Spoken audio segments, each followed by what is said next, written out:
never guess the places that I've been. You never guess the places that I've been. 'Cause everything is like a dream, yeah, but only in that dream that I live in. I'm never gonna let the day begin.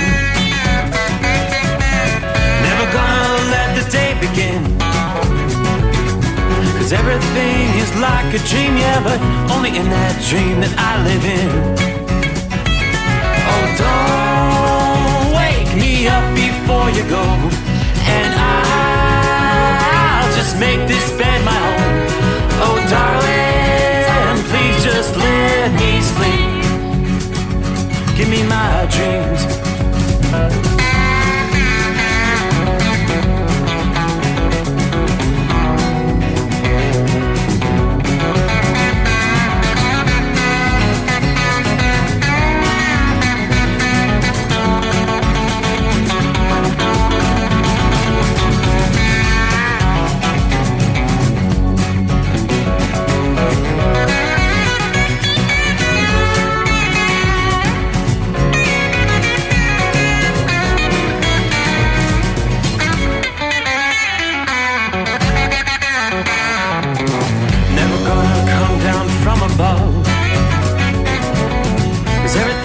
Better from above.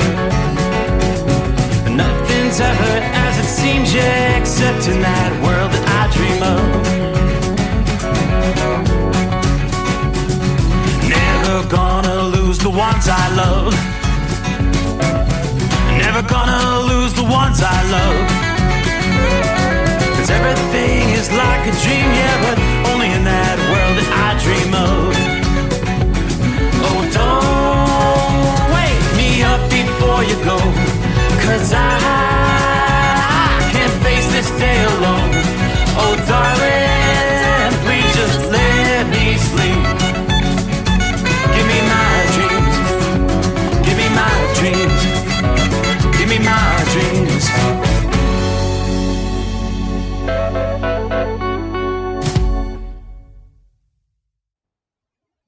From Feature Story News in Washington, I'm Jagruti Dave. US President Joe Biden has announced he's dropping his re-election bid, endorsing his Vice President Kamala Harris to be the new Democratic Party nominee. The decision follows months of pressure amid concerns over the 81-year-old's health, age and fitness for office, which had fueled calls for him to step aside from even his most loyal supporters.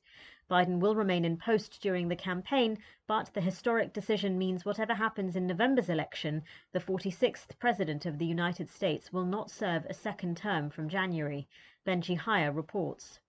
For the first time since Lyndon B. Johnson in 1968, an incumbent US president has abandoned his candidacy. In a statement on Sunday, Joe Biden said the job has been the greatest honour of his life, but that it's in the best interest of the country to stand down. It's not clear exactly what comes next. Democrats will have to decide on a new nominee. The president, who will speak to the nation later this week, believes Kamala Harris should be chosen to run against Donald Trump. Benji Hire, Washington. President Biden's decision to quit the race seems to have come somewhat abruptly. Time and time again, he insisted he hadn't seen any polling that showed him losing to Trump. Unless they came back and said, there's no way you can win. Me. No one's saying that. No poll says that. It's unclear if Joe Biden was hearing the calls from top Democrats to quit, with the president saying only days ago he looked forward to campaigning this week. Reports say Biden's inner circle of supporters was growing smaller by the hour before his announcement to end his candidacy. Barack Obama and other top Democrats have been speaking out in praise of Joe Biden after he announced he's dropping out of the 2024 presidential race. This follows weeks of pressure from senior party figures who have both privately and publicly called on Biden to stand down over concerns about his age and mental fitness. Former US President Barack Obama has issued a statement calling Joe Biden one of America's most consequential presidents, as well as a dear friend and partner. He added Biden's actions show he's also a patriot of the highest order. These words were echoed by other Democrats, including former House Speaker Nancy Pelosi. Reports have emerged in recent weeks that Pelosi was one of the senior members of the party who was privately trying to persuade Joe Biden to stand down. Gretchen Whitmer, the governor of Michigan, is seen as a potential future presidential candidate, said Mr. Biden was a great public servant. But she said her job in this election will remain the same, doing everything she can to elect the Democrats and stop Donald Trump. Mr. Biden says he plans to speak to the nation in more detail later this week. Another Democrat seen as a potential presidential candidate is California's Governor Gavin Newsom, who also reacted to Joe Biden's announcement on social media. Ryan Baker has more. Newsom says President Biden has been an extraordinary history-making president, a leader who has fought hard for working people and delivered astonishing results for all Americans. Newsom was one of the heavy favorites to be the next Democratic nominee for president. The other is current Vice President Kamala Harris, who is a former California senator and who has been endorsed by President Biden. I'm Ryan Baker. Meanwhile, President Biden is urging Democrats to support his running mate after dropping out of the race. Rory O'Neill has this report. In a social media post separate from the letter announcing his decision to drop out of the race, President Biden said his first decision as party nominee 4 years ago was to pick Kamala Harris as a running mate, calling that the best decision he's made. He gave Harris his full endorsement, adding, "It's time to come together and beat Trump." I'm Rory O'Neill. In other news, Israeli officials say they successfully shot down a missile fired from Yemen. It comes a day after an Israeli airstrike reportedly killed 3 people and injured 87 others in a Houthi-controlled area of Yemen. Our Middle East correspondent William Denzelo reports. Air raid sirens were triggered in southern Israel, but officials say the Arrow 3 missile defense system shot the projectile down before it reached Israeli territory. It comes a day after Israel launched an airstrike on Yemen's port city of Hodeidah. Israel says it hit military targets, but Houthi officials say a power plant and oil storage facilities were hit. Houthis had previously claimed responsibility for a drone attack in Tel Aviv that killed 1 person and injured 10 others. Israel's airstrike on Houthi areas is believed to be the first since the war in Gaza began, reigniting fears of regional spillover. William Denzelo, Baghdad. From bureaus worldwide, this is FSN. At Hot Shot Secret, we share the science behind common diesel problems and their solutions. For example, diesel particulate filter regeneration. The DPF catches particulates left over from combustion. The DPF regeneration cycle cleans the filter with temperatures exceeding 1,000 degrees Fahrenheit. A computer sensor triggers the DPF regen, which is often accompanied by a loss of power and fuel economy. The frequency of DPF regens are in correlation to the cleanliness of the fuel burn. Under heavy operation with the dirty burn, DPF regens can occur multiple times per day. Hot Shot Secret Diesel Extreme Fuel Additive promotes a more complete combustion, creating fewer emissions and therefore fewer DPF regens. Vehicles using Diesel Extreme experience 83% less DPF regens. Hot Shot Secret Diesel Extreme is available nationwide at truck stops, fine farm and auto stores, and online at hotshotsecret.com. Hot Shot Secret, powered by science.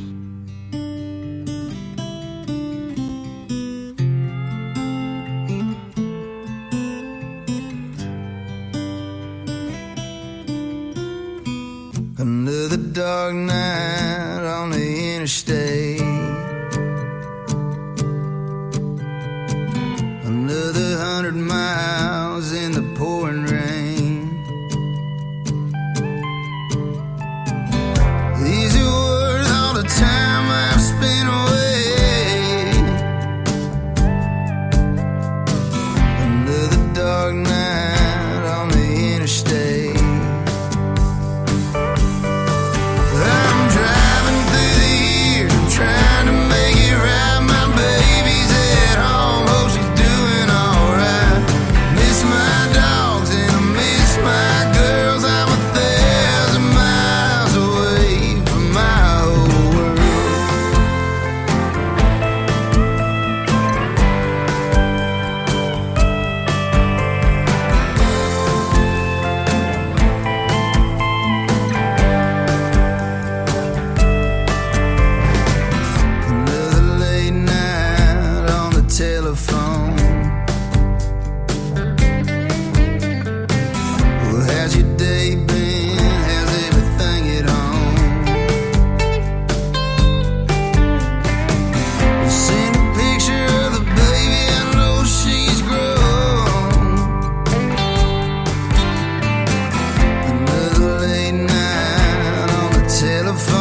do you say? And that, my friends, is the way we close out the weekend.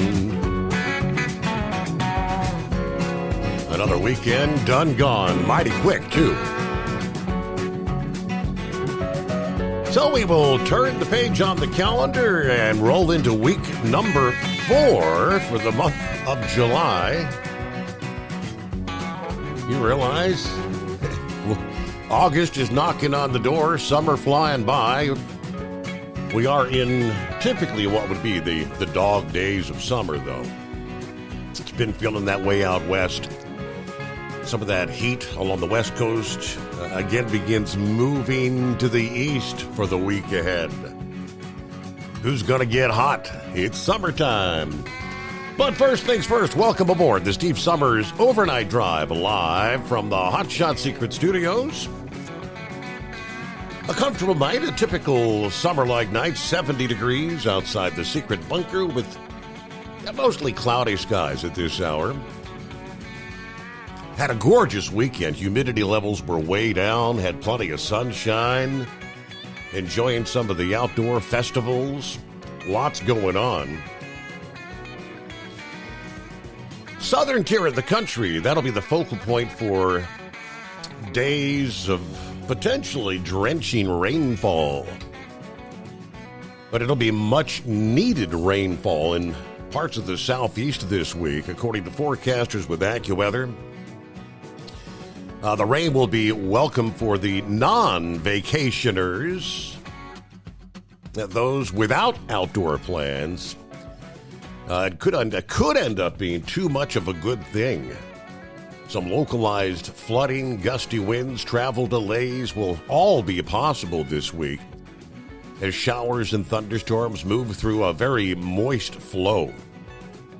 Relief from the daily bouts of rain may not come till next weekend, they're telling us, as the month of July begins to wind down. So look out. The source of the rain this week is routed in the tropics. An area of high pressure is set up off the southeast coast. This is going to direct a flow of moisture around it through the southeast, with the origins in the Caribbean, Central America, and the Gulf of Mexico. Residents and visitors alike are going to have to plan for days of periodic heavy rain. Now, it's not going to be a total washout every day from start to finish. We'll see clusters of showers and thunderstorms visiting most areas at least once a day through late this week, especially during the daytime heating in the midday through the evening hours. Downpours, the risk of some dangerous lightning. The downpours can lead to some difficult driving and travel conditions, obviously reduced visibility, ponding on the roadways. Trips to the beach, baseball games, amusement parks are among the outdoor activities that will be impacted. Plus, there's the risk of some flooding. Not the variety where larger rivers can rise above their banks, but suddenly amid these downpours, some of the low-lying, poor drainage, and urbanized areas. While flooding's the primary concern this week, a few select storms may turn severe. A thunderstorm, one that can produce some damaging winds, maybe some large hail. In this case, the gusty winds will be the concern. Combined with heavy rain, could make for some briefly dangerous conditions for travelers and maybe those stranded outside. So start the week Monday. The risk for severe weather will be greatest in eastern North Carolina, northward into eastern Virginia and Delmarva as the storms expand to the northeast. It'll be difficult to pinpoint exactly where these severe storms form later in the week due to the expected chaotic nature of shower and thunderstorm development from Tuesday and beyond. While the Florida Peninsula will escape the heaviest rain most of this week, that will not be the case through Tuesday. We've got a tropical wave moving through, bringing some heavy showers and storms, not expected to be developing tropically, largely thanks to dust and drier air in the upper atmosphere. That'll put a lid on strengthening for this particular wave and elsewhere in the tropical Atlantic this week. For many in the southeast, the rain will be liquid gold. These downpours welcome news for farmers and gardeners. Yeah, this is because much of Alabama, Georgia, the Carolinas, Virginia, and eastern Tennessee are all in the grips of a drought. According to the U.S. Drought Monitor, released late last week, severe or extreme drought is present in portions of 11 states from Georgia to Pennsylvania. Yeah, the worst of that drought clustered near the Alabama-Tennessee border and from the eastern Carolinas to northwestern Virginia. Rain has been sparse over the better part of the past 2 months in this area. Another benefit of the rain will be the lid placed on daily temperatures, with the mercury likely falling well short of 90 degrees in most spots most days this week. Yeah, high temperatures would be several degrees below the historical average for this time of year, which climatologically, this is the hottest period of the year. Thanks to the clouds and the weather pattern, daytime afternoon highs will be held in check. Atlanta, Charlotte, Raleigh. Looks like a pattern change expected late this week or maybe next weekend should finally put an end to the widespread daily shower and thunderstorm activity, dialing it back down to more isolated, typical summertime activity as we head into the month of August. All right, we'll get more on the heat building on out west. Well, as we wrap things up on Friday morning, questions arising. We had a major internet outage impacting the entire planet. We were wondering, is this the big one? Is this the one that's going to bring us down? Turns out not to be. But the CrowdStrike outage, as we've learned more through the weekend, there was plenty of damage done. Tens of hundreds of thousands of airline passengers, train passengers, left with no place to go, hotels at capacity, sleeping on the airport floors. It was a software update, and they were kind of breaking this down. The initial word was it was a cybersecurity firm known as CrowdStrike. When all was said and done, that software update, which should not have been downloaded, they didn't test it correctly. It affected nearly 8.5 million Microsoft devices. According to Microsoft this past day, we currently estimate the CrowdStrike update affected 8.5 million Windows devices, or less than 1% of all Windows machines. They posted over the weekend. If it was less than 1%, you see how much damage was done.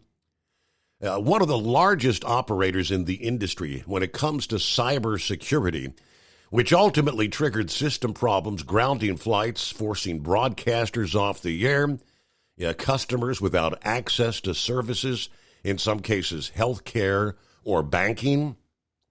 While the percentage was small, the broad economic and societal impacts reflects the use of CrowdStrike by enterprises that run many critical services.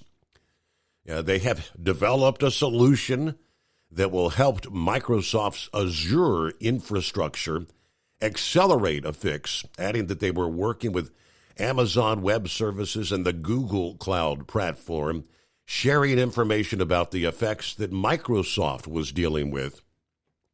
The airline industry hammered on Friday, trying to continue recovering on Saturday from the outage, with thousands of flights canceled, passengers stranded or grappling with hours of delays at airports. Airlines were caught up in the IT outage. Delta turned out to be one of the hardest hit airlines, said as of 10 o'clock a.m. Saturday morning.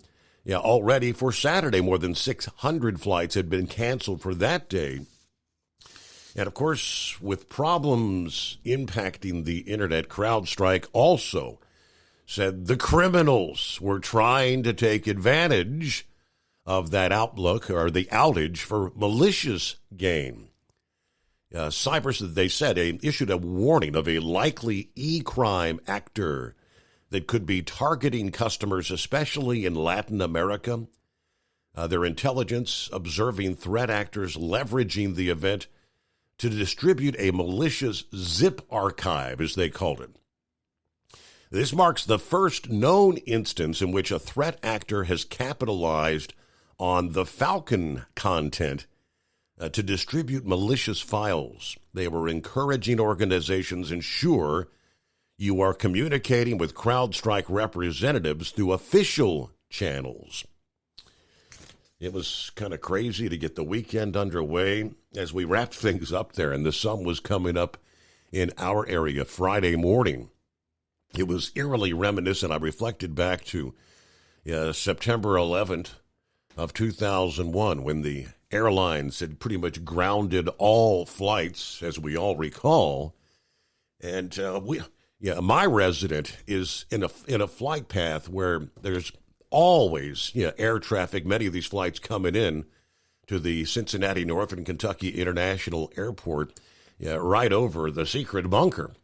And there were no planes in the sky.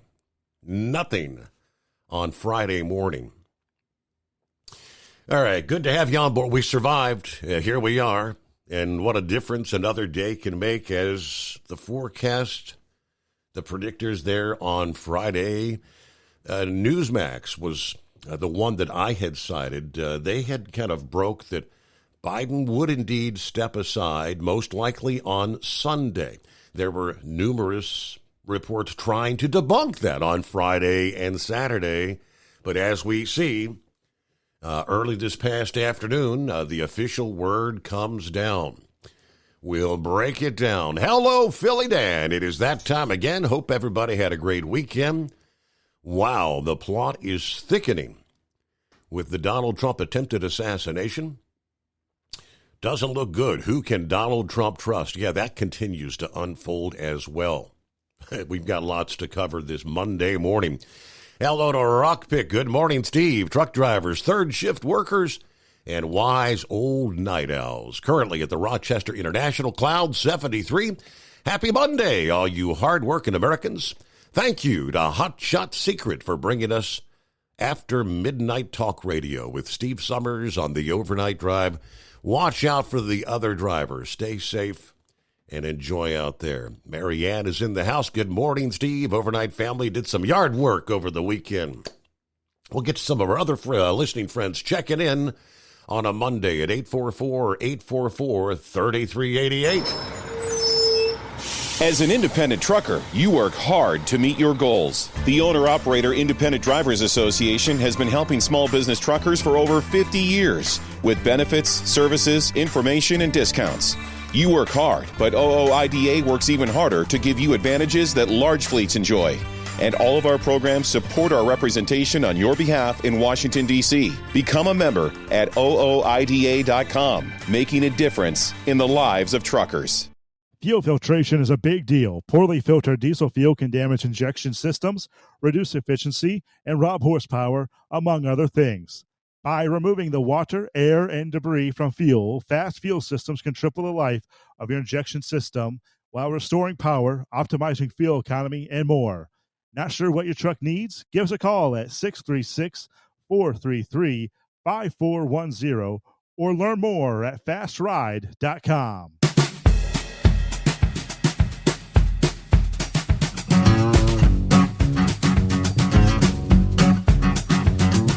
All right, good morning to Dave McIntosh, who says, good morning all. God bless you this week. Be safe out there. Good afternoon. Larry is on board. Hammer down, be safe. 74 degrees in Muncie, New York. We're headed to Hartford, Connecticut tonight. All right, James is on board. The puppet is out.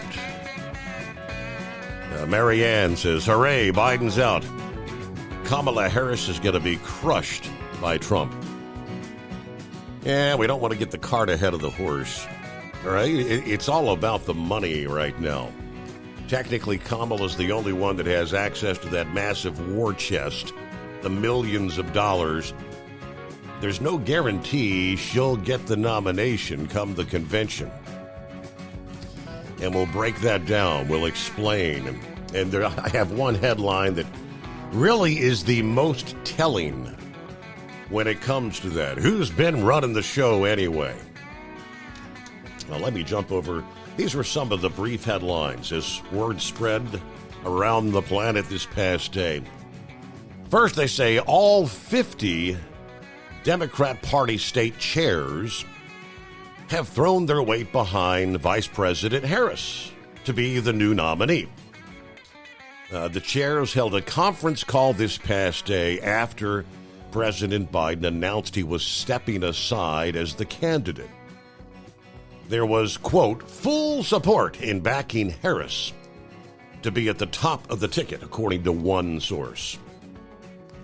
A name that's been in play, California Governor Gavin Newsom, they tell us, has thrown his support behind Kamala Harris. Newsom, in a post on X, called Harris tough, fearless, and tenacious, and said no one is better to prosecute the case against Donald Trump's dark vision and guide our country in a healthier direction than America's vice president. Hurrah, hurrah. So Newsom joining former President Bill Clinton and his wife Hillary, offering a full-throated endorsement of Harris. Now, other members of the Democrat Party, including, and this is the one I'm referring to, the key is none other than Barack Obama, who has been the puppet master. Former President Barack Obama, in a statement praising Joe for his decision to leave the re-election race, did not endorse Kamala Harris's candidacy. He is rather calling for an open convention to decide on a new nominee. We will be navigating uncharted waters in the days ahead, he says. But I have extraordinary confidence that the leaders of our party will be able to create a process from which an outstanding nominee emerges.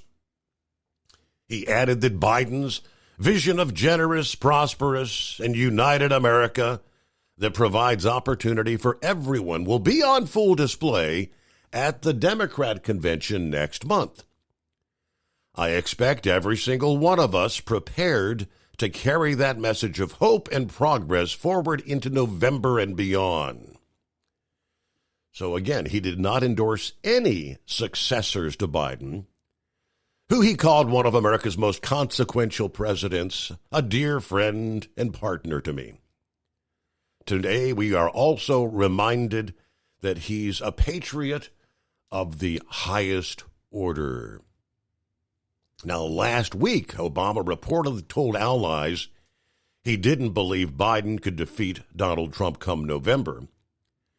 He didn't comment on those reports in his statement this past day, but he did talk about Biden's decision, saying that his outstanding track record gave him every right to run for re-election and finish the job he started.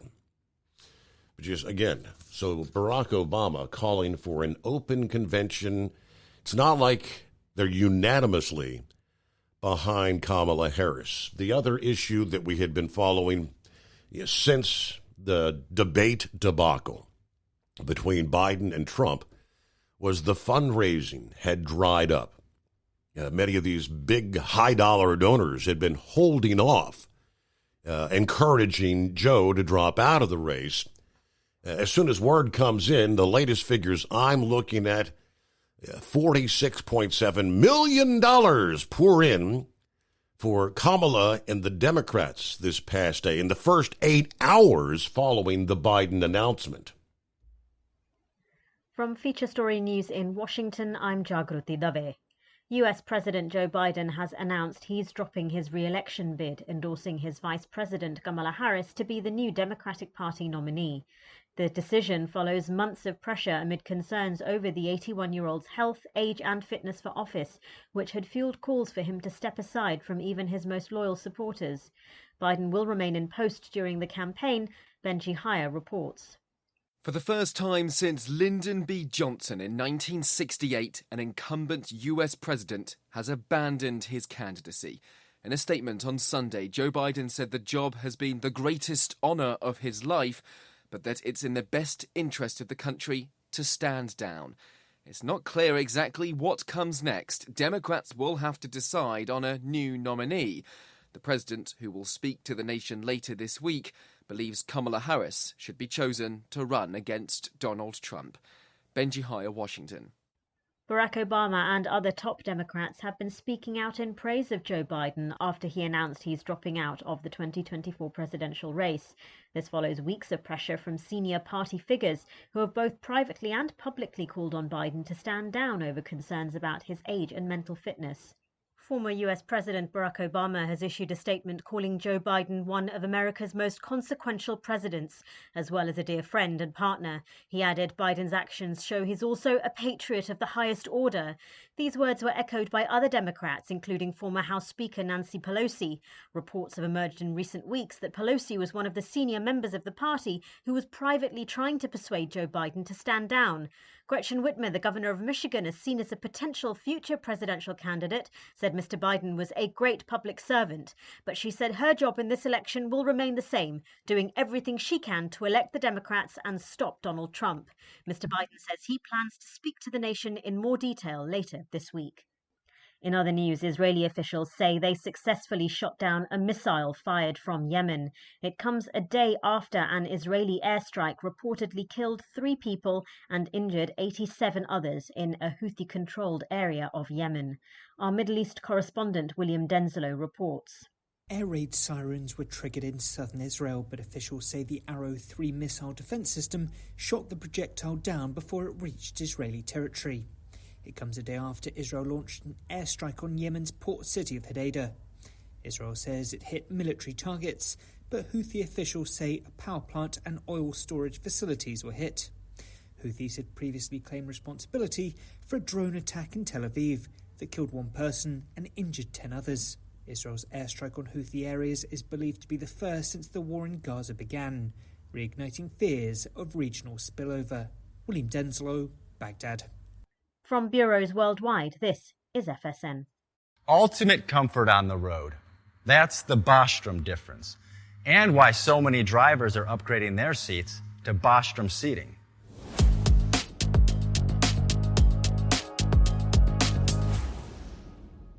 With roots dating back to 1935, we know seating. We've developed a full line of high-quality products with the right seat for your application, all made right here in the USA. From our top-of-the-line Wide Ride Plus Certa for the long-haul driver to our entry-level Baja series for the vocational driver, we provide you with the comfort you deserve at the price point you're looking for. We know you're busy. You don't have time to search every distributor and dealership for the right seat, only to find the one you want won't fit in your truck. That's why we created BostromSeating.com. It's a complete seating solution. You can build the perfect seat with the features and options you desire, and we'll help you be certain it'll fit in your cab. Once you've built the perfect seat and have the part number in hand, you can shop pricing and availability. Our Where to Buy feature allows you to pick up a seat right where you are or anywhere along the road you'll be traveling. When you install a Bostrom seat, you become part of the Bostrom family. A family that includes other drivers who recognize this is more than work. It's a ride, one that requires the next level comfort and support only Bostrom can provide. Go to BostromSeating.com to design your ride with ultimate comfort for the open road. Hands on the wheel, hands off invoicing. At Transcap, we're built for high speed and service, just like you. Our fast freight factoring helps you make more money, not chase it down, because we handle all the invoicing BS and back office work. Apply for fast funding at transcap.com/getcash. It takes just 60 seconds. Or call 888-250-TCAP. That's 888-250-TCAP. And mention Steve Summers' Overnight Drive.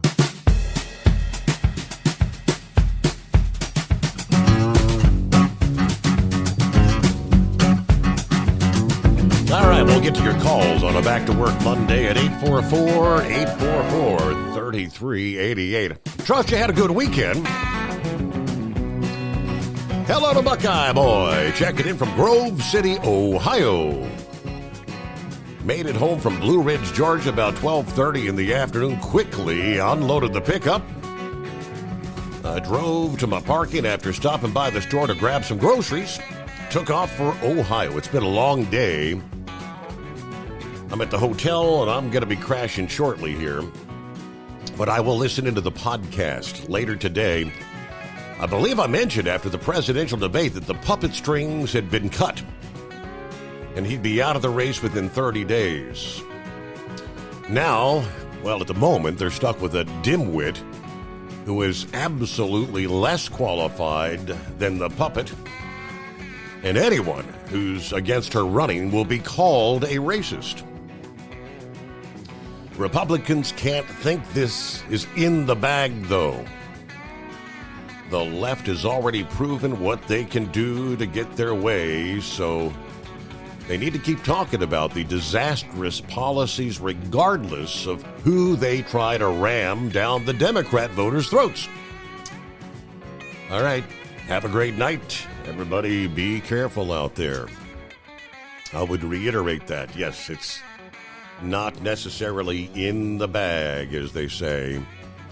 Oh, and by the way, it rained a lot, very hard in Blue Ridge last night. Lord Weiss, two-time world champion bull hauler, 67 degrees, Canton, Missouri. I'm loaded like a freight train tonight. Got my upgraded, powerful, chrome-plated cow truck pointed south under a huge full moon that has my truck glowing like the high-speed comet it is. Steve, I got ticket money, just in case. Live action continues. Let's start off the week with that special shout-out to the trucking icon, Hall of Famer Carolina Monkey Gouger from Lewis County, Missouri. It's been a while since we've heard from the Lone Ranger. Good morning. Good morning, Steve. Boy, a lot of interesting stuff going on here. Barack Obama is the key to the whole thing. He knows that she's a disaster, and he also knows that she's not going to be the person that takes Biden's place. They're going to have the open primary, but he's the only one that can get away with not endorsing her because they can't call him a racist. But bingo. So, yeah. So they're going to have the primary, which basically means she's going to be running for president again, just like she did in 2020 when she didn't even get 1% and dropped out before the Iowa primary. So it's their way of easing her out the door through the primary. Now, try to imagine the uproar if she gets replaced by a white guy. But they can blame it on the party. No person will take the blame for that. It'll be, it's the result of the primary that they held. So Barack Obama, everybody knows she's a disaster. And when I'm out in public and I hear somebody say that they would vote for Harris because they don't like Trump, I always ask them, okay, that's your prerogative. Name your 5 favorite accomplishments of hers since she's been in office. What are your 5 favorite accomplishments? Well, I just don't like Trump. I hate Trump. I said, well, voting for Harris rather, because you don't like Trump, is like eating dog crap if you don't like broccoli. That's what the equivalent is. She's a total disaster. She knows nothing. She's done nothing. So who's going to be the real person is going to be the question. And my question would be, what happens to that war chest that she's entitled to if in the primary somebody else gets picked? Where does that money go? Because there's really not a lot of time for the donors to give money to somebody else. So it'll be interesting to see where that money goes. But again, and like you said, we can't rest on our laurels. The 2 biggest threats right now, in my opinion, the illegals is threat number 1. Because there's probably, there was 11 million plus before Biden came in. Now there's 10 more million. So you're looking at 20 million plus illegals. That's enough to sway the election if they all decide to register to vote. Obama only won the second time by 5 million votes. So they literally, it's just disgusting to think that illegal aliens, if they all stepped up, could control an American election. It's disgusting to think that. Now, the Republicans are fighting that. They came out with a legislation called Save America, and it passed in the House. And it's interesting to read. If you bring it up, it's only one page. I never heard of one-page legislation, but it's literally only one page, and it's an easy read. It simply says that if you do fill out the you see, they give them applications for voter registration in the 19 states where they give them driver's licenses. They automatically give them voter registration. And when they sign up for welfare, which 59.4% of illegals do get some type of government assistance, when they sign up for welfare, they also give them a voter registration form. And there is a question on there that says, are you an American citizen? You can check yes or no. But when you check yes, they don't ask for proof, and that's where the problem comes in. So the legislation passed the House, but now the Democrats are blocking it. Schumer won't even bring it up for a vote in the Senate. So it just sits there in neutral, and it's not going to get passed. Now, that's the key to why the border is open to begin with. That's what it's all about. And the proof is in front of us right now. But the other threat that I'm looking at is the fact that, okay, Biden is dropping out, but he's still the president until January 20th. Mm-hmm. And he can do a lot of damage between now and January 20th. So the Republicans are trying to force him to resign because their argument is if he's not fit to be a candidate and if he's not fit and too feeble to stand trial for the documents that he had hidden in his garage, then he's too feeble to continue on, which we already know. So it'll be interesting to see what happens with that, because they can still use him to carry out all their dastardly deeds, because now he has nothing to lose. He can do some unsavory stuff, and it doesn't matter because he's not running again. So they can use him now more than they did before because he really has nothing to lose. So to me, that's the two threats. The other thing is this director of the Secret Service, that every statement she made no sense whatsoever. She's another, now of course, Harris is the best example of what happens when you have hiring through DEI. She was brought in there strictly because of her skin color, and we see the end result. Total disaster. Her first job was border czar. How did that go? So there's a shining example of what happens when you hire somebody based on what they look like rather than their qualifications. And that's the same thing that happened with this director of the Secret Service. She was a personal friend of Jill Biden's, and she was the president or CEO, of Pepsi. So she gets paid $280,000 a year, more than the Congress people get. And when they interviewed her and asked her questions about the shooting, I don't know who coached her, but she pretty much made herself look guilty with her answers. She mentioned that they didn't put anybody up on the roof because it was sloped. And when you look at the roof, it's almost flat, but it has less of a slope than the other sloped roof that had the snipers on it. So that made her look stupid. And then she said that the roof was secured from inside the building. They had people inside that building, agents. How do you secure a roof from inside a building? You can't see the roof from inside a building. Dumbest comment in the world. But she needs to be held accountable, and I hope they throw her under the bus because, you know, a guy died. A good American citizen died as a result of this. And for her to be that arrogant and act like it's not her fault. First, she tried to blame it on the locals. The locals were hired to handle the traffic. The ultimate responsibility for protecting the president is her and the Secret Service. Nothing to do with the local cops at all. It's not their job. So she's supposed to go before Congress. There is nothing she can say to make her look innocent. Nothing at all. It was her responsibility. She should have kept her mouth shut because she looks even worse now after her stupid answers. But I hope it goes beyond just being fired. I hope it goes into her being held accountable from the family of the dead gentleman that got shot, and possibly even the two that got injured. They should be able to sue her personally, besides suing the Secret Service for the death of their loved one. The upside for them is that the GoFundMe account, there's two of them.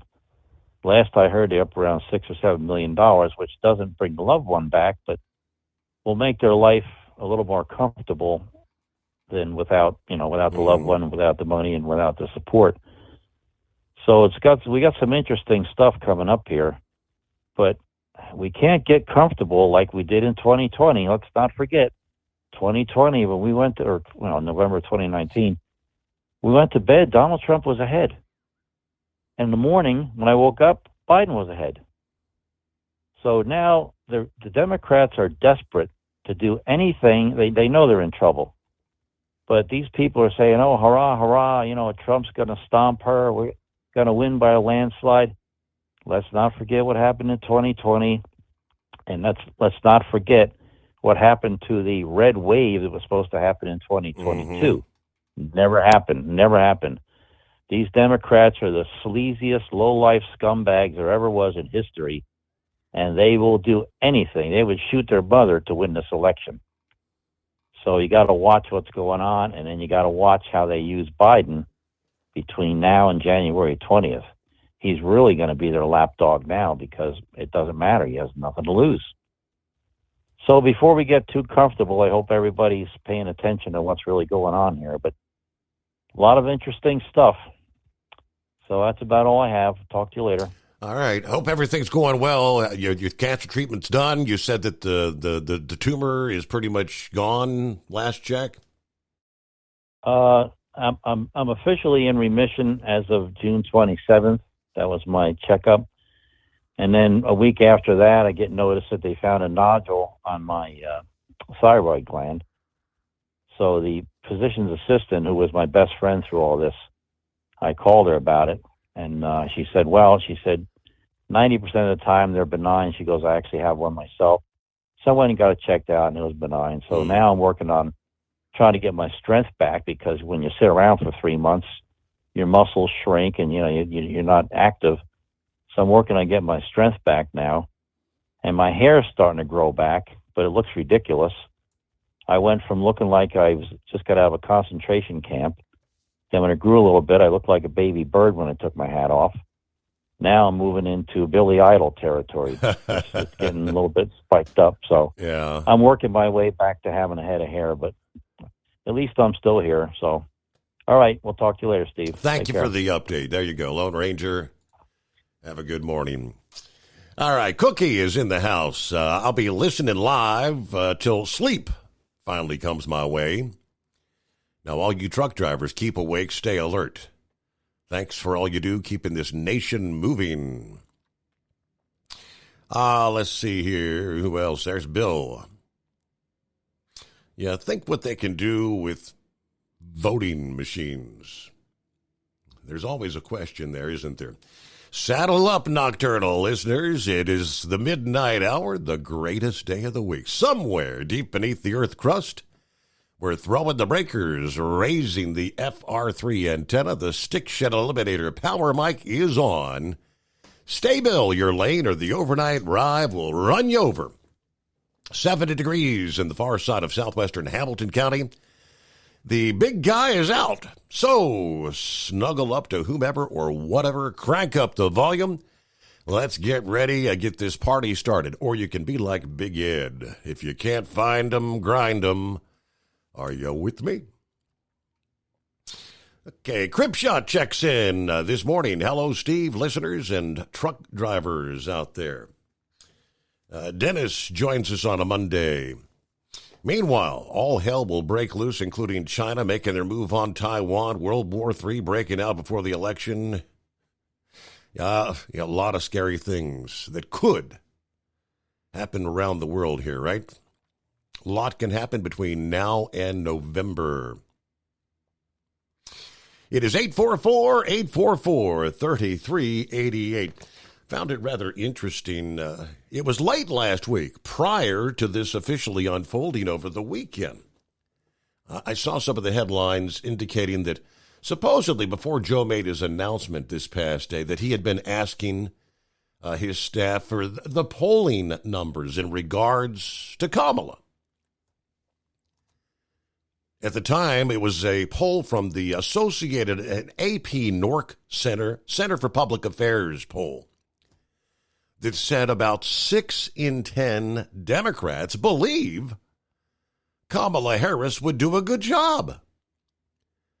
About 2 in 10 Democrats did not believe she would, and another 2% out of the 10 said they didn't know enough to say one way or the other, but 6 out of 10 say she'd do a good job. Now, since Biden's debate debacle, many, of course, as we have known, privately and even openly, looking to Harris to step in and succeed Biden as the nominee, believing she would have a better chance against Donald Trump. Now, for her part, Harris remained completely loyal to Biden, being one of his toughest defenders in the aftermath of that debate. Oakley Graham, a Democrat in Greenwood, Missouri, said while he's pretty happy with Biden's accomplishments in office, he felt he'd be more excited to support Harris at top of the ticket. And it's about time a woman becomes president. I know he's got unfinished business, speaking of Biden. But it would be nice to see a person of color, a woman, somebody younger, to step up and lead that charge. I would hope that would inspire a younger generation to be more engaged. Black adults, the key contingent of the Democrat coalition and a group that remains relatively more favorable to Biden than others, are more likely than Americans overall to say Harris would do well. Now, her favorability rating is similar to Biden's, but the share of Americans who have an unfavorable opinion of her is somewhat lower. About 4 in 10 U.S. adults have a favorable opinion of Harris, while about half have an unfavorable opinion. There are more Americans with a negative view of Biden, about 6 in 10. There's about 1 in 10 that say they don't have enough knowledge to have an opinion of Harris, where nearly everyone has an opinion on Biden. We'll see where it goes, but we'll return. At Hot Shot Secret, we share the science behind common diesel problems and their solutions. For example, Diesel fuel cetane levels. in many states, the cetane rating in diesel fuel is 42 to 45. Most diesel engines operate more efficiently with a cetane rating of 48 to 50. One treatment of Hot Shot Secret Diesel Extreme will raise your cetane 7 points, increase fuel economy, and improve cold starts. Due to a cleaner burn, there are less hydrocarbons and particulate matter in your exhaust. This reduces the blockage of your diesel particulate filter. Using Diesel Extreme generates 83% less DPF regeneration. The 6-in-1 Diesel Extreme formula also includes the most concentrated detergent on the market, lubricity enhancer, water demulsifier, rust and corrosion inhibitors, and a fuel stabilizer. Hot Shot Secret Diesel Extreme is available nationwide at truck stops, Fine Farm and auto stores, and online at hotshotsecret.com. Hot Shot Secret, powered by science. Doc's Diesel is your one-stop online shop for diesel filter maintenance. Genuine quality, third-party tested filters for Cummins, PowerStroke, Duramax, and EcoDiesel trucks. Doc's cuts out the middleman and those pesky markups you often find from OMEs, dealerships, and parts stores. We make ordering easy with filter kits, subscriptions, and even dealer sign-ups if you have a fleet. Purchase your filters at www.docsdiesel.com and receive 10% off when you use code SUMMERS10. Doc's Diesel, your one-stop shop for diesel maintenance. And now, back to the Steve Summers Overnight Drive, live from the Hot Shot Secret Studios.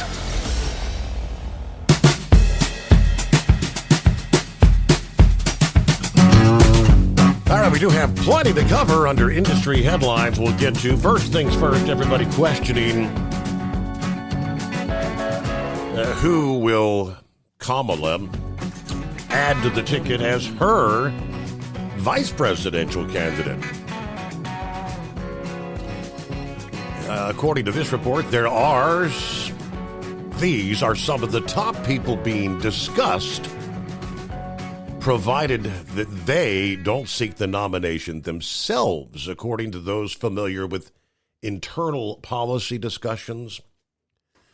Kentucky Governor Andy Beshear, he's carved a successful career in a heavily Republican state that voted for Donald Trump by a margin of more than 25 percentage points in 2020. He has touted his record of bringing jobs to Kentucky, supporting public education, expanding health care access.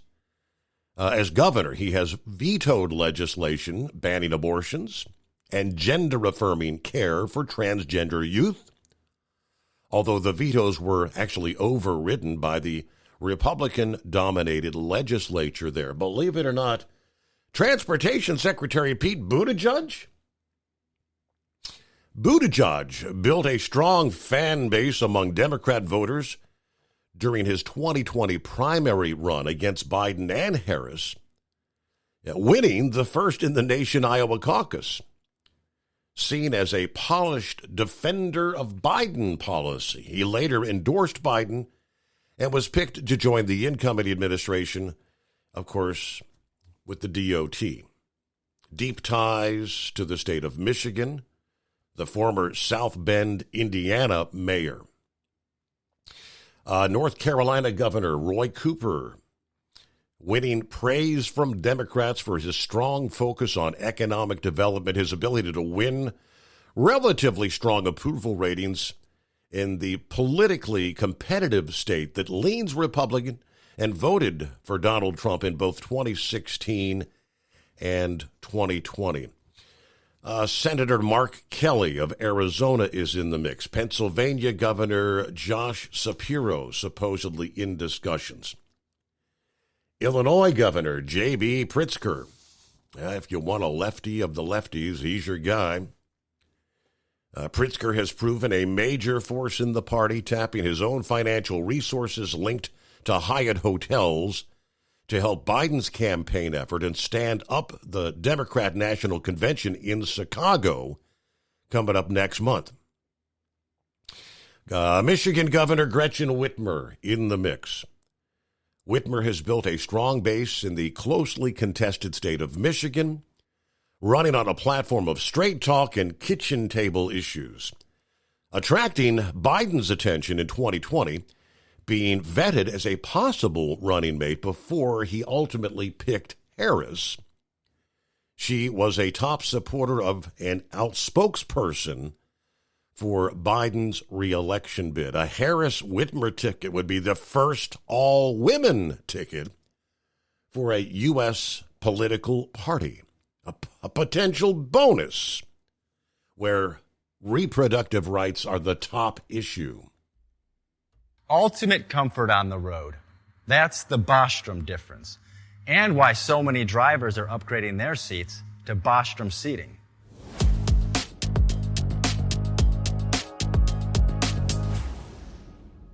With roots dating back to 1935, we know seating. We've developed a full line of high-quality products with the right seat for your application, all made right here in the USA. From our top-of-the-line Wide Ride Plus Certa for the long-haul driver to our entry-level Baja series for the vocational driver, we provide you with the comfort you deserve at the price point you're looking for. We know you're busy. You don't have time to search every distributor and dealership for the right seat, only to find the one you want won't fit in your truck. That's why we created BostromSeating.com. It's a complete seating solution. You can build the perfect seat with the features and options you desire, and we'll help you be certain it'll fit in your cab. Once you've built the perfect seat and have the part number in hand, you can shop pricing and availability. Our Where to Buy feature allows you to pick up a seat right where you are or anywhere along the road you'll be traveling. When you install a Bostrom seat, you become part of the Bostrom family. A family that includes other drivers who recognize this is more than work. It's a ride, one that requires the next level comfort and support only Bostrom can provide. Go to BostromSeating.com to design your ride with ultimate comfort for the open road. Hands on the wheel, hands off invoicing. At Transcap, we're built for high speed and service, just like you. Our fast freight factoring helps you make more money, not chase it down, because we handle all the invoicing BS and back office work. Apply for fast funding at transcap.com/getcash. It takes just 60 seconds. Or call 888-250-TCAP. From Feature Story News in New Delhi, I'm Neha Punia. US President Joe Biden has ended his re-election bid, endorsing his Vice President Kamala Harris to be the new Democratic Party nominee. The decision follows weeks of pressure amid concerns over the 81-year-old's health, age and fitness for office, which had fueled calls for him to step aside from even his most loyal supporters. Biden will remain in office until a new U.S. president is sworn in, but the historic decision means whatever happens in November's election, the 46th President of the United States will not serve a second term from January. For the first time since Lyndon B. Johnson in 1968, an incumbent U.S. president has abandoned his candidacy. It's not clear exactly what comes next. Democrats will have to decide on a new nominee. The president, who will speak to the nation later this week, believes Kamala Harris should be chosen to run against Donald Trump. Benji Hire, Washington. Joe Biden is expected to address the nation later this week.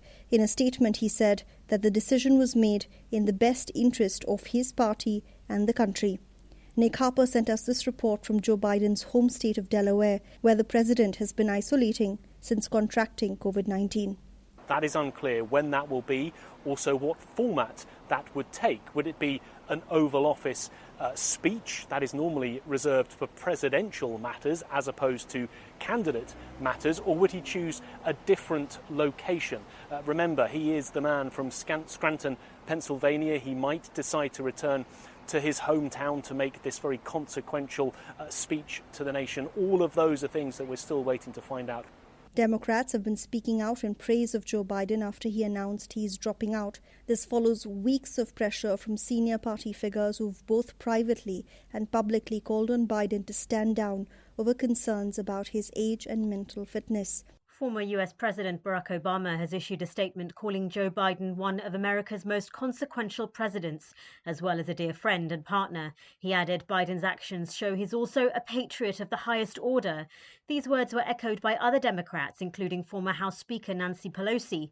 Reports have emerged in recent weeks that Pelosi was one of the senior members of the party who was privately trying to persuade Joe Biden to stand down.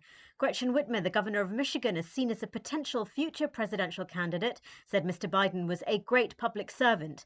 But she said her job in this election will remain the same, doing everything she can to elect the Democrats and stop Donald Trump. Heat stroke warnings are in place for more than 80% of Japan as the country bakes under earlier than usual summer temperatures. Official figures show there have been already almost 10,000 cases of heat stroke-related illness this month. Chris Gilbert is reporting from Tokyo. Japan's major cities are expected to have at least 3 consecutive days above 35 degrees Celsius or 95 degrees Fahrenheit, with heat stroke warnings in place for 39 of Japan's 47 prefectures, where humidity is expected to be high and the felt temperature more like 40 degrees Celsius or 105 Fahrenheit. For the first time this year, the government has empowered local authorities to take measures against the heat, such as the sudden cancellation of outdoor school events, sports matches, or summer festivals on very hot days. They've also been charged with designating public facilities like gyms, halls, and community centres as air-conditioned emergency shelters. Almost 2/3 of hospitalizations for heat stroke-related illnesses this month have been people over 65. Chris Gilbert in Tokyo. Bangladesh is on edge a day after the Supreme Court drastically curtailed a controversial quota system that was the subject of one of the biggest protests in Bangladesh's recent history. Tens of thousands of students have taken to the streets against a policy that reserves 30% of all government jobs for families of war veterans of Bangladesh's freedom struggle. Ishan Garg has more. Bangladesh's Supreme Court has reduced the government job quotas to just 7% according to reports, and said 93% of the jobs should be allocated on a merit basis. This was the key demand of the tens of thousands of student protesters. The quotas for the families earlier stood at 30%. From bureaus worldwide, this is FSN. The main news again. Joe Biden has ended his re-election bid. He's endorsed his Vice President Kamala Harris to be the new Democratic Party nominee. Harris promises to earn the nomination and says she'll do everything she can to defeat Donald Trump. Joe Biden is expected to address the nation later this week. In a statement, he said that the decision was made in the best interest of his party and the country. Bangladesh still on edge a day after the Supreme Court drastically cut down a controversial quota system for government jobs. As an independent trucker, you work hard to meet your goals. The Owner-Operator Independent Drivers Association has been helping small business truckers for over 50 years with benefits, services, information, and discounts. You work hard, but OOIDA works even harder to give you advantages that large fleets enjoy. And all of our programs support our representation on your behalf in Washington, D.C. Become a member at OOIDA.com, making a difference in the lives of truckers. Fuel filtration is a big deal. Poorly filtered diesel fuel can damage injection systems, reduce efficiency, and rob horsepower, among other things. By removing the water, air, and debris from fuel, fast fuel systems can triple the life of your injection system while restoring power, optimizing fuel economy, and more. Not sure what your truck needs? Give us a call at 636-433-5410 or learn more at fastride.com.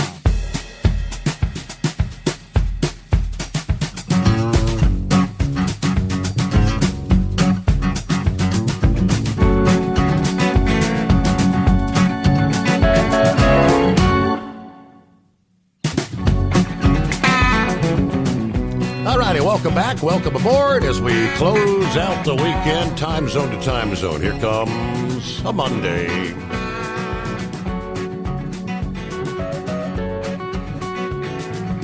Hope you enjoyed your weekend there after a comfortable, mostly rain-free weekend for the second half of July in the Midwest and Northeast. We are looking for some more humid air and some showers and thunderstorms returning here for the fourth week of July. An area of high pressure in central Canada continues to control the weather in the Northeast and much of the Midwest through early Monday. Most areas can expect low humidity, just a few clouds. Temperatures a little cooler than average. Yeah, I'm sure the break from thunderstorms is appreciated in areas like northern New York and parts of Vermont and New Hampshire after dealing with multiple rounds of heavy rain and flooding. But as the week progresses, the influence of the high pressure is going to begin to fade. More humid air begins to expand northward. With the uptick in moisture, there's an increased chance for showers and thunderstorms. While the moisture doesn't guarantee everybody's going to receive some rain, the opportunity for downpours does exist. It's going to be the random nature of summertime rainfall, driven by the sun's heating of the day. Provided the moisture's available, the sun's heat causes those towering clouds to form. They begin to drop rain, producing lightning. Some places may pick up multiple downpours each day. Other areas may not even catch a few drops of rain between now and the end of the week. Some of these storms could turn locally severe, bringing torrential downpours and some isolated damaging winds. AccuWeather highlights an area from Maryland to North Carolina as a zone where these sort of incidents may occur here on Monday. From now to Wednesday, there's a corridor across the central and northern Appalachians that may have a higher chance of multiple downpours versus the beaches in the Northeast and the shores of the Great Lakes. It's kind of a split in the moisture over the Midwest that could make parts of the Ohio Valley and the upper Great Lakes wetter than areas, say, from Chicago to Detroit. Because of the random nature of summertime rainfall in this pattern that's going to be developing, the wet versus less rainy areas may shift around from one day to the next. Be on the lookout for maybe some showers. Lauren Weiss, two-time world champion bull hauler. Good morning. Morning, Steve. How you doing to start the week off? Can you believe the weekend's already in the books? Yeah, it went by. Lickety-split. Well, I worked all weekend, so it wasn't really there for me. But, hey, I wanted to say that this deal with tackling Kamala Harris is a perfect storm for the Democrats. And I don't think especially if she picks Gretchen Whitmer, I don't think that they can that they'll be able to beat them in the general election. And the reason I say that is that Kamala Harris as a candidate, regardless of who she has as a vice president, it's going to be nothing about racism and misogyny. And the Republican Party does not have the cojones to stand up to that. They just absolutely refuse to. And I haven't understood why in a long time that they've been that way, because they won't fight back on any of that. They're not as nasty and mean as the Democratic Party are. And then if you throw Gretchen Whitmer in there, you're going to have two females, and everything's going to be racism and misogyny. And when they throw that in their face, they're going to back off. I think what happened, I remember back when Bill Clinton was president, and a whole bunch of Democrats jumped over into the Republican Party, and I just thought that was the greatest thing in the world. But all that's done is develop a whole generation of limp-wristed Republicans that they just back down at the first sign of any problems, and they won't have Donald Trump's back. And then they're also, you get Cammie and Gretchen in there, not only are they going to throw the misogyny stuff on Trump, they're going to pull up the felonies, and it's just going to be too much for him. And then the Republican Party will back away from that too, and he'll get defeated again. That's just the way I look at it. I mean, I'm going to vote for the man, and I'm going to support him, but I think a lot of people on here are right when they're saying that the Republicans can't take this lightly whatsoever, because those Democrats, I mean, they're willing to kill a child in the womb, and they're willing to, they haven't even, none of this thing with Joe Biden, Steve, there's been no concern about his health. There's just been concern about them losing the election. They don't even care about the man. Correct. So that's a good indication that we need to be very diligent. And I'm going to say this on this program. If these people that call in here and go off about Donald Trump being so great, they want him elected, they need to get off their butts and do something. They need to pick up the phone and consistently call their reps and talk to them, because you can't sit around and not do nothing and then lose an election and bitch about it. That's what happens with about 85% of the people that I know. They don't do a dang thing, and then their candidate gets beat and they get mad, because it's up to each and every one of us to get Donald Trump elected president. That's what'll happen. And I know, I always go back to when I was lobbying for livestock hours of service. I know, because we all worked our tails off and constantly were in contact with people, and we overwhelmed them with the idea that we needed to have our way. And if we want to win this, we need to be calling our reps, especially those of us that have Republican congressmen and Republicans, and we need to call them and not be afraid to tell them to have a little bit of courage to stand up, if that's what the ticket becomes, to stand up to them and fight back. And if they got to take a gun to a knife fight, they need to take a gun to a knife fight. And if for the first time, and I don't advocate violence against women at all, but if we got to punch them two chicks in the mouth to beat them, we need to do it. Laura That's Weiss. all I got to say tonight. There you go. Yep, you got to beat them at the ballot box. But yeah, the race card, that would be played. Yeah, the women's rights. I mean, haven't they been saying for months that under the Biden administration that there's nothing that he could actually run on except abortion and women's rights? That's been the platform. And I think this is going to be the golden opportunity for them to totally capitalize and really try to make that front and center come Election Day. Very good. 844-844-3388. The FMCSA providing guidance for truckers with an electronic logging device. Apparently, some of you were affected by that outage late last week. The flawed system update, the global crash for computers running Windows operating systems. Grounded flights impacting businesses all over the world. Friday afternoon, the FMCSA issued guidance for those with an ELD that was impacted by the outage. I have no idea how many were, but I bet there was a fair share.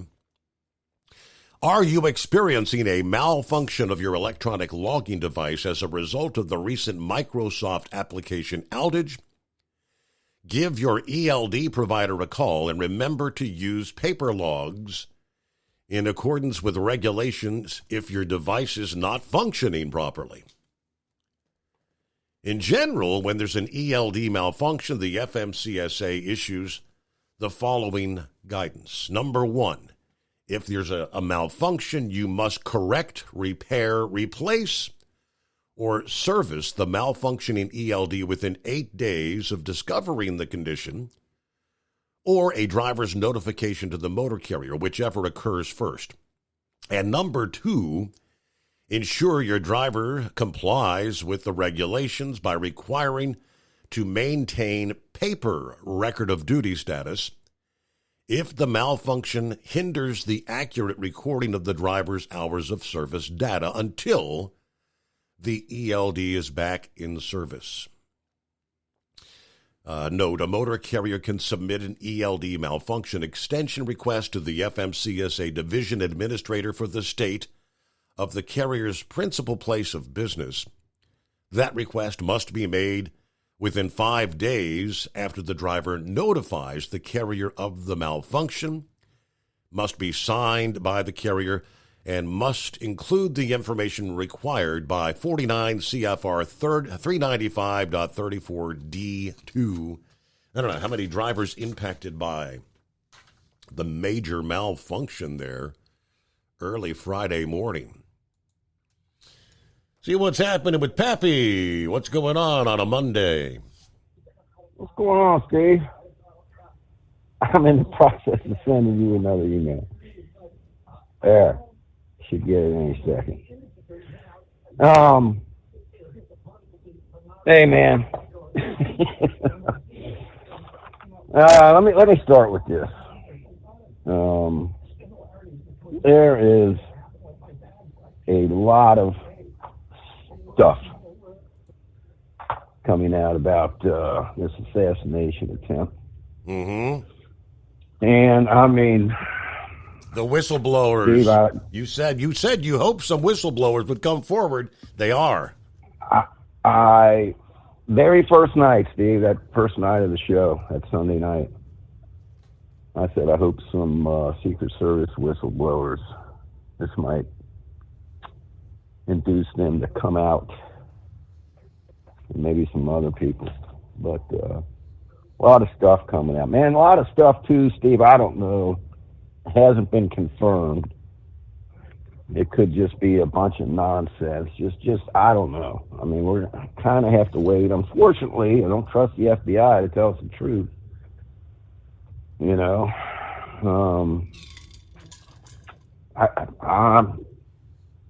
somebody else is reporting about a second sniper. See, somebody supposedly.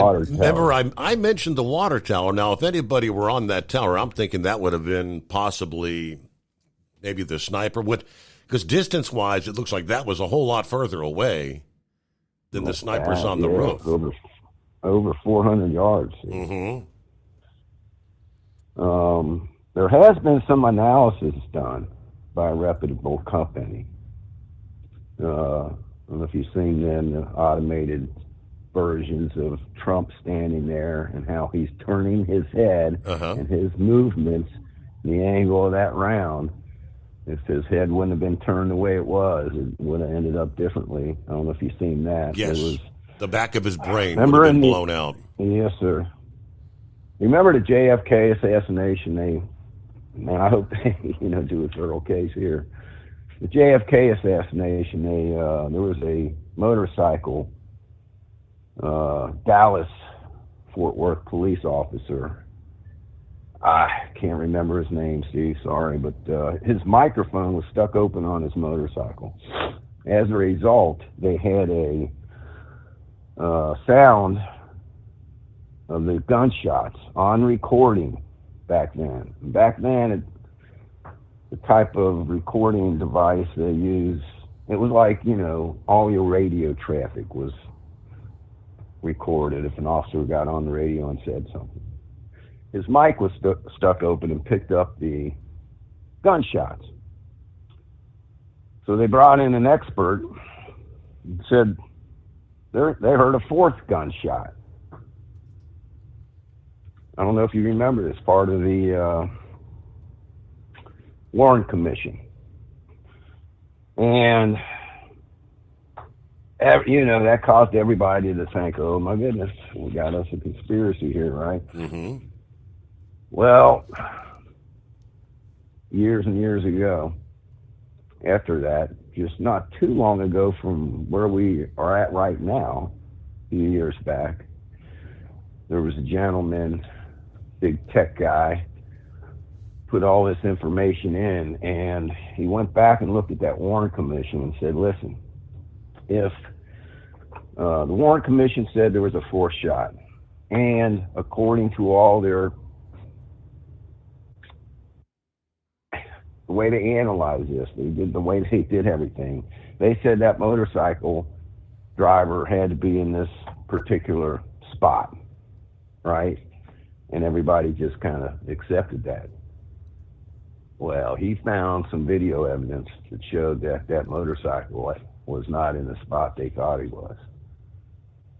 Therefore, it kind of threw their whole thing out of whack. What I'm getting at here is there's been another audio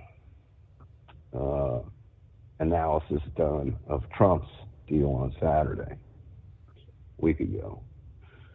And it was pretty interesting. They were claiming that there was maybe 3 different types of gunshots, which, wouldn't make sense if we heard you had the sniper, you had the Secret Service counter sniper team. Then you got this person on the water tower, if it's true, or this other report of a law enforcement agency shooting at the sniper and supposedly missed. I guess there's different reports. Mm-hmm. We just don't know. But Steve, there was something put out. This was not from a reliable source. I'll put that out here right now. This kid was in a BlackRock commercial. Have you heard this? Yes, he was, and they confirmed that. The commercial. They did confirm it? Yes. He was kind of sitting at the commercial was filmed at the Bethel, whatever, the school that he attended, like the year before he graduated. Steve. Oh my goodness. Why were his parents? I want to know what was going on with him for his parents to call and report something on him just because he didn't go to work that day and he's gone. What led up to the parents calling local authorities and saying, hey, we're worried about our son. He's not here. He's missing.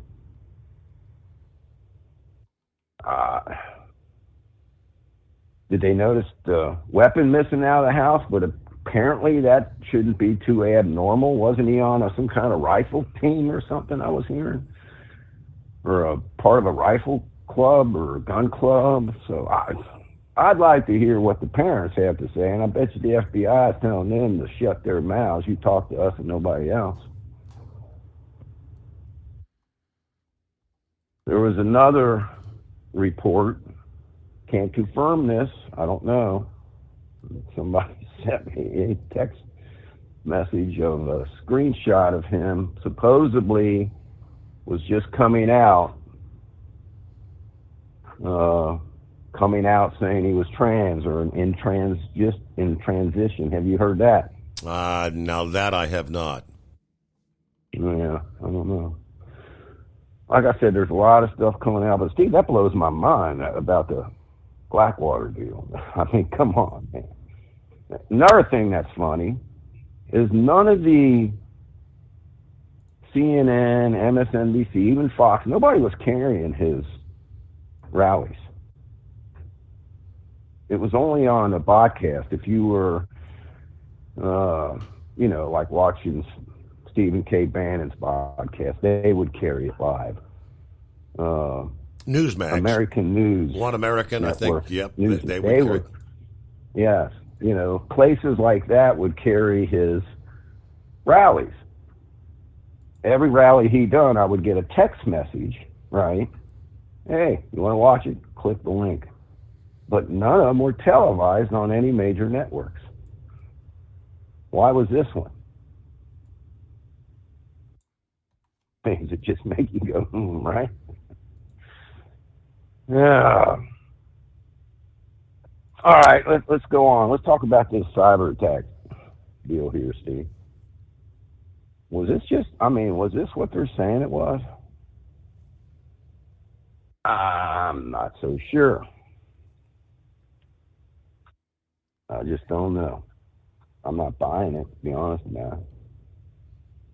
Listen, this happened the night of the Republican convention.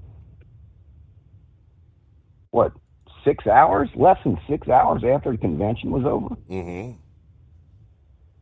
Well, Steve, Trump's been leading the polls. I don't think Biden was ever up, especially since January. So I just sent you some poll numbers. And those aren't good. Not for Biden. Not for Biden. And he got the assassination attempt. See, when that happened, country kind of came together, man. Even not all, but a lot of Democrats even. You still had your wackos like Joy Reid and some of the other people. Some people flat out saying, damn, I wish they wouldn't have missed. Elon Musk came out an hour later and gave his endorsement to Trump. If I'm not mistaken, I could be wrong, but I thought he donated $1 million too. I'm not 100% sure on that one. But I know he came out and endorsed Trump.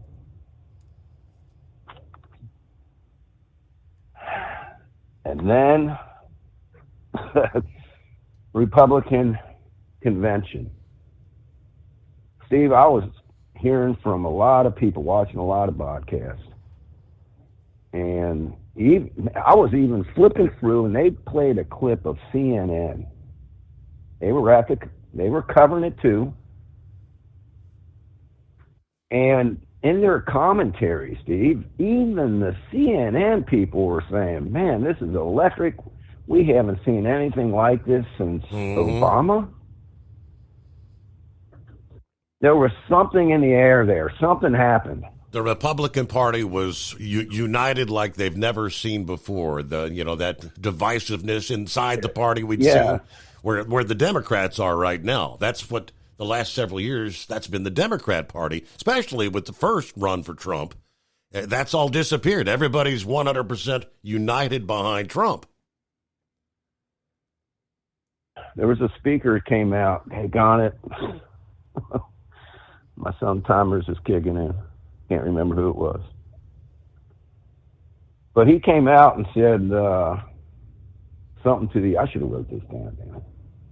Something to the effect that we not only have a nominee now for president, we have a leader to lead this nation. Mm-hmm. And even his former detractors, like Nikki Haley, 100% rally, told her delegates, vote for Trump. Ron DeSantis. And we pause there. From Feature Story News in Washington, I'm Jagruti Dave. US President Joe Biden has announced he's dropping his re-election bid, endorsing his Vice President Kamala Harris to be the new Democratic Party nominee. The decision follows months of pressure amid concerns over the 81-year-old's health, age and fitness for office, which had fueled calls for him to step aside from even his most loyal supporters. Biden will remain in post during the campaign, Benji Hire reports. For the first time since Lyndon B. Johnson in 1968, an incumbent US president has abandoned his candidacy. In a statement on Sunday, Joe Biden said the job has been the greatest honor of his life, but that it's in the best interest of the country to stand down. It's not clear exactly what comes next. Democrats will have to decide on a new nominee. The president, who will speak to the nation later this week, believes Kamala Harris should be chosen to run against Donald Trump. Benji Hire, Washington. Barack Obama and other top Democrats have been speaking out in praise of Joe Biden after he announced he's dropping out of the 2024 presidential race. This follows weeks of pressure from senior party figures who have both privately and publicly called on Biden to stand down over concerns about his age and mental fitness. Former US President Barack Obama has issued a statement calling Joe Biden one of America's most consequential presidents, as well as a dear friend and partner. He added, Biden's actions show he's also a patriot of the highest order. These words were echoed by other Democrats, including former House Speaker Nancy Pelosi. Reports have emerged in recent weeks that Pelosi was one of the senior members of the party who was privately trying to persuade Joe Biden to stand down. Gretchen Whitmer, the governor of Michigan, is seen as a potential future presidential candidate, said Mr. Biden was a great public servant, but she said her job in this election will remain the same, doing everything she can to elect the Democrats and stop Donald Trump. Mr. Biden says he plans to speak to the nation in more detail later this week. In other news, Israeli officials say they successfully shot down a missile fired from Yemen. It comes a day after an Israeli airstrike reportedly killed 3 people and injured 87 others in a Houthi-controlled area of Yemen. Our Middle East correspondent William Denslow reports. Air raid sirens were triggered in southern Israel, but officials say the Arrow 3 missile defense system shot the projectile down before it reached Israeli territory. It comes a day after Israel launched an airstrike on Yemen's port city of Hodeidah. Israel says it hit military targets, but Houthi officials say a power plant and oil storage facilities were hit. Houthis had previously claimed responsibility for a drone attack in Tel Aviv that killed 1 person and injured 10 others. Israel's airstrike on Houthi areas is believed to be the first since the war in Gaza began, reigniting fears of regional spillover. William Denslow, Baghdad. From bureaus worldwide, this is FSN. Increase fuel economy up to 7.9% with Hot Shot's Secret Gasoline Extreme, the solution to maximize your engine's performance and fuel economy. Whether you're driving a sports car or a daily commuter, Gasoline Extreme is specially formulated with PEA to deep clean. Don't settle for an average driving experience. Upgrade to Hot Shot's Secret Gasoline Extreme and go further on each tank. Order now on Amazon or HotShotSecret.com. Hot Shot Secret, powered by science. At Hot Shot Secret, we share the science behind common diesel problems. For example, ultra-low sulfur fuels. Fuel has 2 purposes, combustion and lubrication. Ultra-low sulfur fuels have diminished the fuel's ability to lubricate. Hot Shot Secret Everyday Diesel Treatment with LX4 restores lubricity, protects your engine, and optimizes performance. Everyday diesel treatment is available at truck stops, Tractor Supply, O'Reilly's Auto Parts, and online at HotShotSecret.com. Hot Shot Secret, powered by science. Building relationships with their team drivers and customers still matter at IBI Security Transport. Since 1966, IBI and its team of drivers have been leaders and innovators in providing white glove service to its exclusive client base for transporting high-value freight safely and securely. Much of the IBI staff have driven trucks, so they understand both the customers' and drivers' needs. If you're seeking a career that values you as a person, not just a number, and offers great benefits and good home time, then IBI is the place for you. Call 800-582-5912 to discover why we are the leaders in team freight and start building a relationship with you. Attention all truckers, are you ready to own your own truck? Lone Mountain Truck Leasing makes it easy. Our lease-to-own program puts you in the driver's seat. Our inventory is always changing, and we have a variety of rigs, including Kenworths, Freightliners, automatics, and manuals. Once you make your last payment, the truck is yours. No interest, no balloons, and no buyouts. Take the first steps towards independence and financial freedom. Visit LoneMountainTruck.com or call 866-944-0383.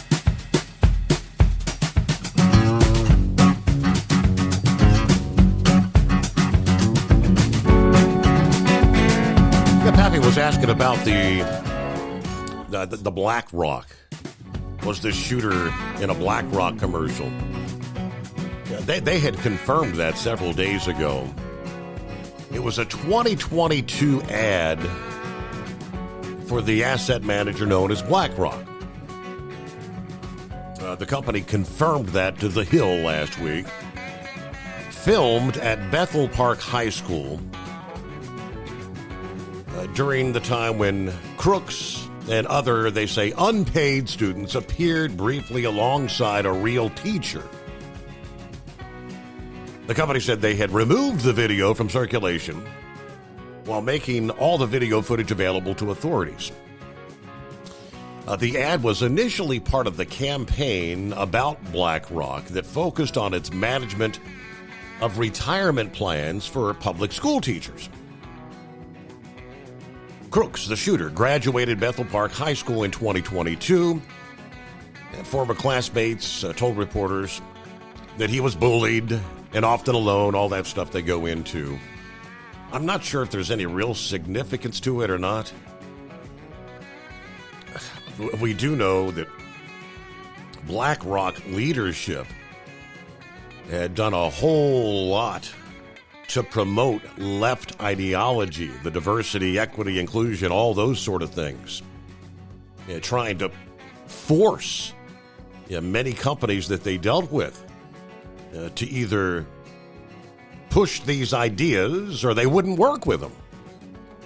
If memory serves, I think the state of Florida kind of booted BlackRock from. They refused to work with BlackRock because they said these ideologies have no place in our state. And there may have been several others, but so yeah, he was indeed in a commercial for them anyway. Things that make you go, Steve. Right.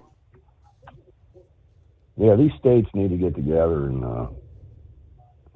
all these retirement system funds, they donate into BlackRock. I think they need to come up with a alternative.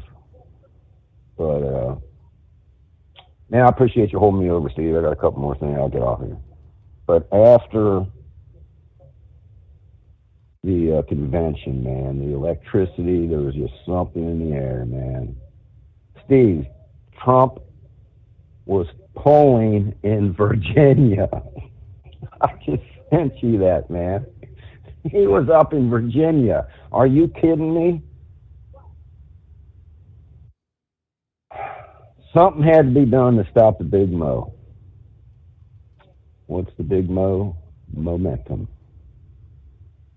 Elon was coming out, Steve. A lot of other big tech companies were coming out. Was this cyber attack that shot across the... Well, I don't want to say cyber attack.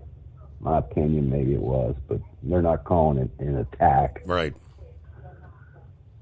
But, well, just to think this too, Steve, if our own incompetence can cause this thing to happen. But was this just shot across the bow of all the big tech companies and others? Hey, you better not flip, man. We'll ruin your company. I don't know. Here's the deal, Steve. Why do you think they had to get rid of the big guy? What was it? Ranger was just on before. Mm-hmm. Talking about, and man, he used a great analogy. What they're willing to do. Steve, they want to steal this election. There's only way, in my opinion, and I think they know it. They need to steal this election. They need to cheat, steal, do whatever they need to do to win this election. They knew if Biden stayed in, there's no way the American people would believe if Biden won. No way. They can't cheat with him. They needed to replace him with who, though, is going to be the big question. Got to be another DEI hire, Steve. They can't replace him for, anyone less. Look at this minority leader of the House, this Democrat House leader. Hakeem Jeffries. Hakeem Jeffries. Yeah, keep your eye on this dude. I don't know, Steve. He's a whacked out liberal. He's far, far left, man. He's right up there with Nancy. And I think you're 100% right. You keep your eye on whatever Obama says, but he's probably going to try to keep everything amongst themselves, so to speak. You know, I don't know if he's going to be making any public announcements on who he endorses or anything. I don't know. We'll see. But they got to cheat, Steve. Remember how we talked about how they did this, man? They opened up the borders. They flooded people in. Remember that one night I talked about that information that came out about up in New York, how these illegals would go in. They would just give them a name. They didn't have to verify anything. And this non-GO, this non-government organization that was running this place, would give them the necessary documents that needed to go to like the BMV and get a state ID. Mm-hmm. Remember me talking about that? I've seen videos where some people kind of infiltrated that little gig there, went in with cameras, Steve, and they didn't like it at all, man. They were kicking the camera crew out of there. No pictures allowed. We're not talking to you. Get out of here. But that was one way they're trying to get these illegals some IDs so they're able to vote. And the other one is when they sign up for government assistance. This is important. There's that box. Are you a U.S. citizen? If they check that box, it creates a ballot. And the person that checked that box is not going to be the one filling out that ballot. That's the big kicker here. We have to watch these people. Now that they think they might be able to cheat and win, and people might buy it, we got to get out and vote, man. I'm telling you. Even Steve, I'm telling you, we talk, man. I mean, we talked off air too. You know, man, I'm worried what's going to happen. Are we even going to have an election, man? I don't know. Let's pray the unthinkable doesn't happen, and they just, kind of we walk our way on through this, and get through to January 20th. Man, I appreciate you taking the call, Steve. I know I've been rambling on here for a while, but I appreciate it, and back to work tomorrow. Everybody stay safe, hammer down, stock up on food and water. Be interesting to see what comes out today. I mean, Kimberly Cheadle, whatever her name is, she's the one that's supposed to be on the hot seat today before that House subcommittee hearing, and they're going to have some tough questions, I guarantee. Yes, sir. We're going to have to keep an eye on what she says. Bongino says she's been told to shut up, and she ain't allowed to talk. So we'll see what comes of this. Hey, serious, Steve, if people want to get the real inside scoop, Bongino is not going to BS anybody. He will give you the truth. And if he can't verify what people are calling him and telling him, or if it's not from a real trusted source of his, that he knows these people are the real deal, he won't put it out. So if he puts it out, references whole assassination attempt and what went wrong and how to fix it, I suggest you listen to him. All right, man. Have a good night, Steve. Appreciate it. All right. I wonder if Josh Hawley's a part of that committee. I'm not sure. Senator Josh Hawley from Missouri over the weekend says he's demanding answers from the Department of Homeland Security. after he said multiple whistleblowers have contacted his office with information about Secret Service failures at the assassination attempt of former President Trump. He said whistleblowers who have direct knowledge of the event have approached my office. According to the allegations, the July 13th rally was considered to be a, quote, loose security event. He said he's been told detection canines were not used to monitor entry and detect threats in the usual manner. People without proper designations were actually able to gain access to backstage areas. Department personnel did not appropriately police the security buffer around the podium and were also not stationed at regular intervals around the event's security perimeter. In a letter to Department of Homeland Security Secretary Alejandro Mayorkas, Hawley charged his office has not been forthcoming with Congress, including abruptly ending a call before most senators could actually ask questions. This is completely unacceptable and contrary to the public's interest in transparency. We've learned more from whistleblowers than your department's officials, he said. Hawley said he wants to know if gaps existed in security perimeters and if usual protocols were followed for the use of canines and magnetometers. He wants to know if agents were appropriately stationed around the podium.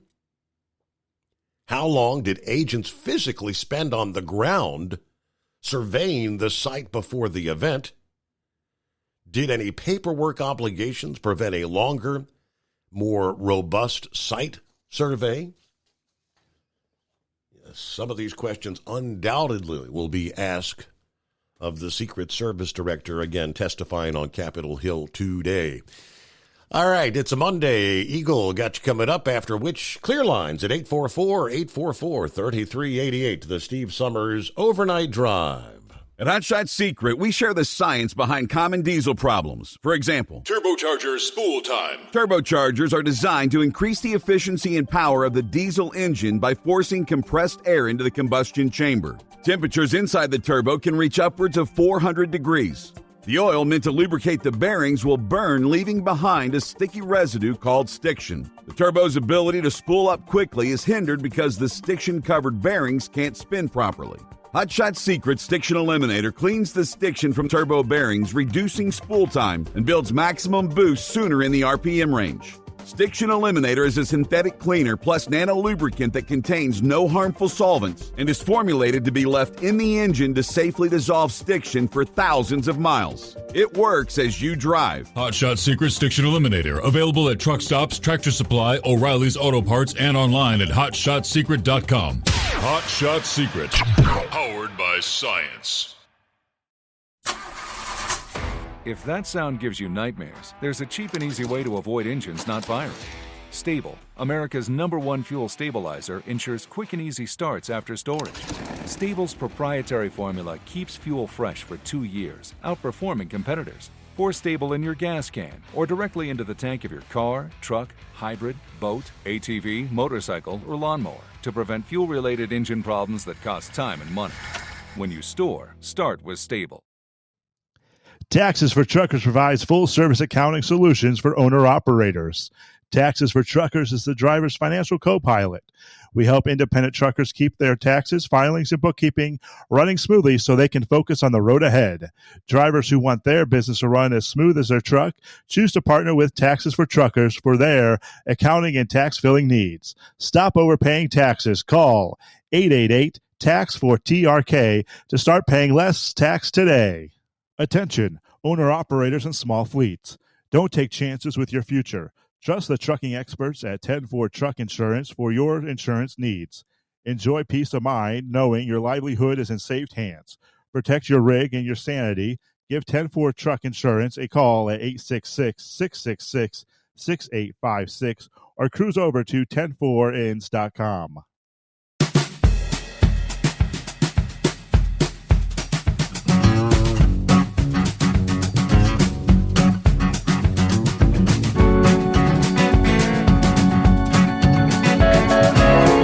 Okay, other industry headlines. Things kind of had a last-minute change. Thursday of last week, the Consumer Financial Protection Bureau was supposed to be delivering a 30-minute presentation regarding the severity of predatory lease purchase agreements in the trucking industry. Instead, the Bureau's Ryan Kelly spent close to 2 hours breaking down many of the ways that the model is set up to benefit the motor carrier over the truck driver. What's more, the presentation to the Truck Leasing Task Force this past Thursday was only preliminary. They do plan to release a written report that dives deeper into the predatory practices. This is only the preview, Kelly said at the time. This is the soup before the meal. There's much more to come on this. So the task force established by Congress with the goal of ending predatory lease purchase agreements in the trucking industry starting last year. Since then, numerous stories of truck drivers getting into bad deals have been relayed to them. As we've discussed, in these predatory agreements, a carrier leases a truck to a driver, but still pretty much holds control over their operation. We've cited many times it's common for drivers to report owing money to the carrier at the end of a pay period. In cooperation with the task force, the Consumer Financial Protection Bureau received more than 40 different examples of lease purchase agreements in the industry. They highlighted examples of truck drivers failing to complete the lease. They pointed out 5 ways that truck lease purchase agreements differ from leases involving passenger vehicles. Number 1, absence of comprehensive financial disclosures. Number 2, broad default provisions. Number 3, expansive remedy provisions. Number 4, use of escrow accounts and personal guarantees. And number 5, ease of inducing the driver to relinquish the truck. Kelly said the problems start with the agreements themselves. Often the contracts are labeled as lease agreements, but the language switches back and forth between sounding like a loan to sounding like a lease. There's a huge difference between the two, because while the trucker would gain equity in a loan, there's no equity in a lease. It's a contract that's trying to have its cake and eat it too. It says it's a lease, but uses loan language. It's quite confusing. I don't see how the driver was ever meant to understand this was actually a loan or a lease. The broad default provisions leave truck drivers in a damned if they do, damned if they don't situation. Some of the agreements that were submitted included language that said drivers would be in default if they violated safety regulations or any other agreement with the leaser, including refusing a load. He provided an example of the driver saying a carrier asked him to violate the hours of service regulations. When he refused to do so, his lease was placed in default. As soon as the driver was asked the question, he was in default no matter how he answered. The Consumer Financial Protection Bureau also examined how carriers are able to use escrow accounts as a way to ensure they're paid when the lease is terminated. Also, carriers often have little problem having the truck returned so it can be leased again. Many of the task force members said the report confirmed the predatory nature of the business model. Now, if this is just the appetizer, I don't know if I can stomach the meal, according to one of those task force members representing the truck drivers, Tamara Brock. Either way, the Truck Leasing Task Force will use the Commercial Financial Protection Bureau's findings to create its report to the FMCSA, which will be due on November 16 of this year. So, yeah, if the soup before the meal, the appetizer is that ugly, can't help but wonder what the main dish is going to be like. Wow. We've been kind of saying this for years and years and years. Maybe. Will it finally come to an end? Looks like, at least on the surface, that's the direction they're headed at this point in time. All right, let me see here. We got a couple minutes before news break. We'll get started with Eagle, and of course, we'll hold you through the break there. But good morning. How was your weekend, first of all, Eagle? Yeah, how you doing, Steve? Yeah, brother. Yeah, we look like we had another wild weekend, man. Another wild weekend.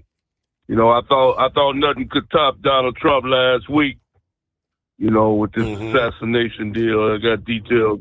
I got some very details on that information and about this director of the Secret Service who's going to be on in front of the people tomorrow. I got something to say about her after we come back from the break. But getting to Kamala Harris, Steve. Getting to good old Camel Toe Harris. Camel Toe Harris. And they call her that for a reason. You trace her history back to San Francisco, or whatever you want to call it, California. People that were interested in finding out about Miss Harris, check out her background and you'll find out how she reached such high levels, even though she didn't deserve to be there. What'd you say? I said, something about Kamala and her knee pads. You're doing special favors to move up. Yeah. Oh yeah. Like I say, she didn't get where she got because of her brain ability. That's obvious. So, like I said before, like I'm saying now, Steve, I don't want Donald Trump. I don't want Trump and his people that support Trump to get cocky and arrogant and think that this election is over, because these people are crooked. They're as crooked as a snake. I don't trust the Democrat. I don't trust Nancy Pelosi. I don't trust Chuck Schumer. And I definitely don't trust Barack Obama. These people, if they would stab, and that's exactly what they did, Steve. They stabbed Joe Biden in the back, a man that's been in the Democratic Party for over 50 years. Like I say, he's a piece of garbage.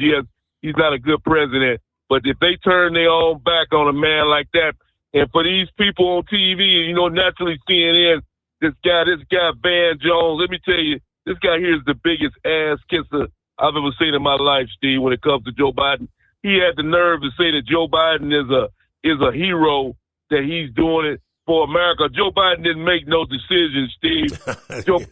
He was pretty much forced out. Yeah, I think we all saw that. All right, we have to pause there as we close out hour number 2. Ultimate comfort on the road. That's the Bostrom difference. And why so many drivers are upgrading their seats to Bostrom seating.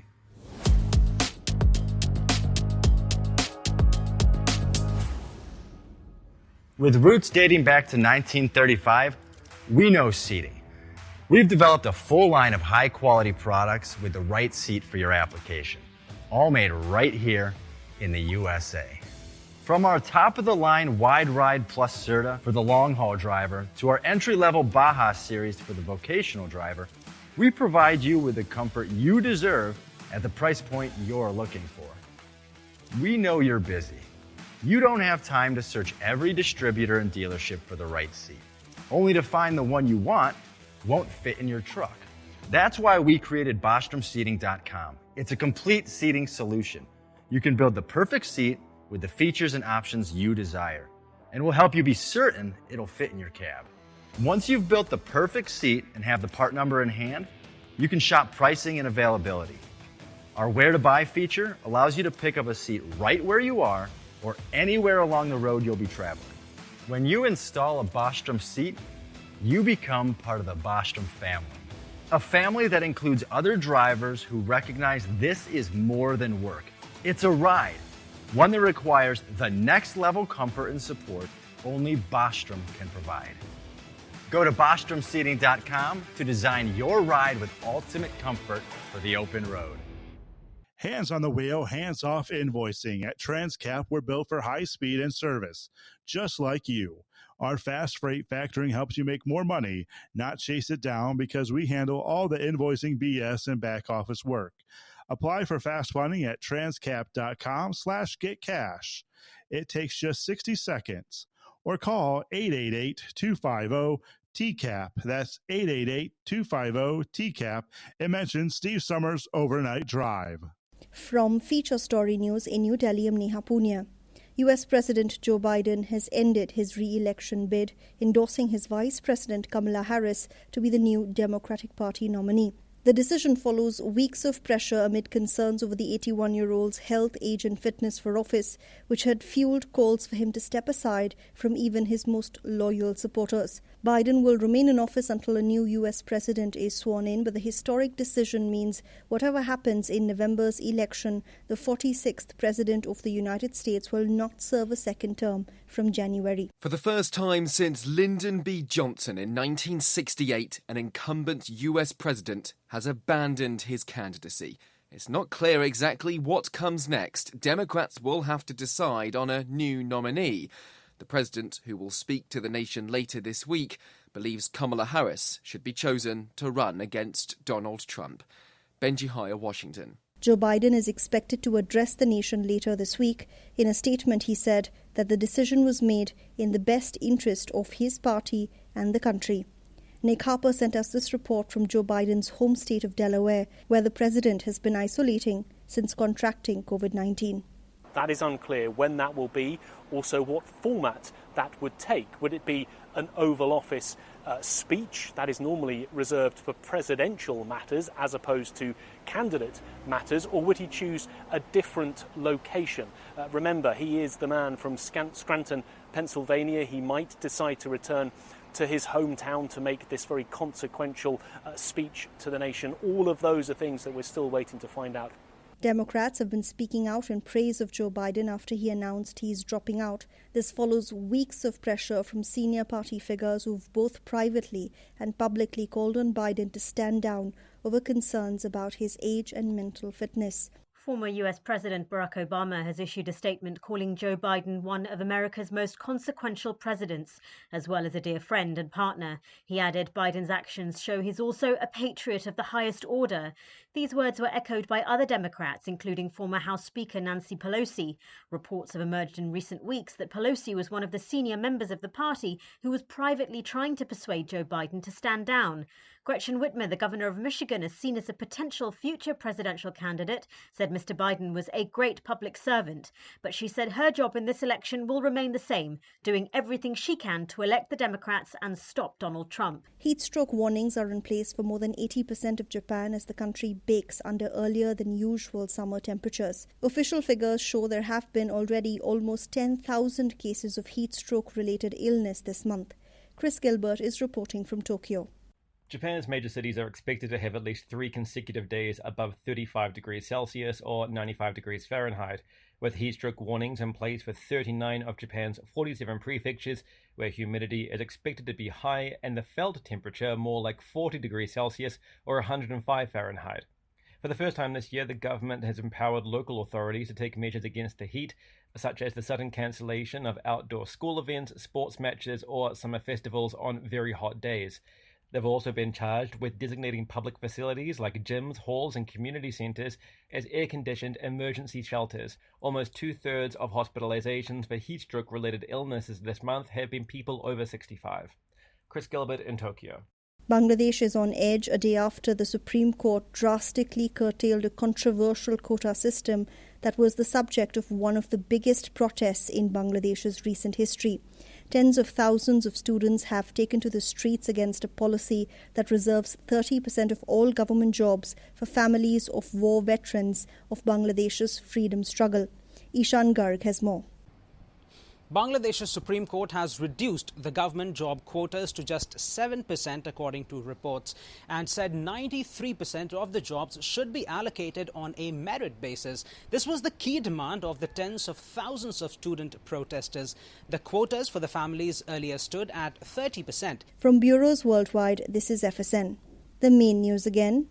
Joe Biden has ended his re-election bid. He's endorsed his Vice President Kamala Harris to be the new Democratic Party nominee. Harris promises to earn the nomination and says she'll do everything she can to defeat Donald Trump. Joe Biden is expected to address the nation later this week. In a statement, he said that the decision was made in the best interest of his party and the country. Bangladesh still on edge a day after the Supreme Court drastically cut down a controversial quota system for government jobs. And that is the latest feature story news. Neha Punya reporting.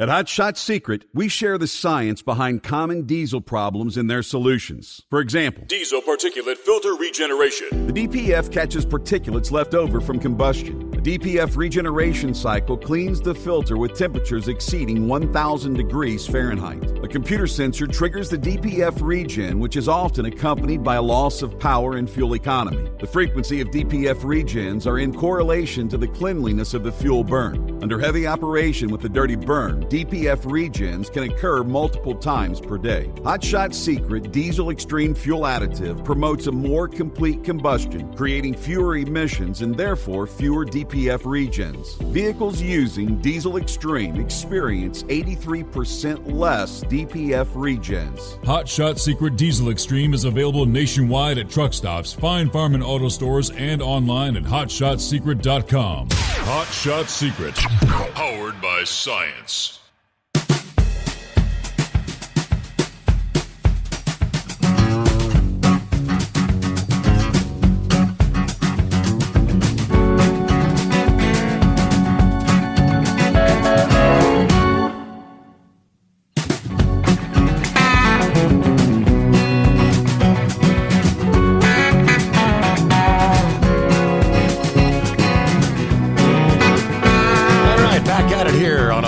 Monday, all kind of fun stuff going on. How was your weekend? Well, hello to the Michigan Madman. We checked in a little bit earlier. Said good to hear from the Lone Ranger. Prayers for him and everyone dealing with cancer or other health issues. Yes, indeed. Hello to Russell. Yeah, Russell was actually holding on. I guess he had to move on, working this morning. Let's see. Hello to Bill. Pappy was referencing somebody that spoke. I believe that was Tucker Carlson's speech. Pappy was referencing about having a leader, not just a president. Okay, all right, let me get back to Eagle here as we kick off hour number 3. Thanks for hanging in there. Oh, okay, yeah, Steve, appreciate that. Hey, listen, man, before I get back to the politics, I want to say 2 things right quick. Auto racing sports notes right quick. The NASCAR ran at Indianapolis today.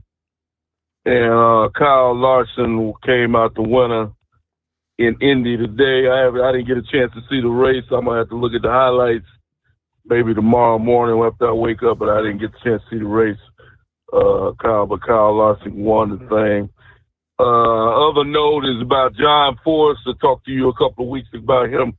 Look like his racing career might be over from what they're saying. There's no way they can let him get back in a car. In the condition that he's in. He's out of in a facility, brain facility right now, they say. And they said that they're going to try to put his car back on the track, though, with a different driver in the coming weeks. But they didn't get no name of who the driver is going to be of his funny car. But they said that they are going to put his car back on the track. But John Force will not be driving, obviously. Just in case people are interested in the Force situation. Yeah. Now, let's get back. One other quick note before I get back to Kamala, Steve.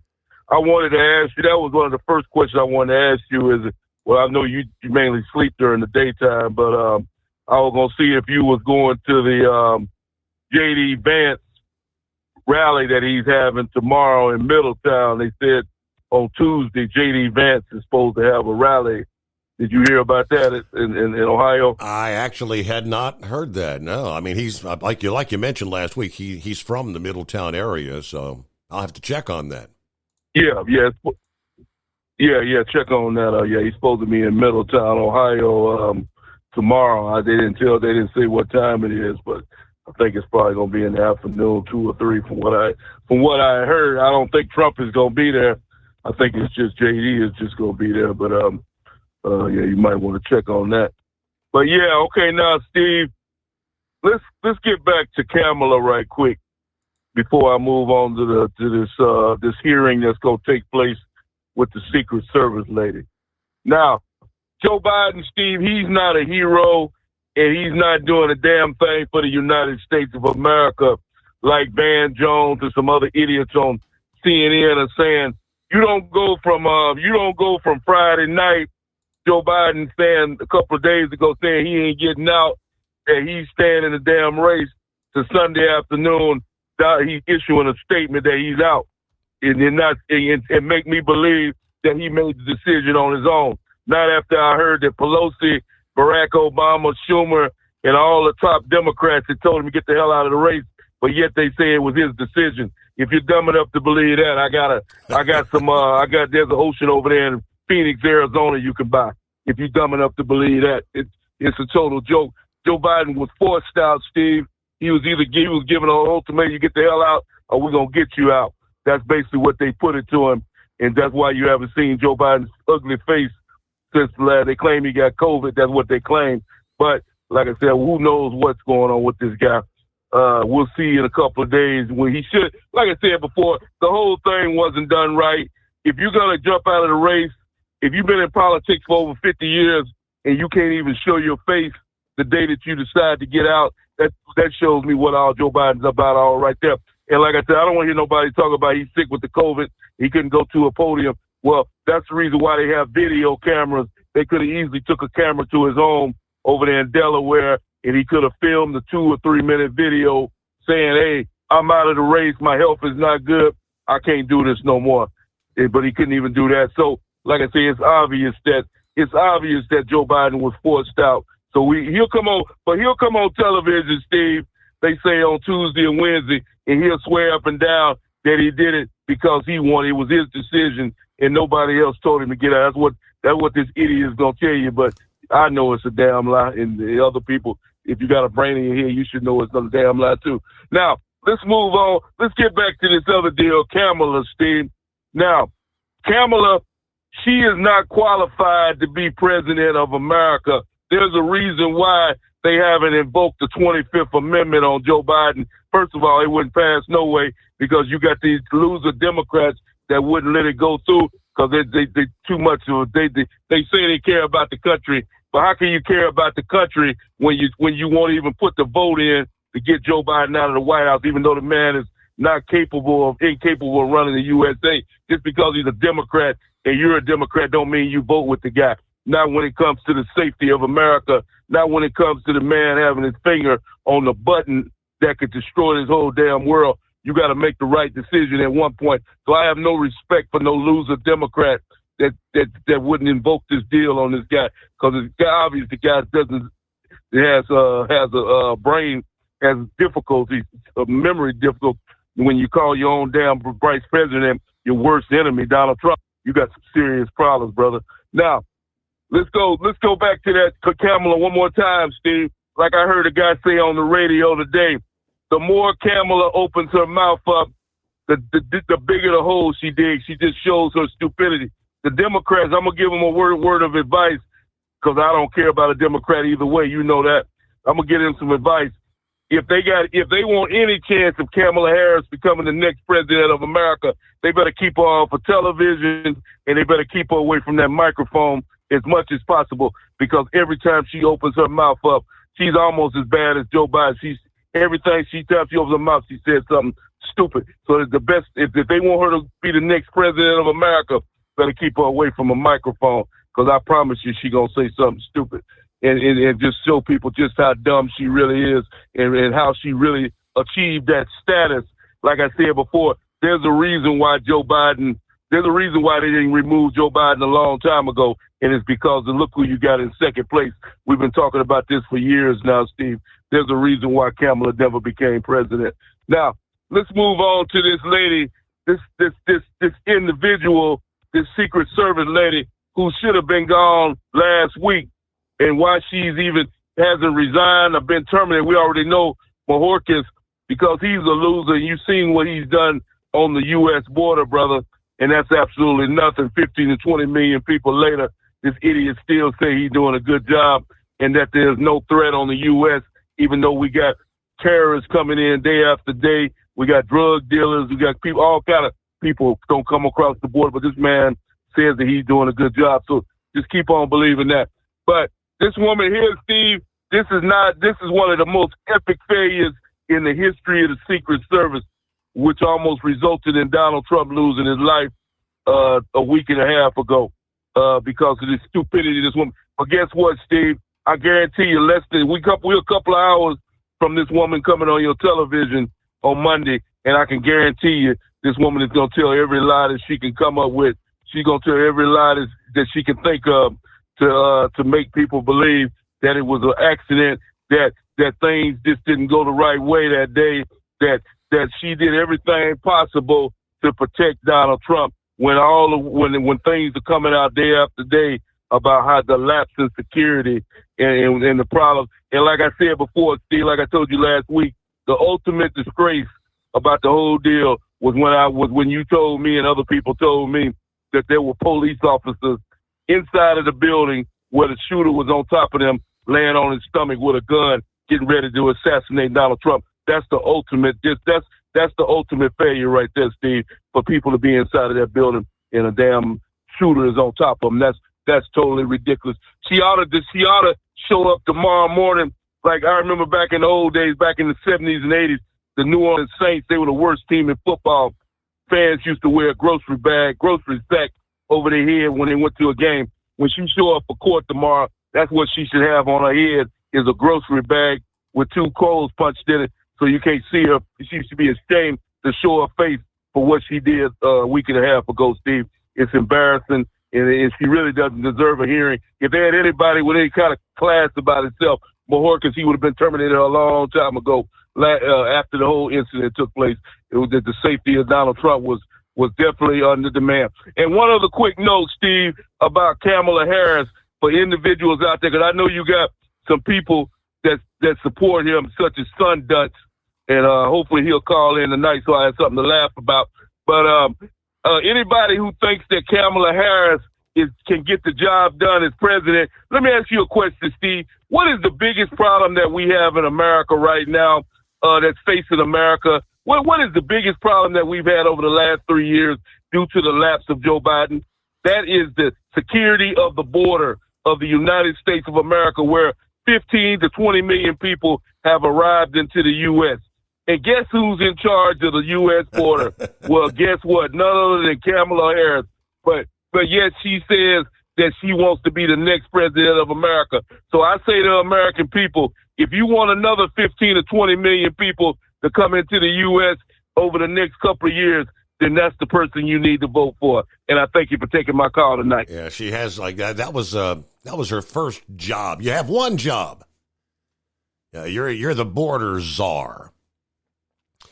Then a few months later, didn't Biden appoint her as like the drug czar? Yeah, she's going to be. It was artificial intelligence, right? Artificial intelligence. Yeah, the AI czar. Artificial intelligence is a 2-letter word. That's potentially the next president of the United States. Okay. Hey, it's been a few days since we heard from Philip. How's it going? Oh, it's going good, bud. How you doing? Doing all right. Survived a kind of chaotic weekend Did our little internet technology IT meltdown have impact on some of the big parks down there in Florida? I don't know. My last day to work at Disney was Thursday because, that's my Friday, so to speak. Yeah, that's right.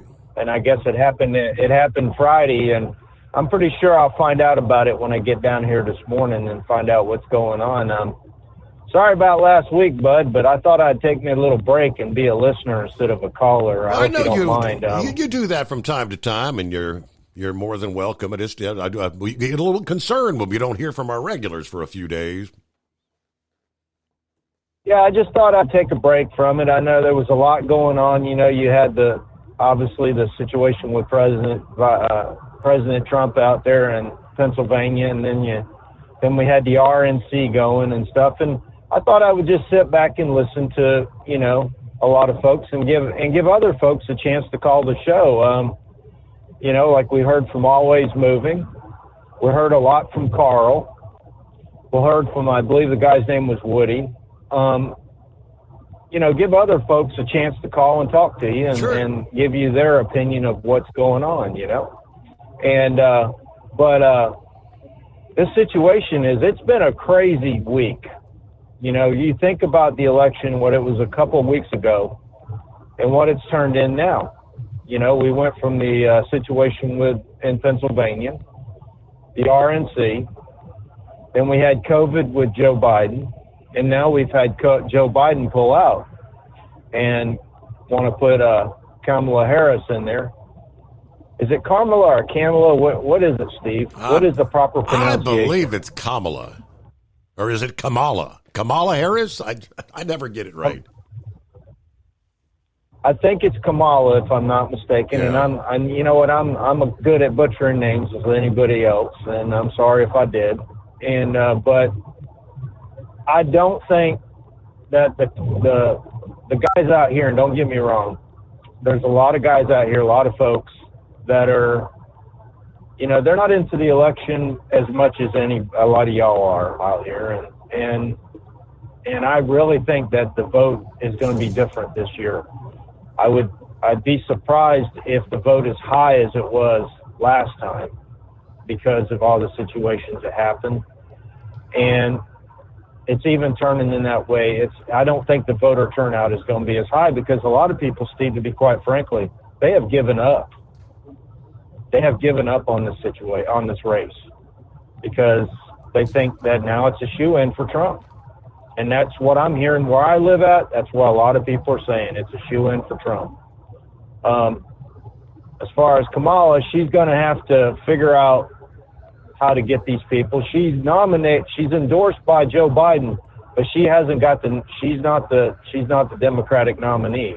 Now, am I right for saying that, Steve? That is correct. I said there's the fact said during the first hour, the fact that that Barack Obama came out and did not actually endorse Kamala, and he said he wants an open convention. I mean, we all think he's the guy that's been making the calls for Joe anyway, and for him not to endorse, I think that the behind the scenes Democrat scenes, that they've got something bigger, better planned in the coming weeks, and she won't be on top of the ticket.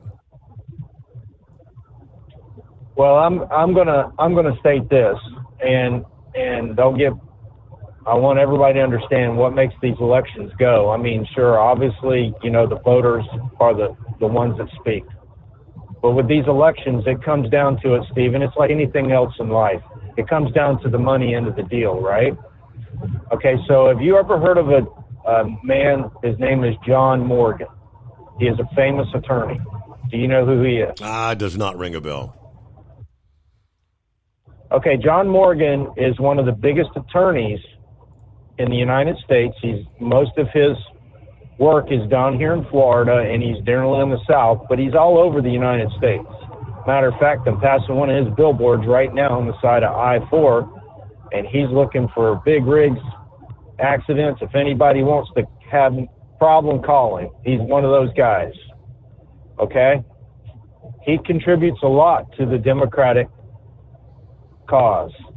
He contributed a lot to Hillary Clinton. He contributed a lot to Biden before when he ran against Trump. He paused his money going to President Biden's race. There's another guy down here. His name is Dan Newland. Dan Newland, well-known attorney down here, same kind of deal as John Morgan. He's going to make you as much money as he can on any of your case. Dan Newland went to the RNC last week and handed our former President Trump $1 million check on stage and came back down here to Orlando. That's all he did was he flew up, handed him his money, and he came back here to Orlando. Now, that's what makes those elections go. And Joe Biden hasn't got that right now. His money is down.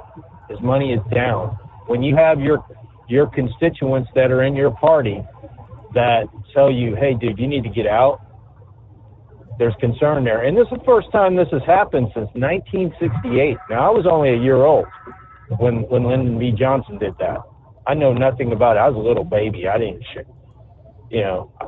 but I never thought I'd ever see this in my lifetime. I mean, this is something that's just as big as former President Trump getting shot. It's just as big as that. And it's got a lot of young people confused right now, Steve. There's a lot of young folks out there that wondering what the heck is going on. The ones that are paying attention. Now, there's a lot of them out there that are not paying attention. They're just doing whatever they do. But the ones that are paying attention are like confused right now. And that's what the third party might happen. What do you think, Steve? You think the third party might happen? Yeah, I wouldn't bank on that. You mean like a surge in RFK, or? There might be a surge in RFK, and because Steve, as well as I do, that they're going to bring Kamala Harris out there and they're going to play the card off everybody. And that's what they're going to do with her. They're going to play the card. They'll play the card, have a candidate that stands right and is going to make the right decisions. And by the way, Steve, have you been hearing all these buzzwords here lately? We've been getting all these buzzwords in these elections. What's this word unity? Unity has been thrown around. I've heard it from the Republicans. I've heard it from the Democrats. It's a word that's being thrown around left and right, and it's a buzzword, and we're hearing that a lot. Unity. We got to be unified, and we're going to see a lot more of that in the next 4 months. So just got to sit back, see how things pan out. But that's all I pretty much got today. I know you're coming up on your time for your news, and I appreciate you having me. Thank you. Very good. Thanks for checking in, Philip. Good to hear from you. Have a good morning. Get the new week underway. Back to the old grind. We're kind of counting down the days here. Things are going to change a bit along the border. A Canadian trucking group is calling for a delayed rollout of the new regulations pertaining to dogs crossing the border. Starting August 1, the U.S. Centers for Disease Control and Prevention will launch new regulations governing the importation of dogs into the country. According to the agency, the new rules are intended to prevent the reintroduction of the rabies variant carried by dogs into the United States, which officials have said was eliminated back in 2007. While the intention of the regulation is to ensure public health, the Canadian Trucking Alliance is claiming this rule has the potential to cause significant disruption to commercial vehicle travel and all cross-border trade, asking the agency to hold off on implementing them until maybe the start of the new year. Now, what's a couple months difference going to make? I don't know. If implementation, as currently outlined, the policy could delay shipments carried by commercial drivers who are traveling with their dogs, which could potentially lead to a logjam of secondary inspection and backups that would impact all truck drivers, whether they're traveling with a dog or not. We get more on that coming up here. From Feature Story News in Washington, I'm Jagruti Dave. US President Joe Biden has announced he's dropping his re-election bid, endorsing his Vice President Kamala Harris to be the new Democratic Party nominee. The decision follows months of pressure amid concerns over the 81-year-old's health, age and fitness for office, which had fueled calls for him to step aside from even his most loyal supporters. Biden will remain in post during the campaign, Benji Hire reports. For the first time since Lyndon B. Johnson in 1968, an incumbent US president has abandoned his candidacy. In a statement on Sunday, Joe Biden said the job has been the greatest honour of his life, but that it's in the best interest of the country to stand down. It's not clear exactly what comes next. Democrats will have to decide on a new nominee. The president, who will speak to the nation later this week, believes Kamala Harris should be chosen to run against Donald Trump. Benji Hire, Washington. Barack Obama and other top Democrats have been speaking out in praise of Joe Biden after he announced he's dropping out of the 2024 presidential race. This follows weeks of pressure from senior party figures who have both privately and publicly called on Biden to stand down over concerns about his age and mental fitness.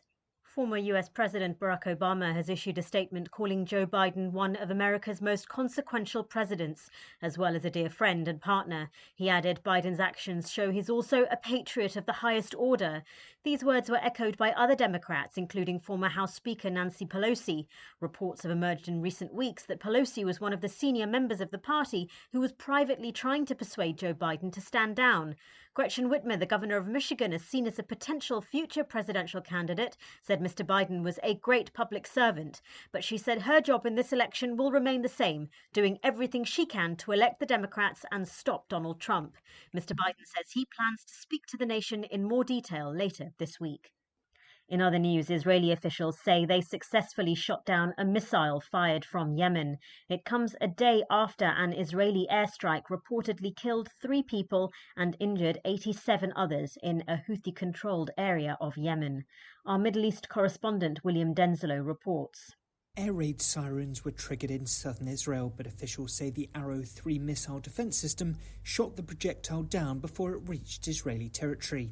It comes a day after Israel launched an airstrike on Yemen's port city of Hodeidah. Israel says it hit military targets, but Houthi officials say a power plant and oil storage facilities were hit. Houthis had previously claimed responsibility for a drone attack in Tel Aviv that killed 1 person and injured 10 others. Israel's airstrike on Houthi areas is believed to be the first since the war in Gaza began, reigniting fears of regional spillover. William Denslow, Baghdad. From bureaus worldwide, this is FSN. Ultimate comfort on the road. That's the Bostrom difference. And why so many drivers are upgrading their seats to Bostrom seating.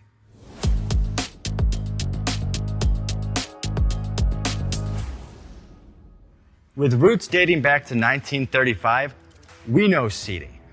We've developed a full line of high-quality products with the right seat for your application, all made right here in the USA.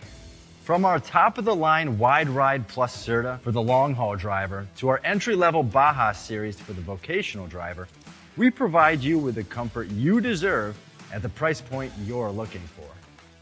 We know you're busy.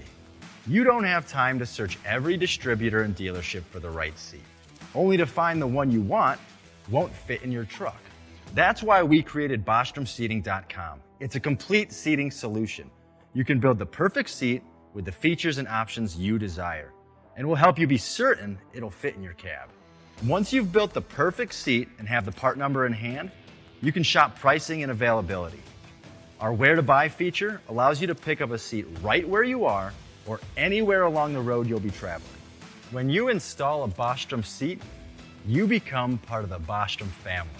A family that includes other drivers who recognize this is more than work. It's a ride, one that requires the next level comfort and support only Bostrom can provide. Go to BostromSeating.com to design your ride with ultimate comfort for the open road. Hands on the wheel, hands off invoicing. At Transcap, we're built for high speed and service, just like you. Our fast freight factoring helps you make more money, not chase it down, because we handle all the invoicing BS and back office work. Apply for fast funding at transcap.com/getcash. It takes just 60 seconds. Or call 888-250-TCAP. That's 888-250-TCAP and mention Steve Summers Overnight Drive.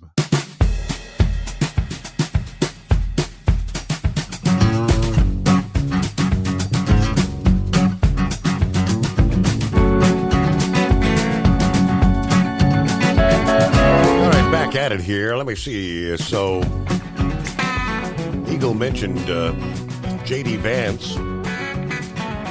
Yeah, according to the Cincinnati Enquirer, since former President Trump announced J.D. Vance as the vice presidential running mate last week, he's been kind of touting his Midwestern roots, so it makes perfect sense that he would choose his hometown of Middletown to make his solo campaign stop today. It is expected he'll play up his blue-collar roots.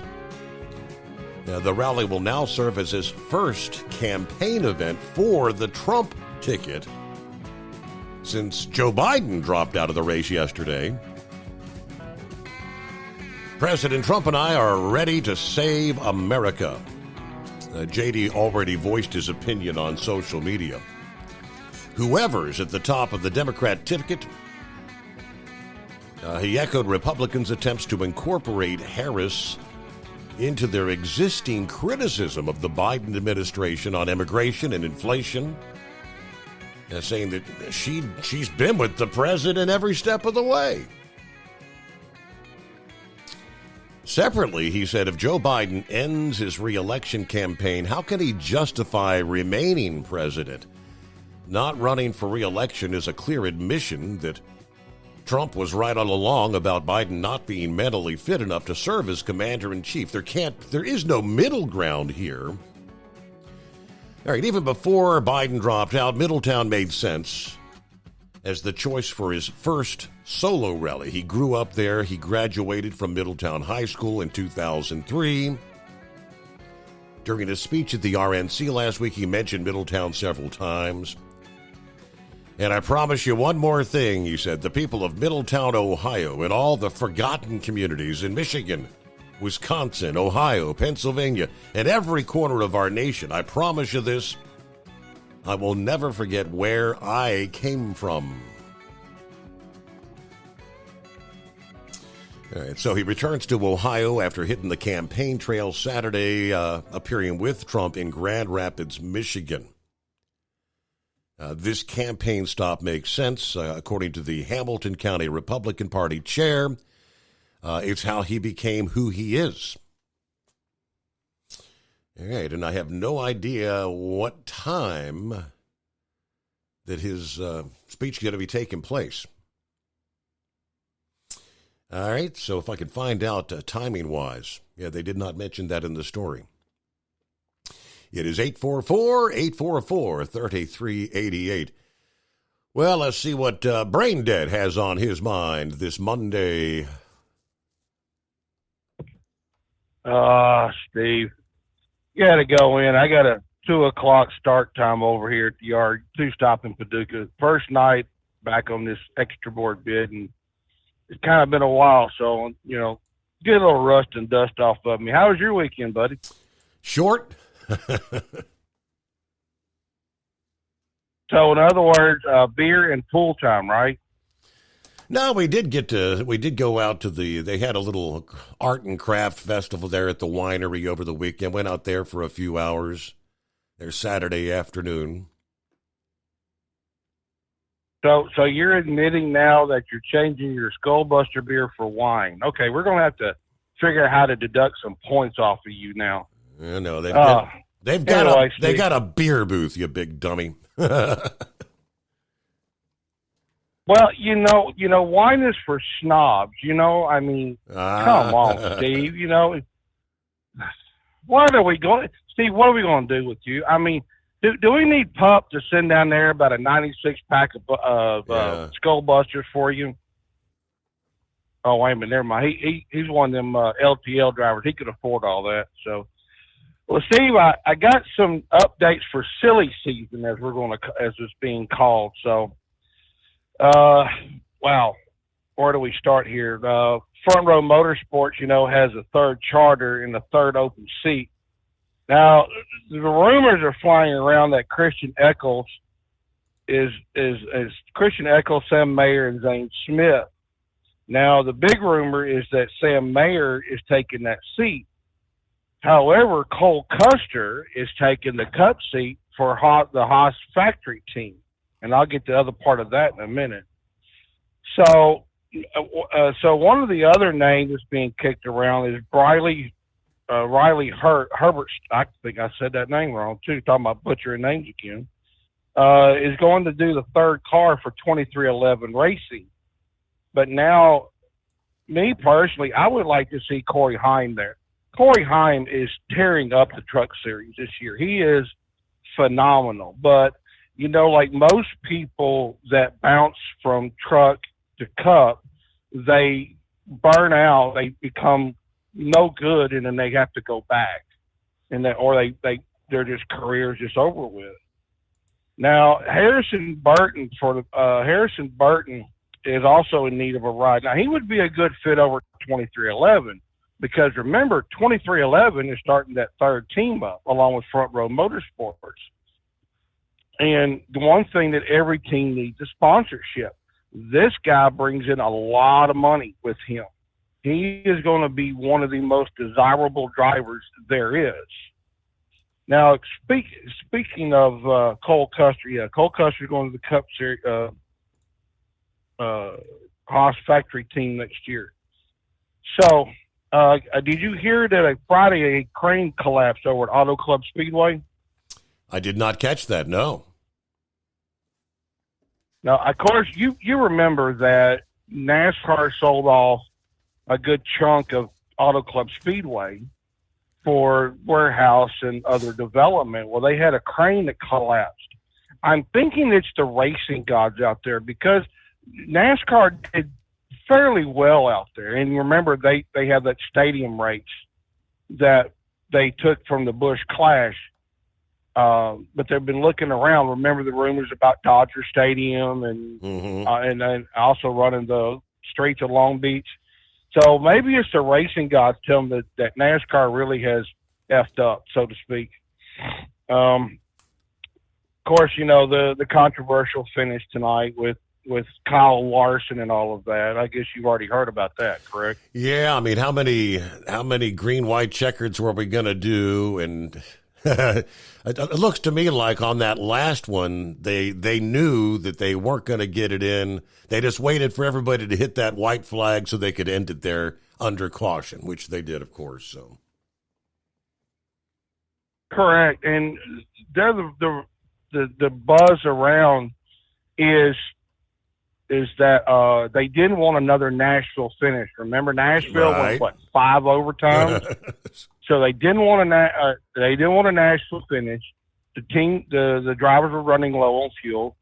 Okay, I see where it's going to come out, but we're going to have all the conspiracy theories come out, like, did Corey LaJoie last weekend dump or crash out Kyle Busch, or what was that all about? Because obviously those two guys have been having words back and forth all week about who did what and what did who. But they did announce that the Brickyard is coming back for Indy next year, Steve. I know you're going to be thrilled about this, but they're putting a little twist on it.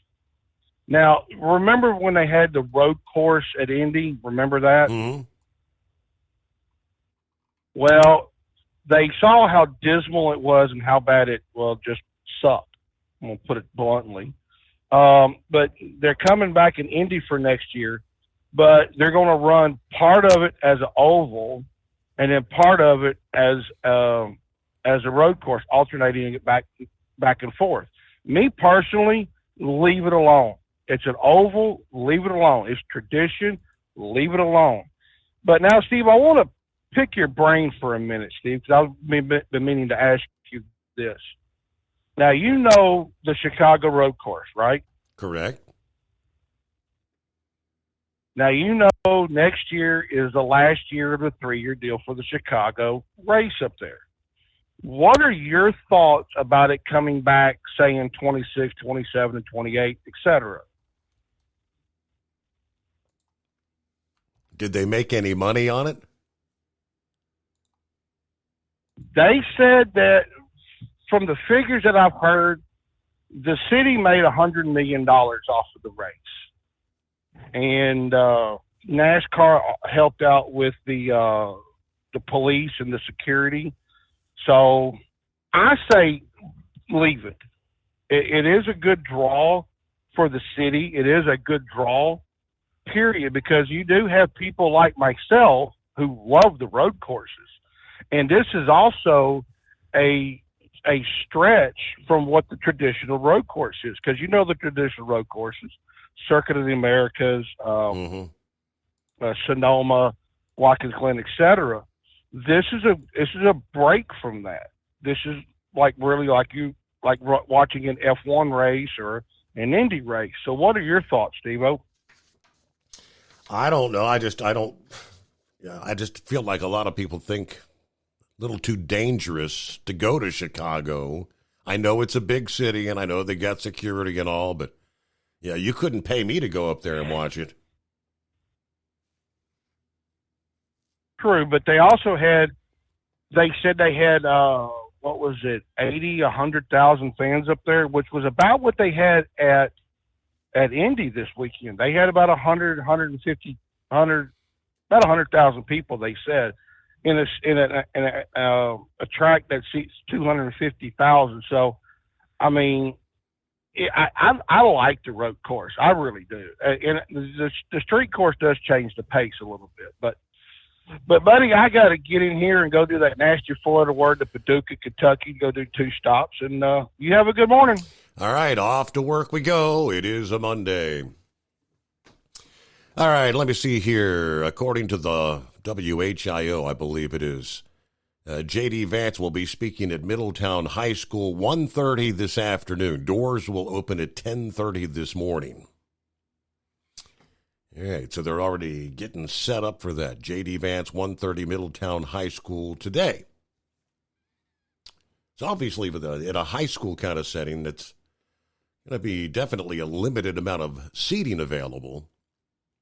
And I'm sure a lot of his Middletown friends and family will all want to be there.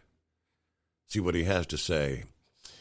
All right, let me see here. We've got, is it the Wave Runner, I do believe?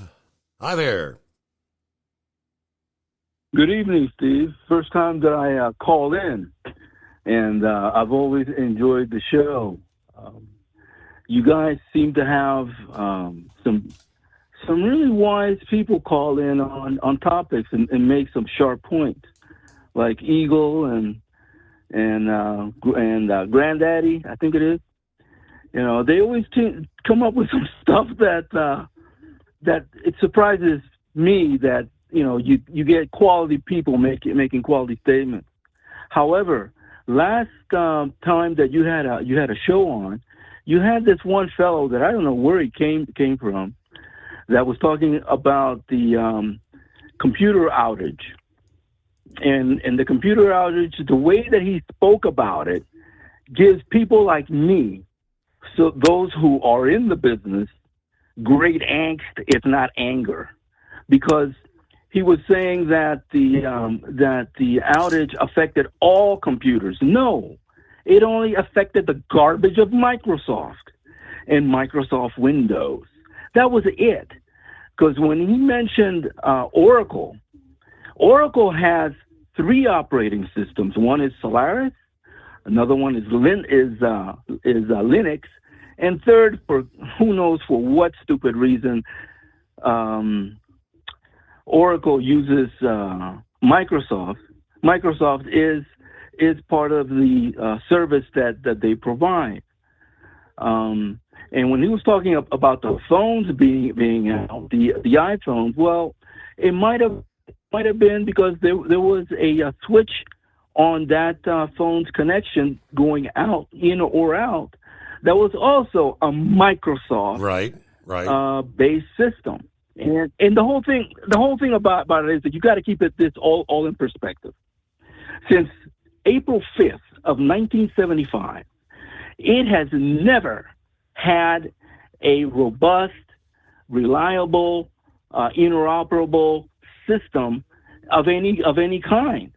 And whenever you hear about somebody getting hacked, cracked, or compromised, it's always the same thing. It's always Microsoft, but they always state it in such a way that it affects everybody. When it's not, that's not at all the truth. I mean, you use Microsoft, you are an aider, a better, and an enabler of the Houthis, the Al Qaedas, the Taliban, and anything that's a bad cyber entity. That's what you're doing. And is there another choice? There are thousands of choices. That's the other thing that gets lost in the sauce. I mean, and these other choices, how much do they cost? A free download. So there's no excuse for anyone to have to be using the garbage of Microsoft when there's so many things out there that are secure out of the box. There is no Symantec that you have to get. There is no F5, any of that, because real operating systems come built from the get-go with the security mechanisms necessary to take care of that kind of thing. The only people that have a problem are the folks from Microsoft. And I have to also add in real quick, the folks there who have more money than sense, those who use Apple. Back in the day, Apple sues Microsoft for infringement for their graphics users interface. And what happens? Apple turns around and makes everything Microsoft compatible to theirs. That's why when you see these big sweeps of ransomware going across, Apple is just as bad off as Microsoft, because Apple made the corporate decision to be fully compatible with Microsoft software. Well, in light of what unfolded over the weekend, would you think? I mean, look at the major, the impact on the airlines. I mean, you had Delta, American, United. I mean, total ground stops. Are some of these big corporations going to be rethinking the software they're using?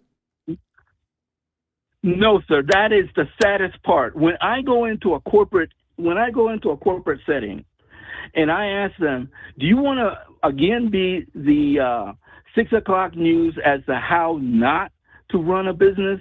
Oh, yeah, of course. No, we don't want to do that.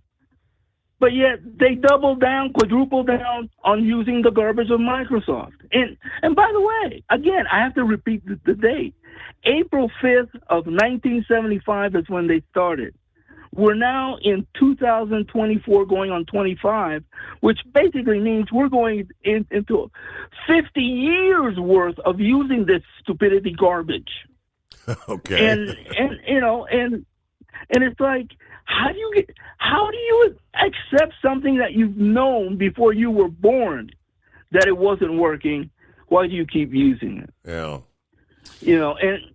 And it's really, really a sad thing. Like I say, I have gone into conference meetings where you see all these security meetings that the government might be having, or even private industry, and you will have anywhere in that room from 5,000 to 7,000 folks sitting in there. And when I stand up and I speak like you're hearing me speak now, you always hear this loud murmur. But when I put out the dare, hey, anyone who wants to show me how good Microsoft is, let's have a debate via email attachment, and the first one who can't respond loses. And I'm going to let you go first. So now you know how your train wreck's going to happen, right? Okay. Are there going to be repercussions? Because obviously, I mean, if this was just a download of some software fix from CrowdStrike, are they going to have to pay the financial implications? And how do you offer up some sort of a software update when you haven't properly, I guess, obviously they didn't test it with Microsoft. Well, let's see, that's also part of some of the fallacies that most people, and rightfully so, think that happens in the industry. That stuff is tested out before it is put out there. But the thing about in this case, CrowdStrike is they are the so-called premier security entity providing security for all these other folks. They cannot admit to the fact that they got hacked. Whether it happened or not, it's always going to only be some kind of a design or a production fix that happens. So you're kind of leaning towards that the top cybersecurity firm that everybody relies on to keep them safe actually may have been hacked. Right. But they will never admit to that, and that's part of the problem. And so they're not going to admit to it. They're always going to say, "Oh, it's only a software glitch." This, and if you remember your history here, you probably heard the same thing when Continental Pipe got hit, or else what was it? SMJ Meatpacking got hit. Oh, at first it was not a possibility. It was no way that they could have got hacked and nothing's going to happen. Well, it does happen. And like I say, this is when people believe what they believe so erroneously for all this time, it makes it almost impossible for me to make any kind of a cogent argument that they're going to accept that says, this is why you get off something that always breaks down. It is very difficult to have it to work, and do something else. Well, what would you we got a couple minutes here. What would your top recommendation be? Besides Microsoft and Apple, what would your top recommendation be? Well, put it this way. I use Unix, and by using Unix, I have no idea what it is for somebody to hack me. When I have rebuilt the telcos, whether it's AT&T, Sprint, Verizon, any of these guys, and even a couple that I've built literally from scratch, they have never, ever experienced any kind of a hack, crack, or compromise when I use Unix or a Linux or one of these other operating systems. Now, does it come to a point where things get caught up with obsolescence, catches up to them? Yes, and obsolescence that happens on my designs has to do with machines now run faster, so you gotta use a longer, larger word, which is how things are described and how they work. Or you have perhaps a different set of protocols that now have to be retuned in, and you have to, rebuild things. It's like anything else. As we progress, new things come into play that are useful, that provide greater productivity or flexibility. You got to work these things in, but you don't do that because things just collapse. Okay, yeah. Hey, I'm looking at the clock here. If you got more for us, Wade, we got to take care of the news break, but we'll be right back. Ultimate comfort on the road. That's the Bostrom difference, and why so many drivers are upgrading their seats to Bostrom seating.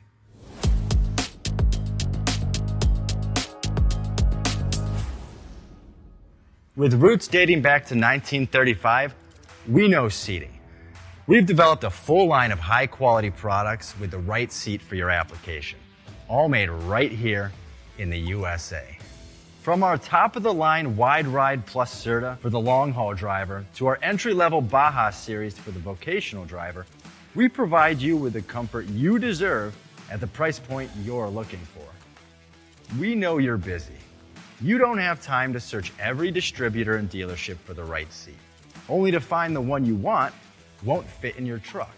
That's why we created BostromSeating.com. It's a complete seating solution. You can build the perfect seat with the features and options you desire, and we'll help you be certain it'll fit in your cab. Once you've built the perfect seat and have the part number in hand, you can shop pricing and availability. Our Where to Buy feature allows you to pick up a seat right where you are or anywhere along the road you'll be traveling. When you install a Bostrom seat, you become part of the Bostrom family. A family that includes other drivers who recognize this is more than work. It's a ride, one that requires the next level comfort and support only Bostrom can provide. Go to BostromSeating.com to design your ride with ultimate comfort for the open road. Hands on the wheel, hands off invoicing. At Transcap, we're built for high speed and service, just like you. Our fast freight factoring helps you make more money, not chase it down, because we handle all the invoicing BS and back office work. Apply for fast funding at transcap.com/getcash.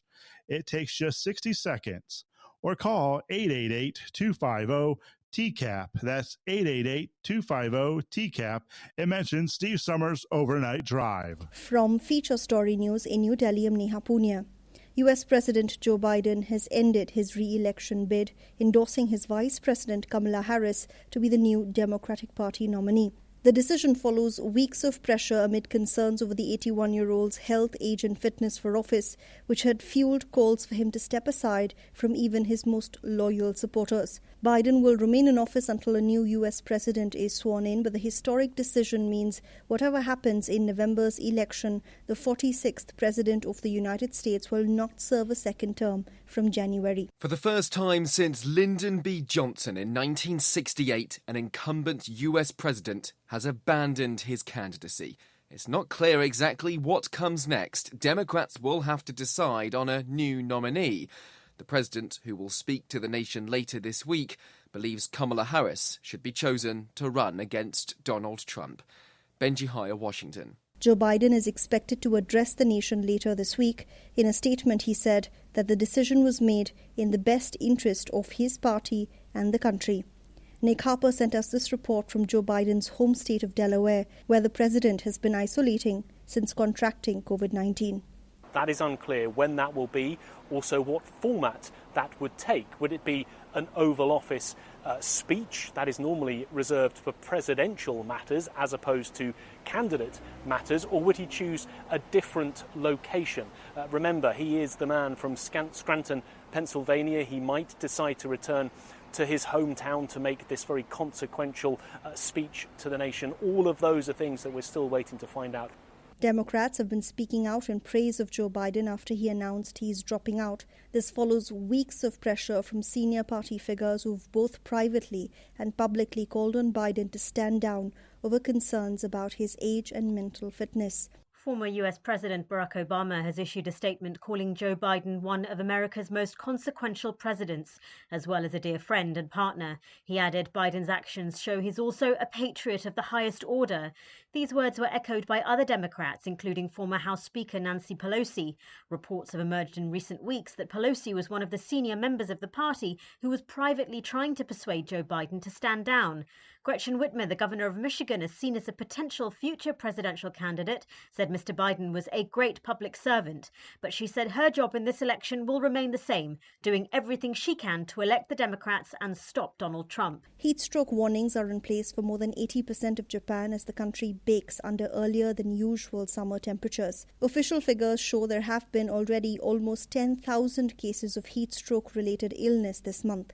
Chris Gilbert is reporting from Tokyo. Japan's major cities are expected to have at least 3 consecutive days above 35 degrees Celsius or 95 degrees Fahrenheit, with heat stroke warnings in place for 39 of Japan's 47 prefectures, where humidity is expected to be high and the felt temperature more like 40 degrees Celsius or 105 Fahrenheit. For the first time this year, the government has empowered local authorities to take measures against the heat, such as the sudden cancellation of outdoor school events, sports matches, or summer festivals on very hot days. They've also been charged with designating public facilities like gyms, halls, and community centres as air-conditioned emergency shelters. Almost 2/3 of hospitalizations for heat stroke-related illnesses this month have been people over 65. Chris Gilbert in Tokyo. Bangladesh is on edge a day after the Supreme Court drastically curtailed a controversial quota system that was the subject of one of the biggest protests in Bangladesh's recent history. Tens of thousands of students have taken to the streets against a policy that reserves 30% of all government jobs for families of war veterans of Bangladesh's freedom struggle. Ishan Garg has more. Bangladesh's Supreme Court has reduced the government job quotas to just 7% according to reports, and said 93% of the jobs should be allocated on a merit basis. This was the key demand of the tens of thousands of student protesters. The quotas for the families earlier stood at 30%. From bureaus worldwide, this is FSN. The main news again. Joe Biden has ended his re-election bid. He's endorsed his Vice President Kamala Harris to be the new Democratic Party nominee. Harris promises to earn the nomination and says she'll do everything she can to defeat Donald Trump. Joe Biden is expected to address the nation later this week. In a statement, he said that the decision was made in the best interest of his party and the country. Bangladesh still on edge a day after the Supreme Court drastically cut down a controversial quota system for government jobs. And that is the latest feature story news. Neha Punya reporting. As an independent trucker, you work hard to meet your goals. The Owner-Operator Independent Drivers Association has been helping small business truckers for over 50 years with benefits, services, information, and discounts. You work hard, but OOIDA works even harder to give you advantages that large fleets enjoy. And all of our programs support our representation on your behalf in Washington, D.C. Become a member at OOIDA.com, making a difference in the lives of truckers. Fuel filtration is a big deal. Poorly filtered diesel fuel can damage injection systems, reduce efficiency, and rob horsepower, among other things. By removing the water, air, and debris from fuel, fast fuel systems can triple the life of your injection system while restoring power, optimizing fuel economy, and more. Not sure what your truck needs? Give us a call at 636-433-5410 or learn more at fastride.com.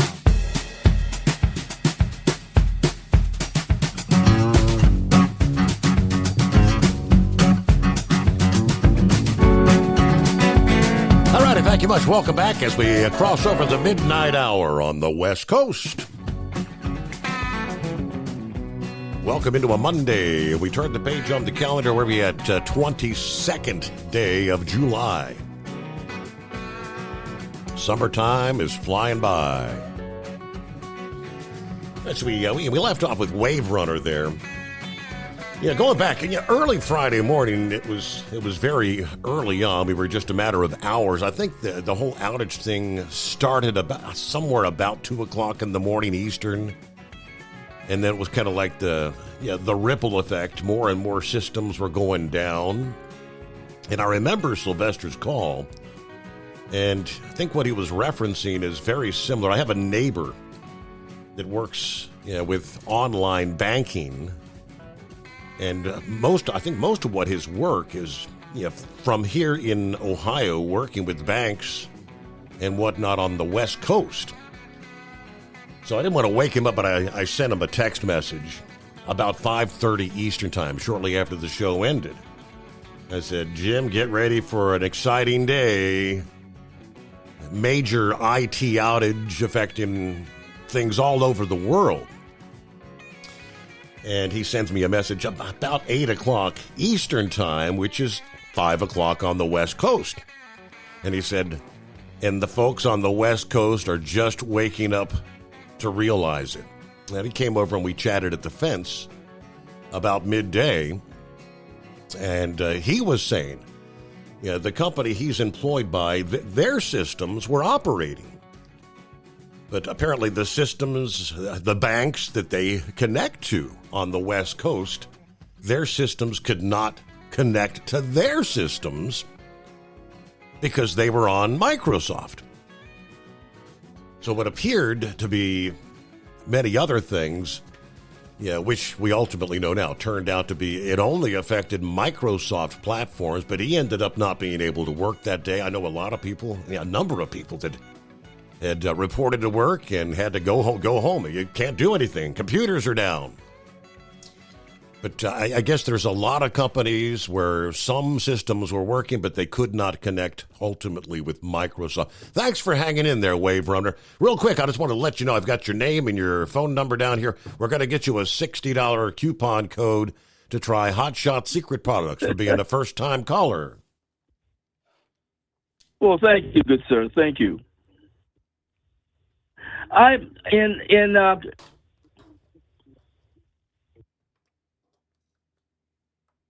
Go ahead, Wave Runner. You still there?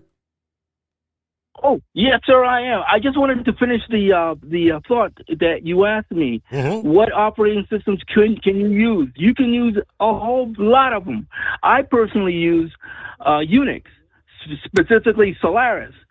That's what Visa uses. Visa has never been hacked ever since they put in Solaris. You can also use various versions of Linux. Ubuntu is one that is very user friendly, and it takes care of the administration that one would normally do. They take care of it for you. They have ongoing programs checking your security, checking the updates for your various software. Yeah, so that would definitely be a choice. And by the way, the same hardware platform that you're running the Microsoft on, you can run any of these systems. Now, just be know that there is a caveat, and the caveat is this. On some Microsoft systems, they make it such where the BIOS, the basic input outs of the system, will not accept anything else other than Microsoft. But that is something that, it does happen, but not every machine has that. That's about maybe 20% of all machines have that limitation. But that's the only thing that you would run into. So if you want to upgrade, so-called, you're going to take something. You're going to bring in an operating system that's a free download. More than likely, it's going to run easily on your hardware, just like any thing that Microsoft would have running on it. And you won't have the compatibility issues with software that you have with Microsoft wanting to talk to somebody else's system. I mean, if you have a Unix system, you can talk to IBM, you can talk to Hewlett Packard, you can talk to everybody and anybody from a programmatic standpoint. Where with Microsoft, no, you got to have waivers, you got to have extensions, you got to have some kind of an exception that allows you to do things, assuming that you can. That's the other thing. You don't necessarily have all that connectivity. So the easiest way to identify someone who really knows what they're talking about versus someone who doesn't, you just ask the question, are you a Microsoft user? If they say yes, that's it. Really? They can't talk about anything in computer science. Yeah, right. I mean, I make it real quick. I make it real simple. They're a Microsoft user. They're not going to know about these other operating systems. They're only there. That's it. So that's what I wanted to get across, because it makes it real difficult for me to come in and express and explain what the marketing hype is in the business, how things really work, because their minds are already closed if they're a Microsoft shop. Yeah. Well, real quick, like you mentioned one thing. You used the word user friendly. Is Microsoft dominance? Yes. Is their dominance primarily because it's easier to use for most people that aren't real? I mean, I'm not real computer savvy. It's as simple as this. The old Irish saying: "It's better the devil that you know than the one that you don't." And most people have grown up from moment one to be using a Microsoft system. That's it. That's why they are so comfortable with it. Not because it's any good. It's because they were forced to use that and that alone. They don't know anything else, and that's so that's what they use. That's what the problem is. But if you decide, like I'm telling people here at the Catholic Church, hey, listen, you seen these hacks. I've been telling you about this kind of stuff for years, and now they're saying, you're right. We don't want to be embarrassed anymore. We don't want to have our bank accounts hacked anymore. Oh, and on banking, most banks, ironically, the same way as medical institutions, they use Microsoft. Is it any wonder why they are one of the top targets for hackers to go after? I mean, it is truly mindless how we take our most personal information and trust it to Microsoft. Or, it's just the kind of thing that just makes no sense whatsoever.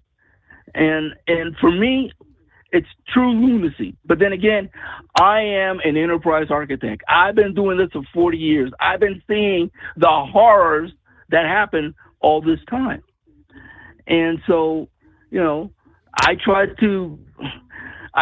to enlighten folks as to some of my experiences so they don't have to go through that kind of thing. Mm-hmm. I mean, it is not an easy thing to have your identity hacked because you really don't get it back. Once stuff goes out on the dark web, you will be subject to hacking time after time after time. Go talk to Marriott. Marriott, they've been hacked so many times they don't even count it anymore. It doesn't even make the news anymore. And we're talking 500, and they're running somewhere in the neighborhood of 550, 600 million accounts. That when they get hacked, it seems like it's everything that gets hacked. The city of Baltimore, they got hacked back about 30 years.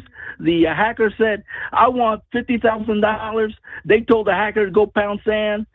They have not recovered since. The courts can't really talk to judiciary. Judiciary can't talk to the jails. The public service providers seem to be lost all the time because they can't talk to other entities. They're all stuck in what's called stovepipe. They can't communicate out. And the same thing is especially here in Delaware, where I've been trying to deal with the state, and they keep screwing up. They keep screwing up, and you tell them you do have in-house other operating systems. Why don't you use them? Those are secure. Those actually work. And they come up with the stupidest, sorriest excuses you can think of. That is purely retarded. Well, I had one other question for you, Wave Runner. I mean, I'm thinking this this should have been a pretty big wake up call about in the event that we do end up in some sort of a cyber war with China or Russia or North Korea. That this was just a tiny taste of what could come our way. What about the security of our power grid and water systems? And I'm kind of wondering why they weren't impacted. That's another problem area that I have been getting on the case of the local co-op, because the local co-op, their systems are what? Microsoft based. The control system that electrical energy around the grid is all done on a Microsoft platform. Wow. I mean, it's. I cannot tell you just how much sometimes my jaw it just doesn't open. It blows as the ridiculousness of these folks. But so at any rate, I will certainly be calling back and and make mentions about this and some of the trends that are happening. So I just wanted to make one quick point that you just brought up. What about having wartime? Mm-hmm. We, the U.S., are going into a war stand. Biden, the traitorous garbage of Biden has done, has set us upon rails that we cannot avoid. There's nothing Trump or anybody can do to evade us having a pretty serious incident come this fall, because Xi was elected after he was ICA. They changed the Constitution, And his promise was he's going to reenact Made in China. That's already being prosecuted out there in Asia presently. There are all kinds of moves that China is making to say, we're coming. And as you have reported here, and many of the callers have talked about, Chinese entities here going to the firing ranges, and the ones that are the long shooters are the women. I mean, there's no secret. We know what's happening, and this is what's coming down the pipe. For this particular reason, I mean, as when I'm playing the guy that does the architecture for these multi-global nationals, I also have to take into account not just technology. I have to take into account culture, politics, current events, all that stuff. And since we are now heading for a war situation, I would have thought that instead of J.D. Vance, which I think, is a perfectly good guy and would probably be pretty good in a normal non-war environment, I would have thought Trump would have chosen McChrystal. McChrystal was the fellow that was doing in the DOD what Trump was doing in the regular government, and that is he wanted to clean up the DOD swamp, and the DOD and intelligence swamp, and that's why he got forced out of the military. I would have thought he would have been the better guy as a VP, because not only could he, a man of his worldly experience, do the VP work, but he also knows where all the bodies are buried with regards to the defense and intelligence. So that would have been my choice. And as a matter of fact, that might be a necessary thing to do, because, like I say, we're going on a war footing, and it's so sad. I never thought when I left the old country. Well, when I left the old country, I was too young to know, but I would have never thought that coming to the what happened in the old country, where the commie-crats took over by making all these promises, by buying out all these votes.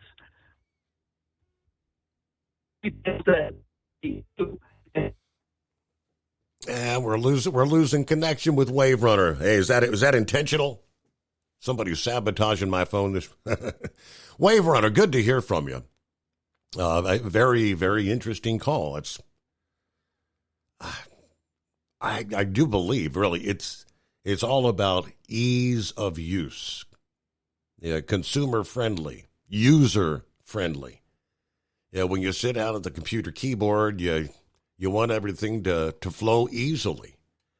I have no idea how much more difficult it would be to navigate through some of those other type of systems he was talking about, the Linux.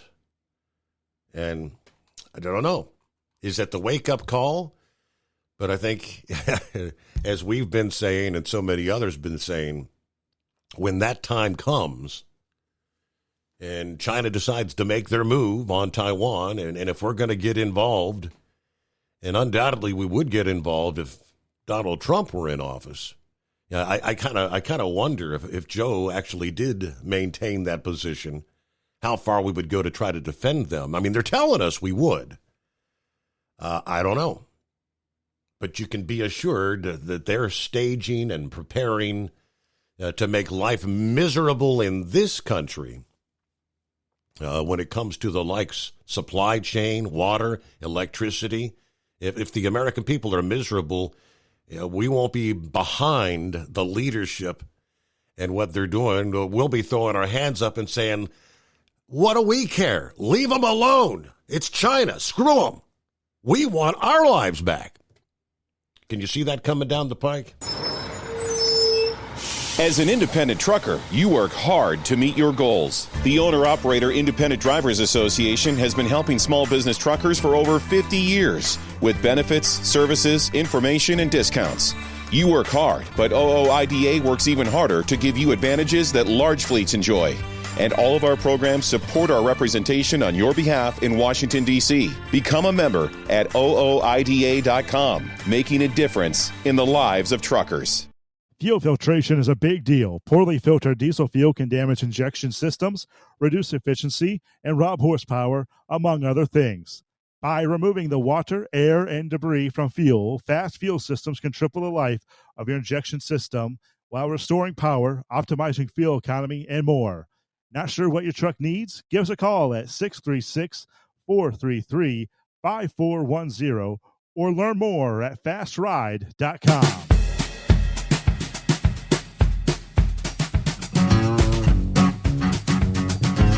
All right, it was one of our, I think you were one of the, toward the tail end, final callers there on Friday morning show, Sylvester. And I don't know, did I do you justice when I tried to explain how at the time nobody really knew? My neighbor in the bag, his systems worked, but they couldn't connect to the other systems, but it turned out to be Microsoft kind of thing. Yeah, sure. And as far as the Oracle system goes, we found out since, because it was pretty early on, and it did affect every one of our systems because at the majority of the issues were payment gateways, as you were talking about. Can you hear me okay? Mm-hmm. Yes, sir. Loud and clear. Okay. All right, cool. Just making sure, because I turned my my speaker off in my garage. So the majority of the issues that we had were through payment gateways. And the reason why our data system was affected is because our data system is directly involved with, in this particular case, the data gateways for Commonwealth Bank System, which is not a Windows-based system, but that's neither here nor there.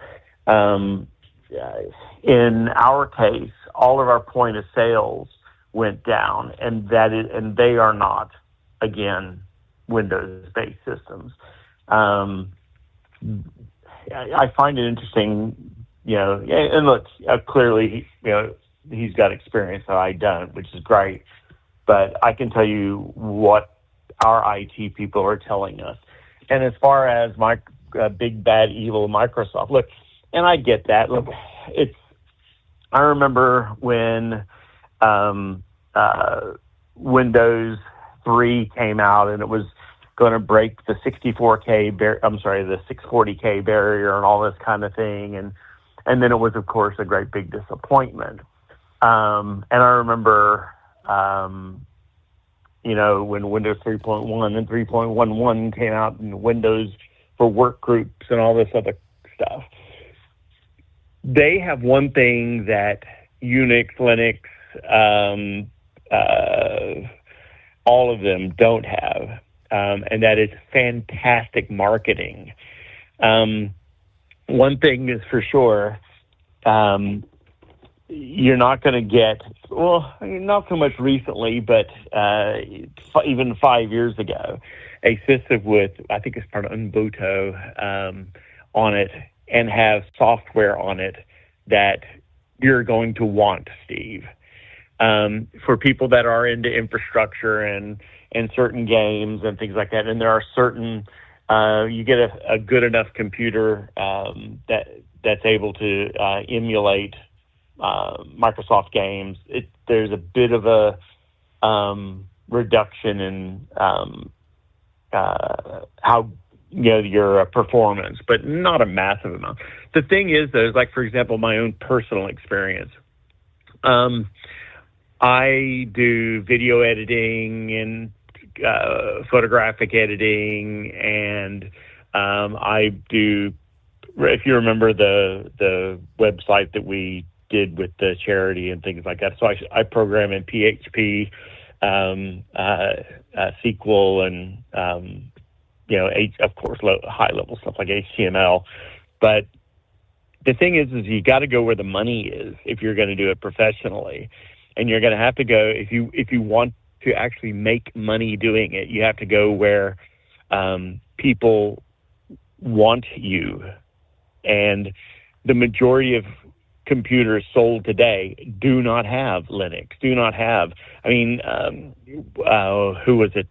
Google came out with their Chromebooks and things like that, and they were pretty popular for a little bit, but they're so limited what you're able to get for them. So a lot of people don't want them.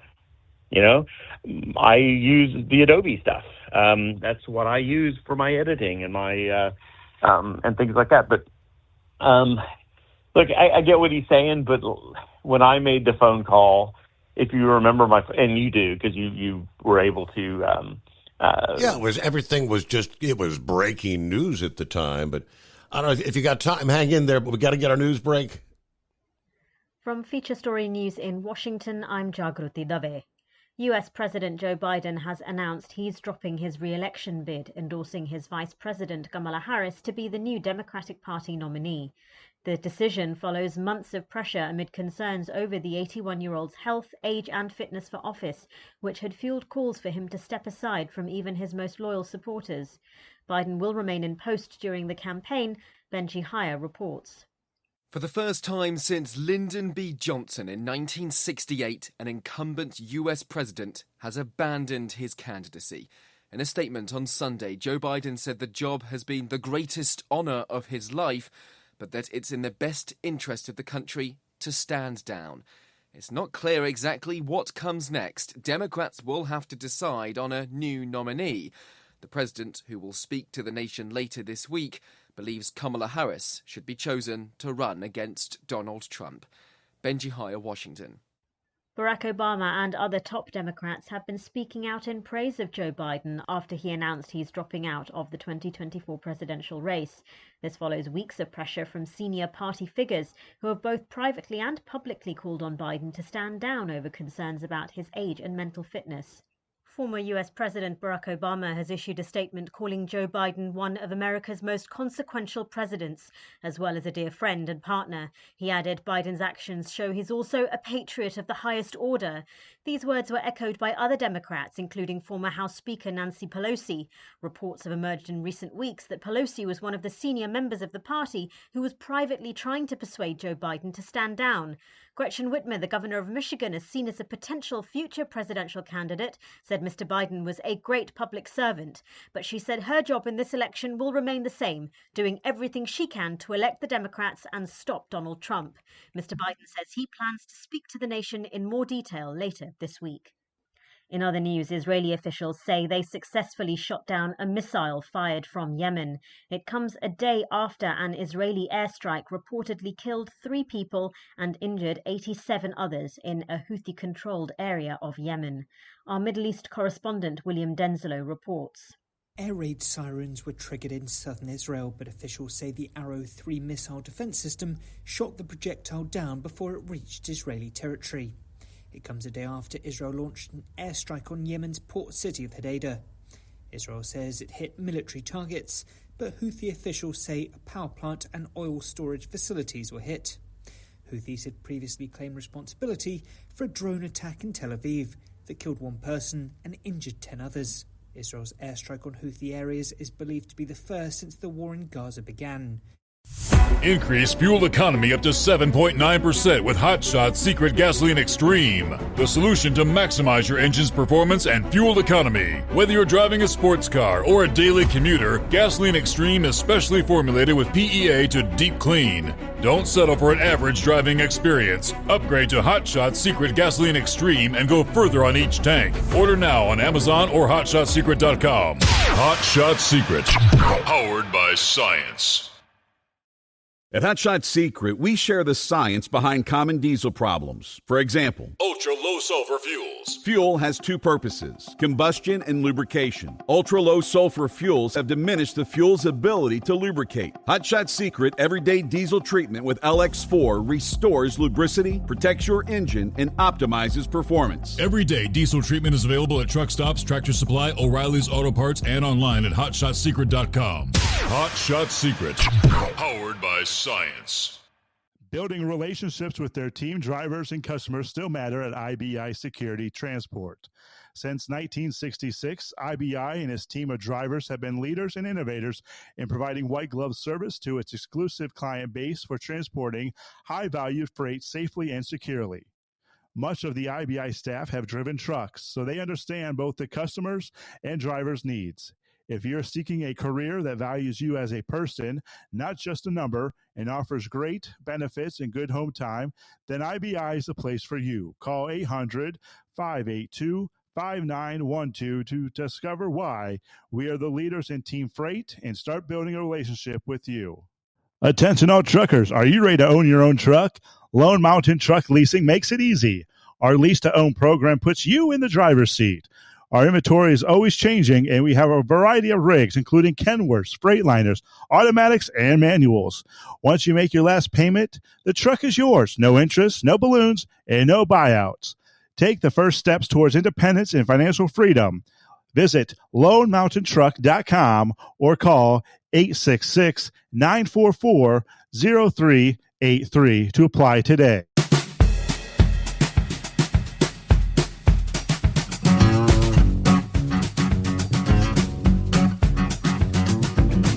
We take you back to the land down under. Welcome back, Sylvester.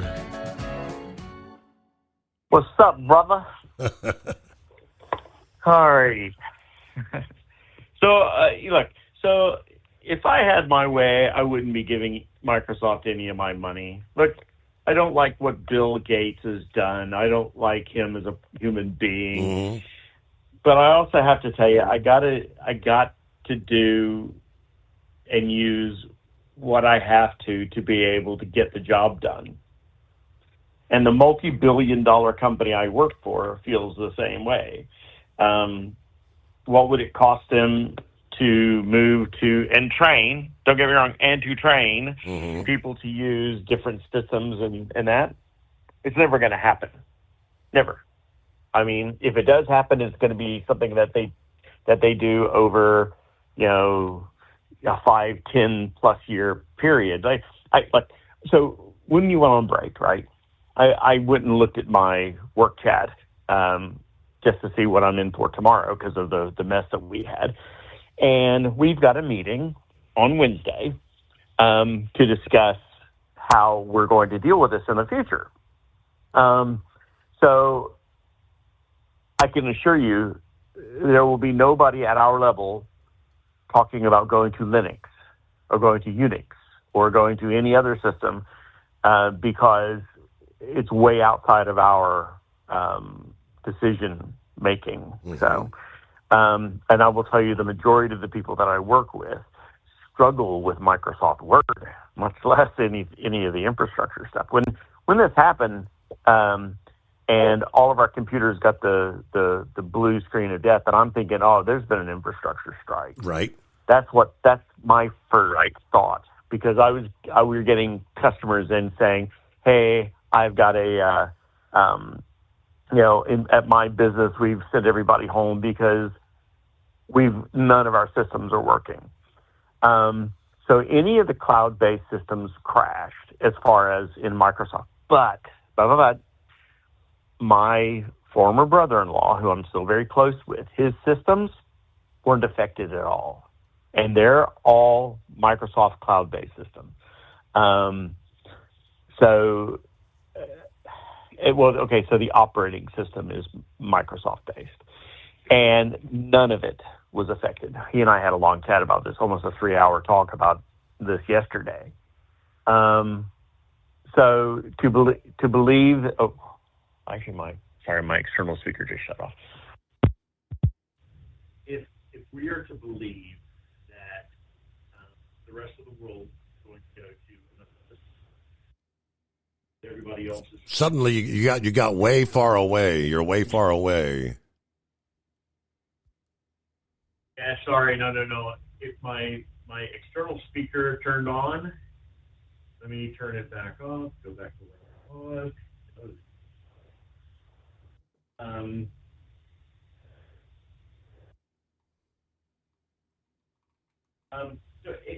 Can you still hear me? Barely. All righty, hold on. I'll get this over. All right, can you hear me now? There you are. There you are. All right, sorry about that. I got to turn this stupid thing off. Hold on. There it goes. All right, so if we're talking about common systems, if you look at the total number of computers that are on a Microsoft-based system, and then the total number of computers that are on Unix, seriously, those are published numbers. Have a look, Steve.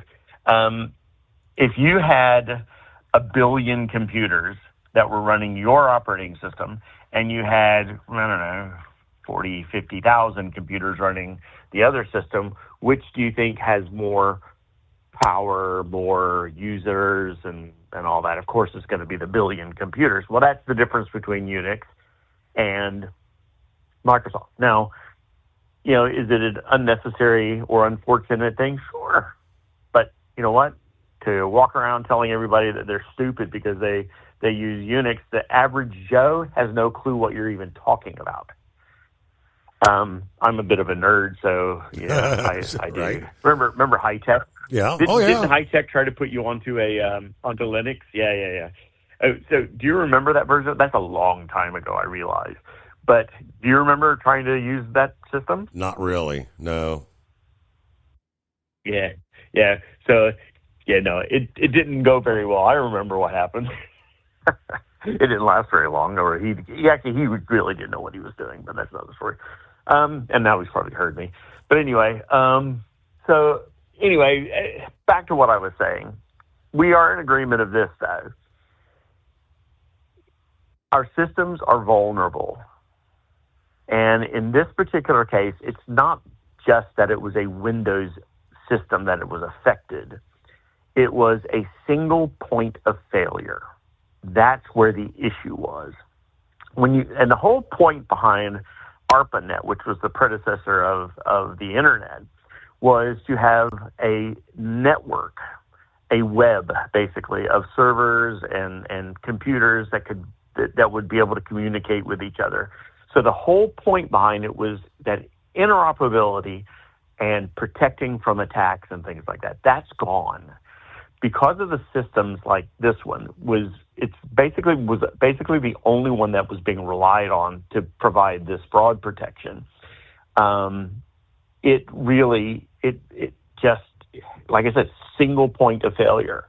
When you have a single point of failure like that, and you have that cascading effect like we saw on Friday, Saturday, it alone should be a red flag. Now, was it an attack? Dude, I will never be in a position to know exactly what happened. We can sit here and speculate here on, on the show, but we don't know. We're only going to know what we're told, pretty much.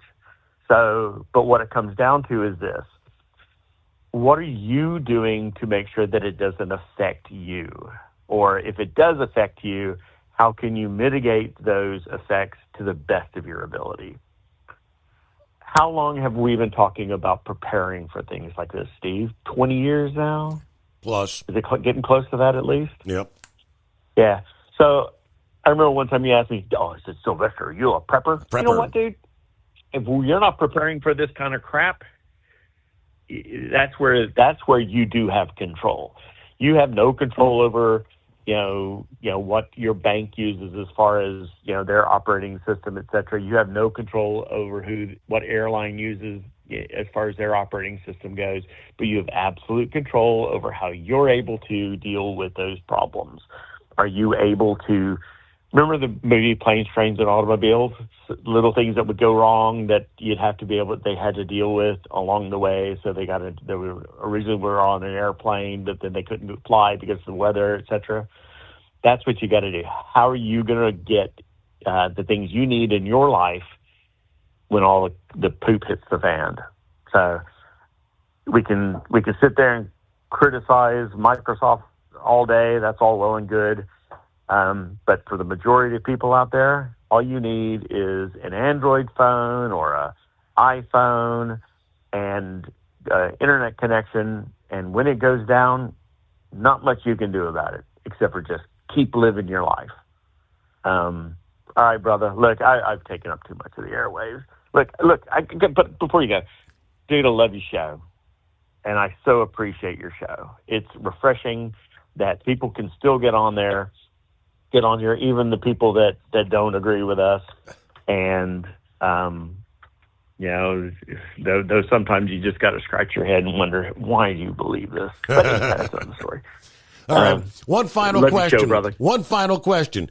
Do you think Kamala Harris is going to be? Bro. Will she be leading the ticket come the convention, or will it be somebody else? I think there's a battle going on right now behind the scenes.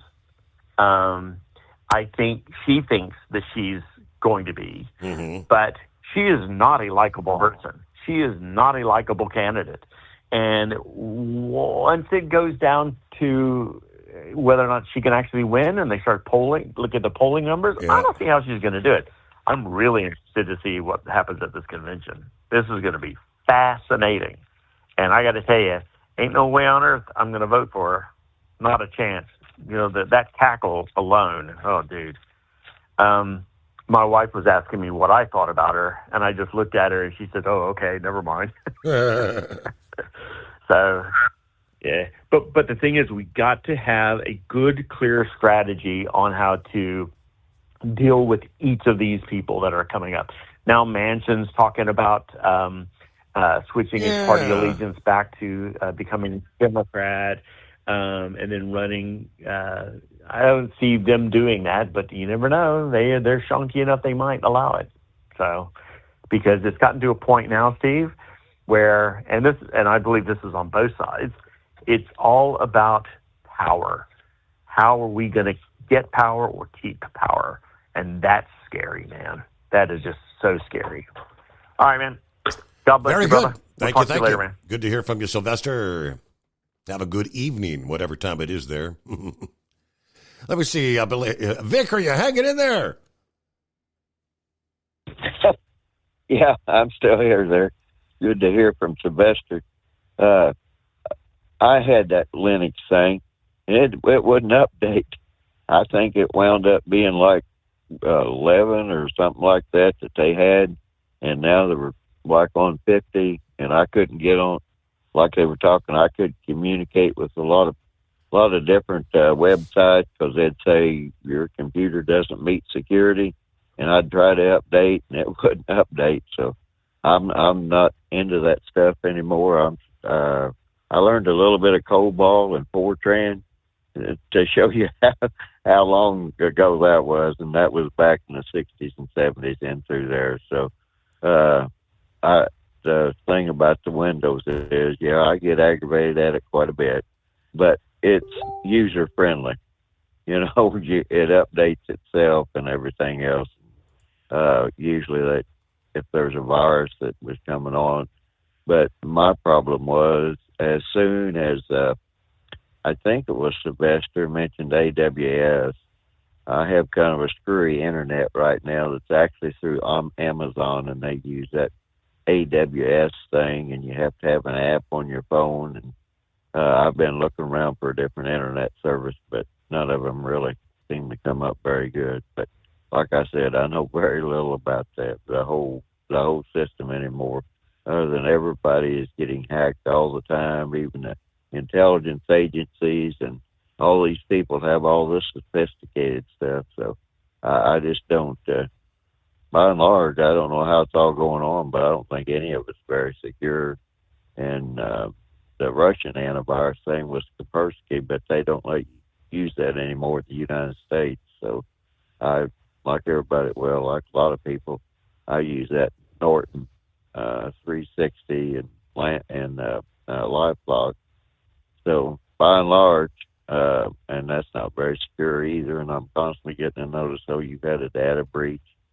And I think I've had like 3 or 4 services that I haven't even signed up for that are free. So anyway, the fact that they got hacked over the weekend and it came back to Microsoft really doesn't surprise me too much. And I really hadn't got in touch with my son that worked for one of the major airlines, and I did see tonight that they're just now beginning to get dug out from where they were at, and the economy should not the economy, but I guess the system should get back to normal. But really what I called in about was, number one, I was amazed to find out that these animal activists are falsifying documents and bringing dogs in from other countries.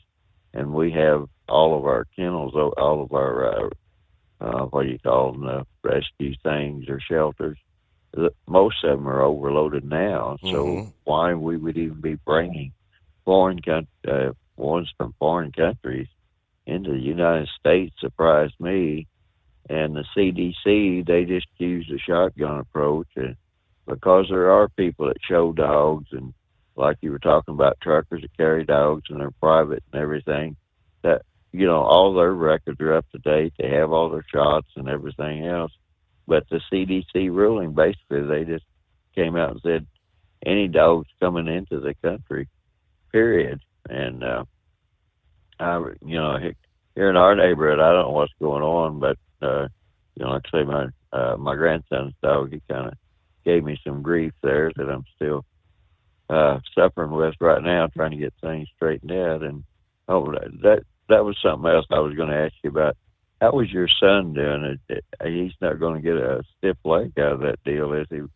Because you said he tore the meniscus or something loose in his knee. He's doing physical therapy right now, and he's going to have surgery sometime in August to repair that. I think once they do the repair, he should be able to. He should have a full recovery, is my understanding. Just take some time. Oh, okay. Well, in my particular case, I mean, I'm going to have to go through that therapy thing now to get my motion back and all that stuff. But at my age, it's no big deal. But at his age, just starting out, it's a lot more consequential. But the other thing that I want to talk about was, you were talking about J.D. Vance. Well, right off the bat, Wall Street's upset with J.D. Vance because J.D. came out and said, you know, he listed all the things to where that the American people had lost jobs to people overseas, and he said Biden voted for all these things, which is true. And so then the people on Wall Street, they didn't too much like that because they thought that, well, he'll be quite a proponent for bringing everything back to the United States, which that is true. And the other thing, J.D. Vance was raised there at Milltown, Ohio, but his roots are actually out of eastern Kentucky. And I was trying to think, what was it, Darrell Parks that was a member of the Appalachian Club there? So you have a lot of the Appalachian people there around Cincinnati. People came up out of when the coal fields played out, came up through there. But I remember there was someone there at WLW that was a member of the Appalachian Club. So, and you can go back to that. And when I watched J.D. Vance's and Trump's program there in Michigan, he mentioned about that his grandmother, when she died, his grandmother raised him, that when they went in the house and looked at everything, she had like loaded guns scattered all over the house. He said how many or whatever.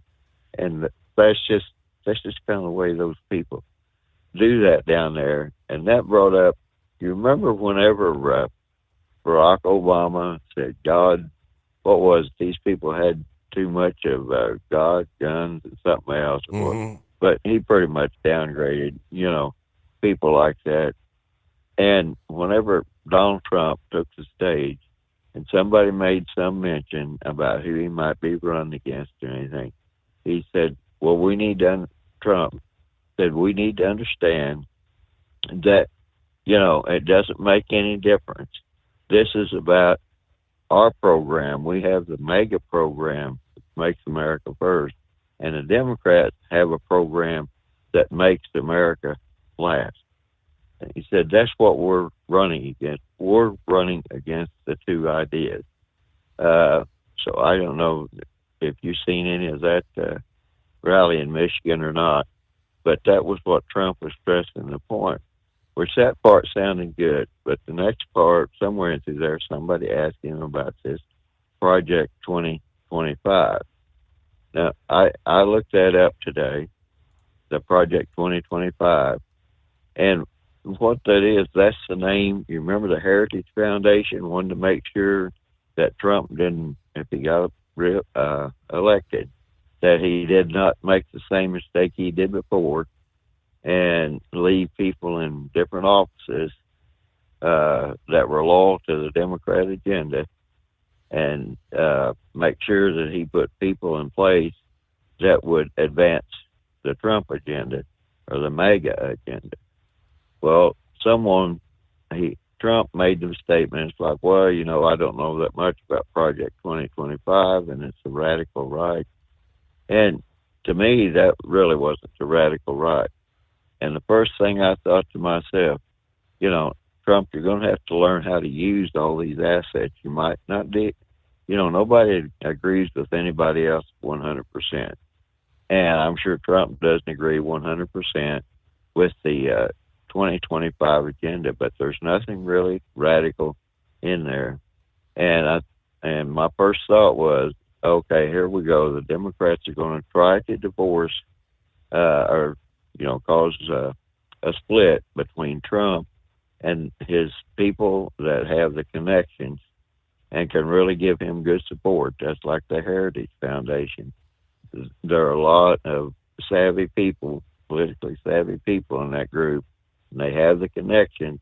They can turn out to vote. Even after all the rallies and rah-rahs goes on, they can do the heavy lifting, so to speak. And the first thing went through my mind, well, that's going to be one of the strategies of the Democrats, to try to come out and separate him from people that will actually give him support, try to make him mad, make the two mad at one another. And that's just going to be one of their strategies. And the other thing is that today was them the Democrats trying to get everybody in here that they can. I can't believe that this one congresswoman, I wasn't paying too much attention, but my wife was watching, and she comes, the congresswoman comes out and says, well, I need those people in my district. We need them there because we need them there for our rep to set up the congressional district. And so then my wife says, I said, well, if she doesn't have so many people in that district or that state's losing population, then they're going to redistrict that. And that will in turn mean that the Democrats can lose representation just through that in Congress by having fewer congressional districts. So by and large, that the thing with trying to get people in here, it goes back to that one person, one vote thing that the Supreme Court passed back in the 60s, which said before that time, you had to have registered voters within a district, and that's how they would apportion a district. Well, when they went to the Supreme Court says, no, you have to include everybody of voting age. Well, the people that come in here, they can be of voting age, but they might not even be registered voters. But you still have to count them when you apportion the congressional districts. So the Democrats are not really wanting to win fairly, which really isn't too surprising. But that's pretty much what they were going by. And the other thing I mentioned real quick is you've always heard about this voter ID thing. Now, the Democrats passed the motor voter ID, right? Where motor voter registration. Mm-hmm. So so you get this, you go to the license branch, you get a license. Your license will have your picture on it, but it's too much of a burden for people to show a voter ID with a picture on it. Now, if you can reconcile those two, you're better than me, Steve, because you registered to vote. Yep. So it's all sleight of hand, lights and mirrors. All right, Vic, thank you much. We close out another hour. Let's get a news break. The Steve Summers Overnight Drive. Ultimate comfort on the road. That's the Bostrom difference. and why so many drivers are upgrading their seats to Bostrom seating.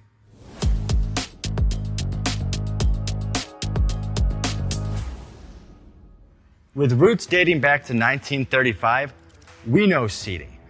We've developed a full line of high-quality products with the right seat for your application, all made right here in the USA. From our top-of-the-line Wide Ride Plus Certa for the long-haul driver to our entry-level Baja series for the vocational driver, we provide you with the comfort you deserve at the price point you're looking for. We know you're busy. You don't have time to search every distributor and dealership for the right seat, only to find the one you want won't fit in your truck. That's why we created BostromSeating.com. It's a complete seating solution. You can build the perfect seat with the features and options you desire, and we'll help you be certain it'll fit in your cab. Once you've built the perfect seat and have the part number in hand, you can shop pricing and availability. Our Where to Buy feature allows you to pick up a seat right where you are or anywhere along the road you'll be traveling. When you install a Bostrom seat, you become part of the Bostrom family. A family that includes other drivers who recognize this is more than work. It's a ride, one that requires the next level comfort and support only Bostrom can provide. Go to BostromSeating.com to design your ride with ultimate comfort for the open road. Hands on the wheel, hands off invoicing. At Transcap, we're built for high speed and service, just like you. Our fast freight factoring helps you make more money, not chase it down, because we handle all the invoicing BS and back office work. Apply for fast funding at transcap.com/getcash. It takes just 60 seconds. Or call 888-250-TCAP. That's 888-250-TCAP. And mention Steve Summers' Overnight Drive. From Feature Story News in New Delhi, I'm Neha Punia. US President Joe Biden has ended his re-election bid, endorsing his Vice President Kamala Harris to be the new Democratic Party nominee. The decision follows weeks of pressure amid concerns over the 81-year-old's health, age and fitness for office, which had fueled calls for him to step aside from even his most loyal supporters. Biden will remain in office until a new U.S. president is sworn in, but the historic decision means whatever happens in November's election, the 46th President of the United States will not serve a second term from January. For the first time since Lyndon B. Johnson in 1968, an incumbent U.S. president has abandoned his candidacy. It's not clear exactly what comes next. Democrats will have to decide on a new nominee. The president, who will speak to the nation later this week, believes Kamala Harris should be chosen to run against Donald Trump. Benji Hire, Washington. Joe Biden is expected to address the nation later this week. In a statement, he said that the decision was made in the best interest of his party and the country. Nick Harper sent us this report from Joe Biden's home state of Delaware, where the president has been isolating since contracting COVID-19. That is unclear when that will be, also what format that would take. Would it be an Oval Office speech that is normally reserved for presidential matters as opposed to candidate matters, or would he choose a different location? Remember, he is the man from Scranton, Pennsylvania. He might decide to return to his hometown to make this very consequential speech to the nation. All of those are things that we're still waiting to find out. Democrats have been speaking out in praise of Joe Biden after he announced he's dropping out. This follows weeks of pressure from senior party figures who've both privately and publicly called on Biden to stand down over concerns about his age and mental fitness. Former US President Barack Obama has issued a statement calling Joe Biden one of America's most consequential presidents, as well as a dear friend and partner. He added Biden's actions show he's also a patriot of the highest order. These words were echoed by other Democrats, including former House Speaker Nancy Pelosi. Reports have emerged in recent weeks that Pelosi was one of the senior members of the party who was privately trying to persuade Joe Biden to stand down. Gretchen Whitmer, the governor of Michigan, is seen as a potential future presidential candidate, said Mr. Biden was a great public servant. But she said her job in this election will remain the same, doing everything she can to elect the Democrats and stop Donald Trump. Heat stroke warnings are in place for more than 80% of Japan as the country bakes under earlier than usual summer temperatures. Official figures show there have been already almost 10,000 cases of heat stroke-related illness this month. Chris Gilbert is reporting from Tokyo. Japan's major cities are expected to have at least 3 consecutive days above 35 degrees Celsius or 95 degrees Fahrenheit, with heatstroke warnings in place for 39 of Japan's 47 prefectures, where humidity is expected to be high and the felt temperature more like 40 degrees Celsius or 105 Fahrenheit. For the first time this year, the government has empowered local authorities to take measures against the heat, such as the sudden cancellation of outdoor school events, sports matches, or summer festivals on very hot days. They've also been charged with designating public facilities like gyms, halls, and community centers as air-conditioned emergency shelters. Almost 2/3 of hospitalizations for heatstroke-related illnesses this month have been people over 65. Chris Gilbert in Tokyo. Bangladesh is on edge a day after the Supreme Court drastically curtailed a controversial quota system that was the subject of one of the biggest protests in Bangladesh's recent history. Tens of thousands of students have taken to the streets against a policy that reserves 30% of all government jobs for families of war veterans of Bangladesh's freedom struggle. Ishan Garg has more. Bangladesh's Supreme Court has reduced the government job quotas to just 7% according to reports, and said 93% of the jobs should be allocated on a merit basis. This was the key demand of the tens of thousands of student protesters. The quotas for the families earlier stood at 30%. From bureaus worldwide, this is FSN. The main news again. Joe Biden has ended his re-election bid. He's endorsed his Vice President Kamala Harris to be the new Democratic Party nominee. Harris promises to earn the nomination and says she'll do everything she can to defeat Donald Trump. Joe Biden is expected to address the nation later this week. In a statement, he said that the decision was made in the best interest of his party and the country. Bangladesh still on edge a day after the Supreme Court drastically cut down a controversial quota system for government jobs. And that is the latest feature story news. Neha Punya reporting. At Hot Shot Secret, we share the science behind common diesel problems and their solutions. For example, diesel particulate filter regeneration. The DPF catches particulates left over from combustion. The DPF regeneration cycle cleans the filter with temperatures exceeding 1,000 degrees Fahrenheit. A computer sensor triggers the DPF regen, which is often accompanied by a loss of power and fuel economy. The frequency of DPF regens are in correlation to the cleanliness of the fuel burn. Under heavy operation with the dirty burn, DPF regens can occur multiple times per day. Hot Shot Secret Diesel Extreme Fuel Additive promotes a more complete combustion, creating fewer emissions and therefore fewer DPF regens. Vehicles using Diesel Extreme experience 83% less DPF regens. Hot Shot Secret Diesel Extreme is available nationwide at truck stops, fine farm and auto stores, and online at hotshotsecret.com. Hot Shot Secret, powered by science.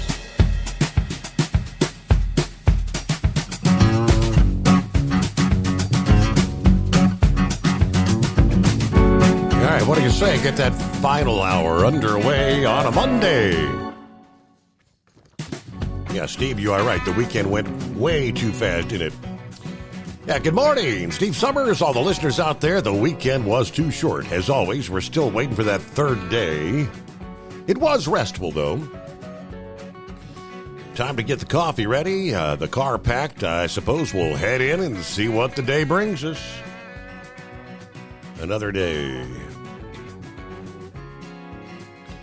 That's pretty funny. So, yeah, Vic was talking about showing identification to vote, right? All these people without IDs, obviously, they don't smoke, they don't drink, they don't, purchase antihistamines. Steve, I went into Walgreens in uniform the other day to buy some antihistamine. I forgot my wallet at home. They would not sell it to me without ID. Government work at its finest. I had to prove, I'm not a meth dealer. All right? And Vic also mentioned the new regulations in regards to dogs coming into the country. Now, they're saying it's about trying to prevent the reintroduction of rabies, the variant carried by dogs. The Canadian trucking group said not enough people know about this. This is going to cause some big-time problems. The trucking group said issues include concerns about the structure of the policy how rapidly it's been introduced, and the lack of communication and awareness amongst all travelers about this upcoming change. The CDC announced this back in May. That gave the public roughly 3 months to prepare. Under the new requirements, all dogs entering the United States must, number one, appear healthy upon arrival, must be at least 6 months of age, must be microchipped, and must be accompanied by a CDC dog form, import form, online submission receipt. There are additional regulations based on where the dog has been the past 6 months and whether the dog was vaccinated in the United States. Additionally, dogs arriving from countries with a high risk of dog rabies must be vaccinated to protect against the viral disease. With the impending rollout on the horizon, August 1, the Canadian Trucking Alliance is now asking for those requirements to be delayed till January of next year or until the CDC and the Canadian Food Inspection Agency have agreed that all the issues have been addressed. We believe such an approach would bring about a better policy that protects our animals as well as allowing for all cross-border travelers to understand how to comply with this requirement. Last Wednesday, the Canadian Minister of Health issued a statement regarding the upcoming changes and concerns. In his statement, he said that the new measures could place an undue strain on supply chains. These new CDC regulations risk negative impacts to our people, our supply chains, and our local economies. Our government has been clear. Many Canadians, like snowbirds and truckers, travel to the U.S. with dogs, and the CDC's new regulations will affect the people and economies on both sides of the border. We will continue to raise these concerns to our U.S. counterparts and work to find a path forward. Both he and the trucking group point out that Canada, like the U.S., is actually free from the rabies variant carried by dogs. Okay, Always Moving joins us here on a Monday. Hi there. Good morning. Thank you for taking my call. It was interesting hearing about the dog thing. I thought you always did have to have a rabies shot record I thought all dogs had to be vaccinated coming into the country. So I don't understand what the difference is unless it's a new form or something. But what do I know? I've never taken my dog out of the country. Mm-hmm. I did find that interesting on the news that we're now hearing about Bangladesh. Like, why? I don't know. I thought that was, where did that come from? Right. That we're hearing about there.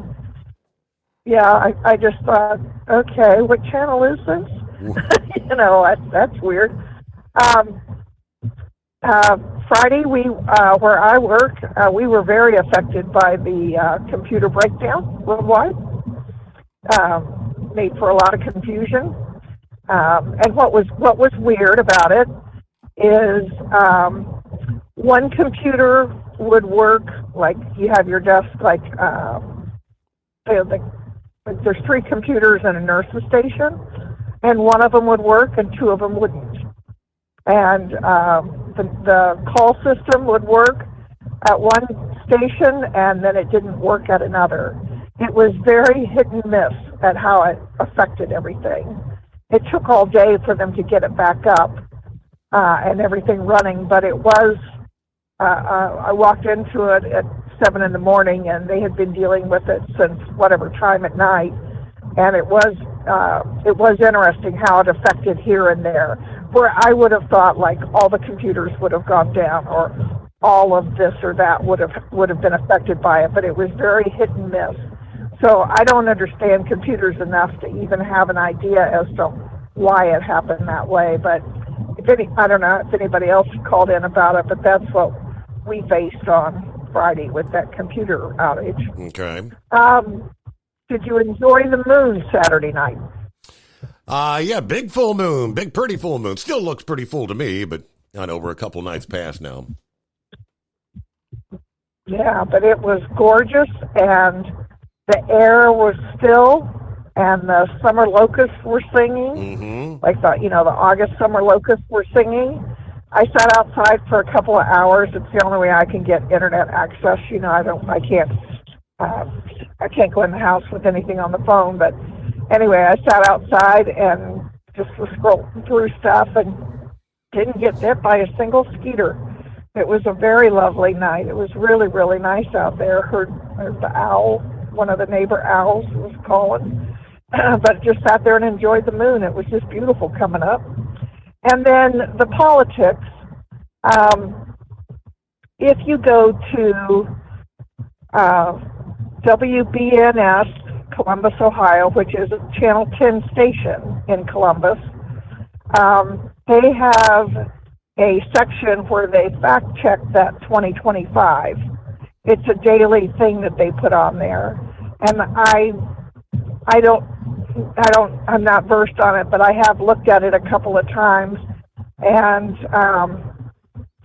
but they put in like fact check about this or that or whatever, but for different things, policies and administration wise and stuff. But they have had consistently for a few weeks now that 2025, is it true in the 2025, that they are wanting to abolish.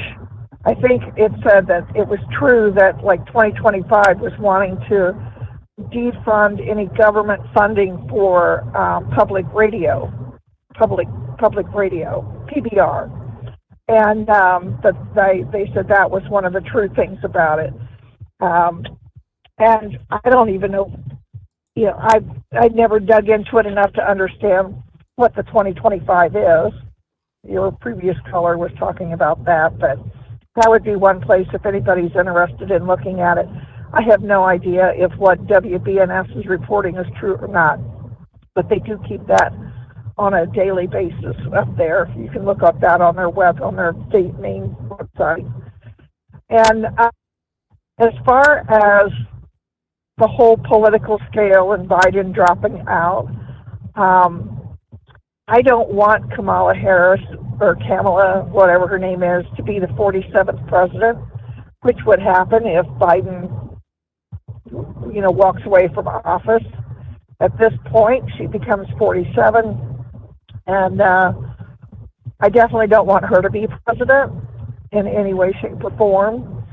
I have watched a lot of the political analysts talking about, and I've watched, I guess you would call it, pro-Democrat things and pro-Republican things and independent people. I've been all over the spectrum watching and looking at it for many, many hours, and I just don't find anything redeeming about her at all. And so I don't want her to be in there. I did watch a lot of I watched a particular thing about J.D. Vance, a lot of his speeches that he has given lately, and like when he first became a senator and stuff. He's very, very interesting to listen to. He was cool. I listened to Robert F. Kennedy Jr.'s take on Biden withdrawing. He gave a 20-minute speech in front of his house to people today, to reporters today, and answered some questions. And I've been doing my homework, looking at it from all different angles and trying to see it. But in general, I can't believe, after the debate, I can't believe that the polling was that close between Biden and President Trump. I can't believe there would be, other than an anti-Trump vote, I don't know why anyone in the Democratic Party would want to vote in the Democratic Party after having been, they lied to the whole country, but they especially have been lying to their base. And And that's a shame. And, fall, and I hope that the voters react in November. I hope that they remember that this entire, I don't know if you want to call it, they talk about the powers that be in the White House or whatever, the Democratic force who's supposed to spout democracy. There's really just a couple of people that are running all of that, and that's a shame. And that the voters really aren't voting, and that's a shame. Let the chips fall where they may for them. But I certainly could not get behind a group that would be so cruel as to what they have done to the voters and didn't care about us as a country, care about us as people. I mean, it really is all about power. I wouldn't make a good politician. I'm not about power. So, anything else new and exciting your way? Just another weekend in the books. That's about it. Nothing overly exciting this time around. I'm just pulling into my driveway here, and it's raining. It was raining when I got out of the vet office, and I went into town to drop off my errands and stuff, and it's raining here. I didn't know it was supposed to rain, so and we're getting I got my garage all cleaned up. Did you? We're getting a pretty good dumping outside the secret bunker right now as well. Really? Mm-hmm. So it was. Didn't know what to do. Yeah, I got my garage all cleaned out. It looks nice. I got the walls all swept down, got the floor hosed out. I had purged it in May when I had the dumpster. And so what I think I'm going to do now that I've got it all cleaned out, I mean, there's hardly anything left in it, is now I can purge the house.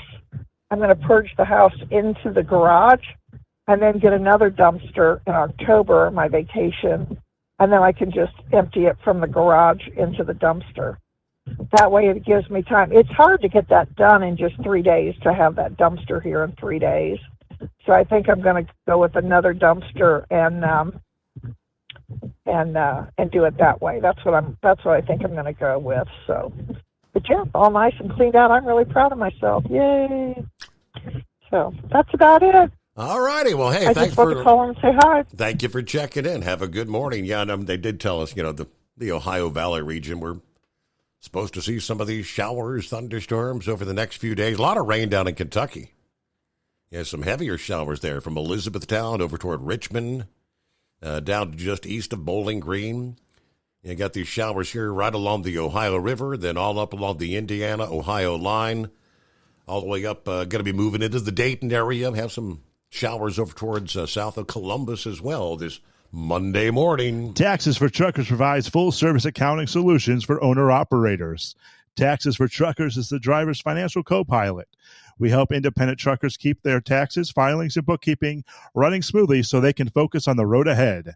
Drivers who want their business to run as smooth as their truck choose to partner with Taxes for Truckers for their accounting and tax filing needs. Stop overpaying taxes. Call 888-TAX-4TRK to start paying less tax today. At Hot Shot Secret, we share the science behind common diesel problems. For example, ultra-low sulfur fuels. Fuel has two purposes, combustion and lubrication. Ultra-low sulfur fuels have diminished the fuel's ability to lubricate. Hot Shot Secret Everyday Diesel Treatment with LX4 restores lubricity, protects your engine, and optimizes performance. Everyday Diesel Treatment is available at truck stops, Tractor Supply, O'Reilly's Auto Parts, and online at HotShotSecret.com. Hot Shot Secret, powered by science.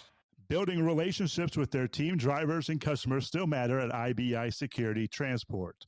Since 1966, IBI and its team of drivers have been leaders and innovators in providing white glove service to its exclusive client base for transporting high-value freight safely and securely. Much of the IBI staff have driven trucks, so they understand both the customers' and drivers' needs. If you're seeking a career that values you as a person, not just a number, and offers great benefits and good home time, then IBI is the place for you. Call 800-582-5600 5912 to discover why we are the leaders in team freight and start building a relationship with you. At Hot Shot Secret, we share the science behind common diesel problems. For example, fuel additives. The purpose behind most fuel additives is to impact performance of your diesel or provide protection to your fuel system. Hot Shot Secret Everyday Diesel Treatment provides both performance enhancement and protection with 6 key components. This fully formulated premium fuel treatment includes the performance-enhancing cetane boost, injector cleaner, and LX4 lubrication, as well as protection against water with a demulsifier and rust inhibitor, plus a stabilizer that minimizes fuel filter clogs. Everyday Diesel Treatment delivers a 6-in-1 premium fuel treatment for every fill-up, every time. Everyday Diesel Treatment is available at truck stops, Tractor Supply, O'Reilly's Auto Parts, and online at HotShotSecret.com. Hot Shot Secret, powered by science. Fuel filtration is a big deal. Poorly filtered diesel fuel can damage injector systems, reduce efficiency, and rob horsepower, among other things. By removing the water, air, and debris from fuel, Fast Fuel Systems can triple the life of your injector systems while restoring power, optimizing fuel economy, and more. Not sure what your truck needs? Give us a call at 636-433-5410 or learn more at fastride.com.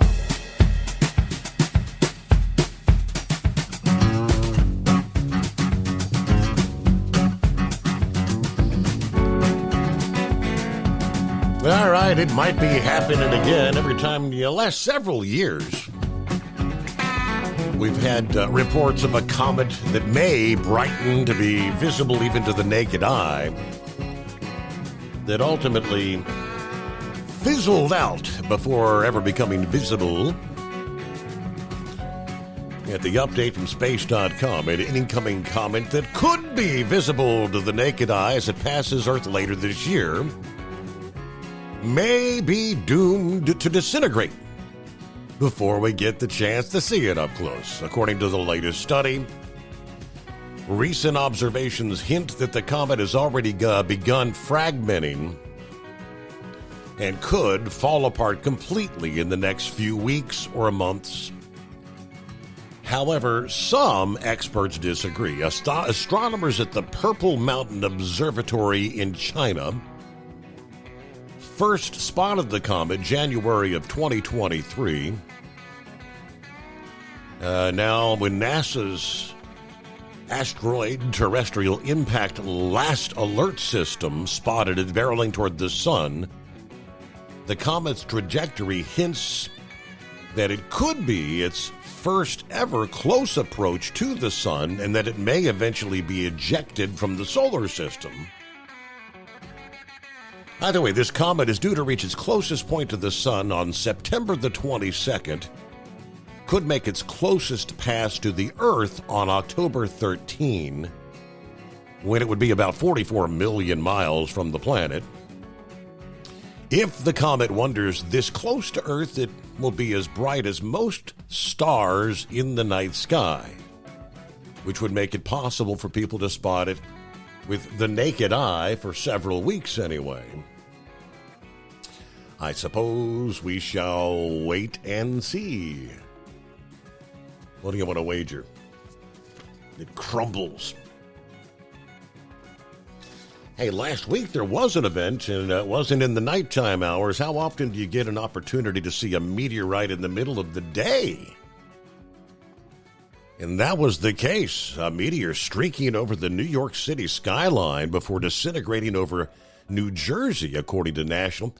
The head of the Space Agency's Meteoroid Environments Office, William Cook, said the fireball was first sighted in an altitude of 51 miles above Manhattan about 11:17 a.m. last Tuesday morning.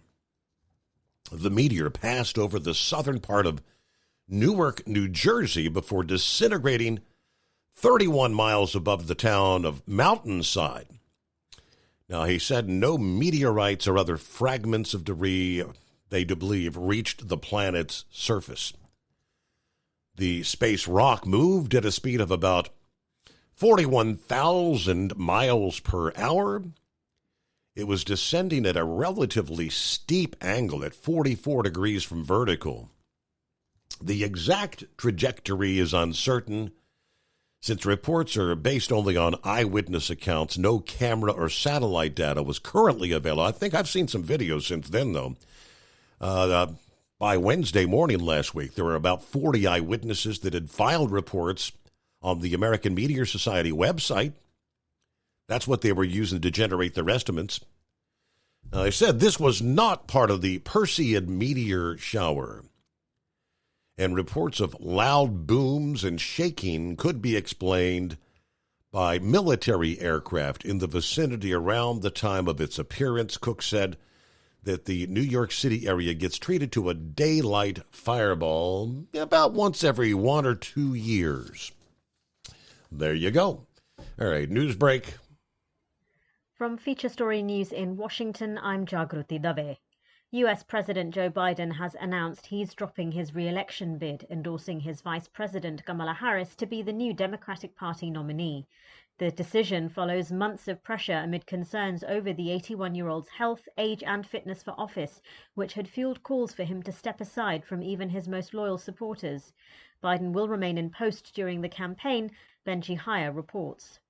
For the first time since Lyndon B. Johnson in 1968, an incumbent US president has abandoned his candidacy. In a statement on Sunday, Joe Biden said the job has been the greatest honor of his life, but that it's in the best interest of the country to stand down. It's not clear exactly what comes next. Democrats will have to decide on a new nominee. The president, who will speak to the nation later this week, believes Kamala Harris should be chosen to run against Donald Trump. Benji Hire, Washington. Barack Obama and other top Democrats have been speaking out in praise of Joe Biden after he announced he's dropping out of the 2024 presidential race. This follows weeks of pressure from senior party figures who have both privately and publicly called on Biden to stand down over concerns about his age and mental fitness. Former US President Barack Obama has issued a statement calling Joe Biden one of America's most consequential presidents, as well as a dear friend and partner. He added Biden's actions show he's also a patriot of the highest order. These words were echoed by other Democrats, including former House Speaker Nancy Pelosi. Reports have emerged in recent weeks that Pelosi was one of the senior members of the party who was privately trying to persuade Joe Biden to stand down. Gretchen Whitmer, the governor of Michigan, is seen as a potential future presidential candidate, said Mr. Biden was a great public servant, but she said her job in this election will remain the same, doing everything she can to elect the Democrats and stop Donald Trump. Mr. Biden says he plans to speak to the nation in more detail later this week. In other news, Israeli officials say they successfully shot down a missile fired from Yemen. It comes a day after an Israeli airstrike reportedly killed 3 people and injured 87 others in a Houthi-controlled area of Yemen. Our Middle East correspondent William Denzelo reports. Air raid sirens were triggered in southern Israel, but officials say the Arrow 3 missile defense system shot the projectile down before it reached Israeli territory. It comes a day after Israel launched an airstrike on Yemen's port city of Hodeidah. Israel says it hit military targets, but Houthi officials say a power plant and oil storage facilities were hit. Houthis had previously claimed responsibility for a drone attack in Tel Aviv that killed 1 person and injured 10 others. Israel's airstrike on Houthi areas is believed to be the first since the war in Gaza began, reigniting fears of regional spillover. William Denzelo, Baghdad. From bureaus worldwide, this is FSN. Ultimate comfort on the road. That's the Bostrom difference. And why so many drivers are upgrading their seats to Bostrom seating.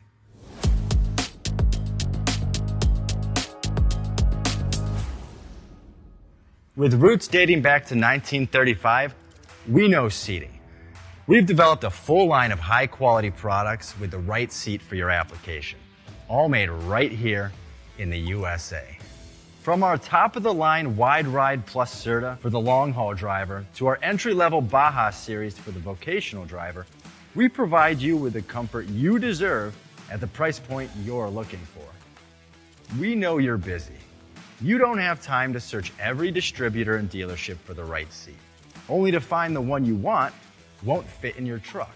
That's why we created BostromSeating.com. It's a complete seating solution. You can build the perfect seat with the features and options you desire, and we'll help you be certain it'll fit in your cab.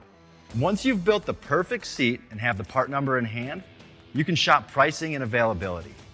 Our Where to Buy feature allows you to pick up a seat right where you are or anywhere along the road you'll be traveling. When you install a Bostrom seat, you become part of the Bostrom family. A family that includes other drivers who recognize this is more than work. It's a ride, one that requires the next level comfort and support only Bostrom can provide. Go to BostromSeating.com to design your ride with ultimate comfort for the open road. Hands on the wheel, hands off invoicing. At Transcap, we're built for high speed and service, just like you. Our fast freight factoring helps you make more money, not chase it down, because we handle all the invoicing BS and back office work. Apply for fast funding at transcap.com/getcash. It takes just 60 seconds. Or call 888-250-TCAP. That's 888-250-TCAP and mention Steve Summers Overnight Drive.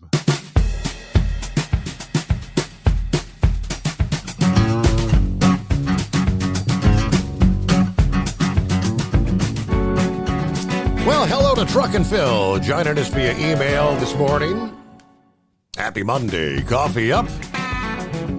Good morning, Mr. Summers, the Hot Shot Secret Nation, and the great product of Staybill. Find that Super Bowl ring. High of 82 in Fort Wayne, 79 for Sterling Heights today. Let's get it started. Fort Wayne to Sterling Heights and back again. Have a great week. Semper Fi from Truck and Phil.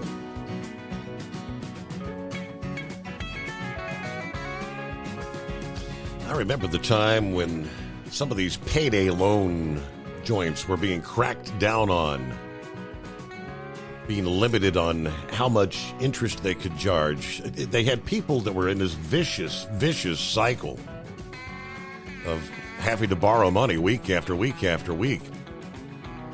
I guess there's when they started cracking down on the payday loans, I guess they said, okay, we got to find a way to build a better mousetrap. The Consumer Financial Protection Bureau announcing late last week that apps, like smartphone apps that allow workers to access their paychecks in advance, obviously often for a fee, are providing loans, and they are therefore subject to the Truth in Lending Act. I guess at this point they haven't been. If enacted, the proposed rule would provide clarity to a fast-growing industry known as earned wage access, which has been compared to payday lending. The agency wants borrowers to be able to easily compare products and prevent a race-to-the-bottom business practice. Earned wage access apps, I've never heard of them. They've been around for about 10 years, but they have really gained popularity in the years just before the pandemic and since. The apps apparently extend small, short-term loans to workers in between paychecks so you can pay your bills and meet your everyday needs. Now, on payday, the user repays the money out of their wages along with any fees. From 2018 to 2020, transaction volume went from $3.2 billion a year to $9.5 billion, exploding in popularity. The Financial Protection Bureau said their research shows the average worker who uses earned wage access takes out 27 of these loans a year, meaning one loan for almost every biweekly paycheck. This can look very similar to a revolving credit card balance, but with fees that would equal an average annual percentage rate of over 100%. The loans have interest rates higher than the most expensive subprime credit card. Most of the interest comes from fees to expedite access to paychecks. Typical user of these apps earns less than $50,000 a year, according to the Government Accountability Office, and has experienced the pinch of 2 years of high inflation. Many of the apps charge monthly subscription fees. Most charge mandatory fees for instant transfer of funds. The Policy Council of Americans for Financial Reform said these paycheck advance products are nothing more than your old workplace payday loans, with consumers being more easily preyed upon since the money is only a tap away on the cell phone. People can easily become trapped in a cycle of debt by reborrowing, requesting advances from 12 to 120 times a year just to pay for their basic household expenses and make ends meet. Yeah, they said that they are paying close attention to the tips that many of these apps request when providing advances on paychecks. Tips. On the call, she called the practice odd, noting that many paycheck advance companies bring in substantial revenue from these so-called tips. The 2020-21 rule, California Department of Financial Protection found users often feel compelled to leave tips due to applied pressure tactics like claiming that the tips are used to support other vulnerable customers or for charitable purposes. With the imperative rule, they're clarifying that if workers obtain money that they're required to pay out of their paychecks, this is actually a loan under federal law, and these companies must disclose an interest rate. That means tips and fees for expedited transfers must be incorporated into the cost of the loan.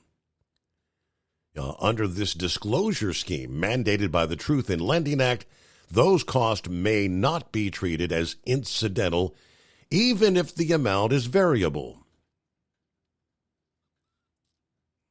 Okay, see if they apply that rule. I wouldn't doubt that one bit. Like I said, they've been cracking down on the payday loan joints for a number of years now. See if you're still hanging in there. Eagle, you with us here on a Monday?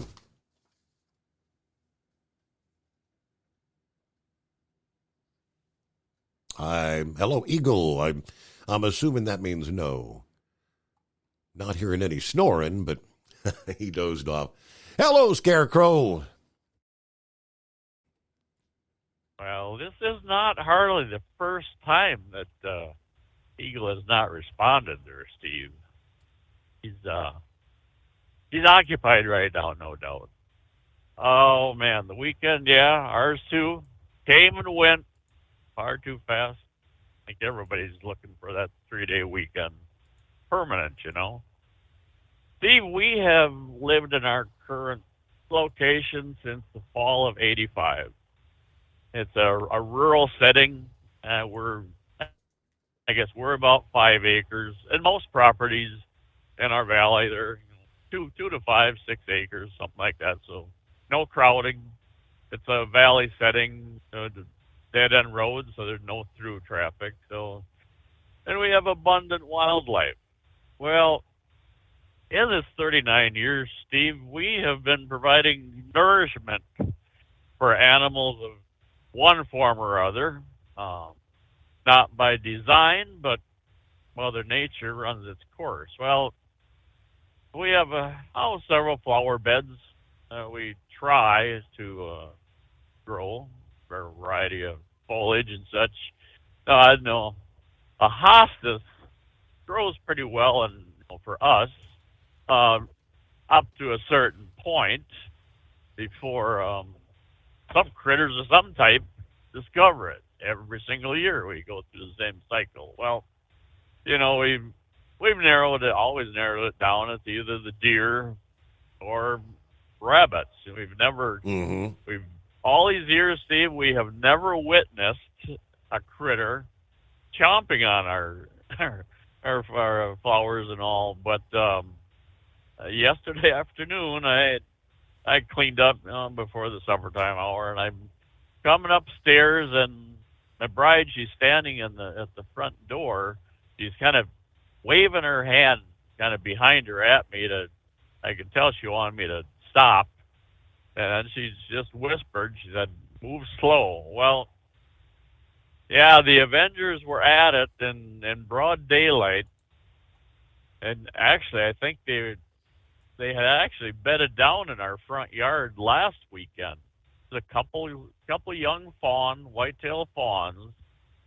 Now, for size, Steve, one was at our bird bath, and if it reached up about as far as it could stretch its head and kind of cocked its head sideways a little bit, it was able to lap water.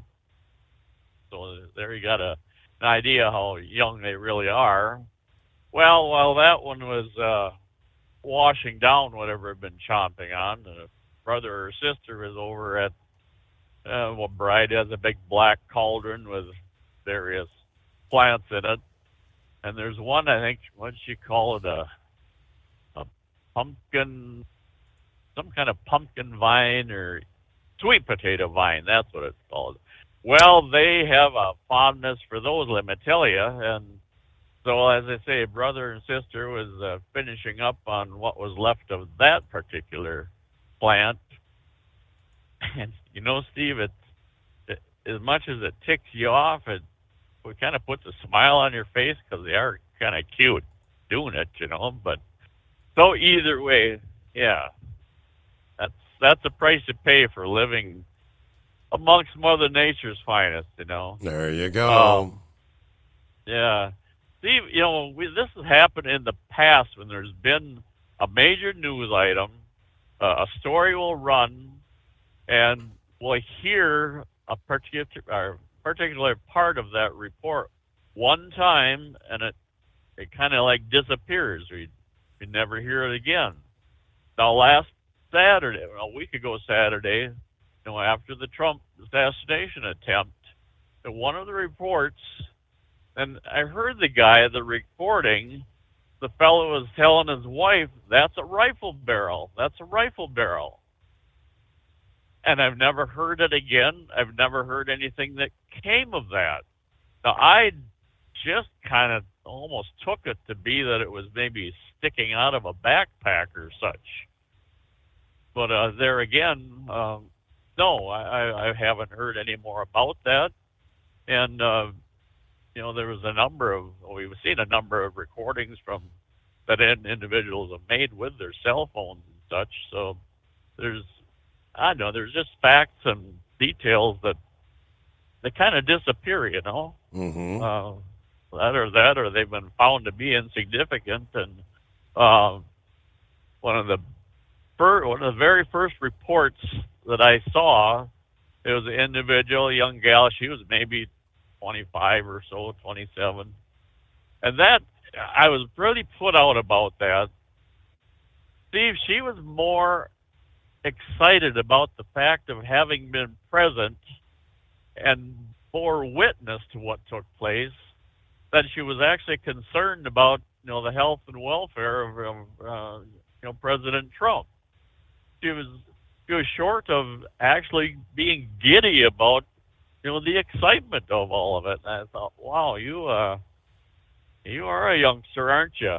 You don't have a sight of reality by any means. But anyway, I've always, moving on to Kamala here now. The report.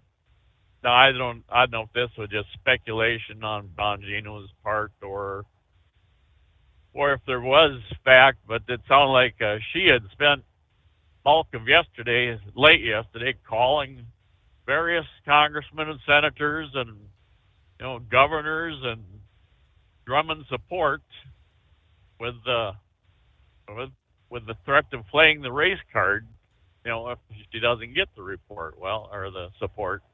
But that Bongino doesn't spread any word, gossip or whatever. He always has facts and figures to back everything up that he does say on the air. But so no, I can't imagine this taking off for her. But I've been wondering why they call her, where the cackles came from. I guess I've never heard her really doing a speech. Oh, wow. No, Steve, I've been hearing this cackles thing for a while. I knew I was missing something, but but I think it was Megyn Kelly yesterday, or actually last night on the way down. It was yesterday's after the Biden news. She was running some of Cackle's comments and statements and speeches and such, and there it was. She was talking about electric school buses or such, and here was this cackling laugh of hers. Like it was very well pronounced. And okay, now I know. Now I know where the cackles end comes from. It how she found everything so humorous, but what she was saying is beyond me. But so yeah, I guess she comes by the cackles honestly. The year has tripped by, Steve. I do recall exactly a year ago I was chatting about the world's busiest airport this particular week, that being up at EAA AirVenture up at Oshkosh, Wisconsin, and anybody at all interested in anything aviation, that is the place to be. We had I think it's at least the third year in a row now, and I don't remember the model of the plane, but they kind of group and organize at La Crosse as their final destination before heading to Oshkosh. And my brother had said they had 125 available slots, and as a Friday afternoon they'd had 5 cancellations, so there was room for 5 more. They had 120 registered to take off Saturday morning, and I've never went down to actually watch them launch. They take off in waves of 3 at a time. They're spaced maybe 15, 20 seconds apart. Well, from the crow's nest, they're coming towards us. You can't see them, you can hear them, but then when they bank eastbound, then we can get a pretty good shot of them and such. But yeah, the whole plan is for that whole group to arrive at Oshkosh, at the same time for a mass arrival and all. And then I received a video yesterday, and from last year, from the 2023 show, and I shared it with you, and we talked about this a year ago too. Now there was a U2 came out from Beale and did a couple of simulated touch and goes, and then it left again. Well, for added realism, they mimicked the chase car as would actually be used for recovering a plane. They had a white chase car at Oshkosh. Well, that became a debacle, and I never knew exactly how it had played out. But the squadron commander had made known a year ago that there would be no more U-2 flybys for any time in the near future. Well, the video I shared there, Steve, it was taken from the back seat of that car, the chase car. And that pretty much spells out, in real life, a real life recovery, that car is never up to the plane. The plane approaches, and at a particular point, the car knows when to take off, and then it does a pretty significant left-hand G turn onto the runway and kind of falls in behind the plane, and then talks the pilot in. Well, that car last year at Oshkosh took off way too soon, so the plane actually came in behind the car, And yeah, that broke all protocol. So yeah, and the biggest disappointment, Steve, is the YouTube program is to end, next year. So from a personal perspective, we'll probably never get to, see Stewie actually, at the controls of a plane. And our hopes had been that he'd be able to secure one from Beale when they get back from South Korea and at least make an appearance at one of the air shows in the Midwest here. But I guess that is reality and all. So, but either way, that was our weekend. I'm sure we'll have a whole lot more Biden news come tonight's program. We'll leave it at that. Call it a day. See what we can learn from our Secret Service director here on a Monday, as she will be on the stand, grilled, obviously. And I wonder if, will the Democrats, they go back and forth on these committees. And in a case like this, she'll be grilled by Republicans, and then the Democrats will try to be helping her, offering her up, assisting softballs and trying to explain things away that it wasn't her fault. All right, quickly, let me see. Vic wanted to jump back in, I believe, in regards to the dog imports. Yes, sir, Go ahead. Yeah, what precipitated that rule was that some of these nonprofit activist animal rescue organizations, they were falsifying the documentation and bringing dogs in from other countries.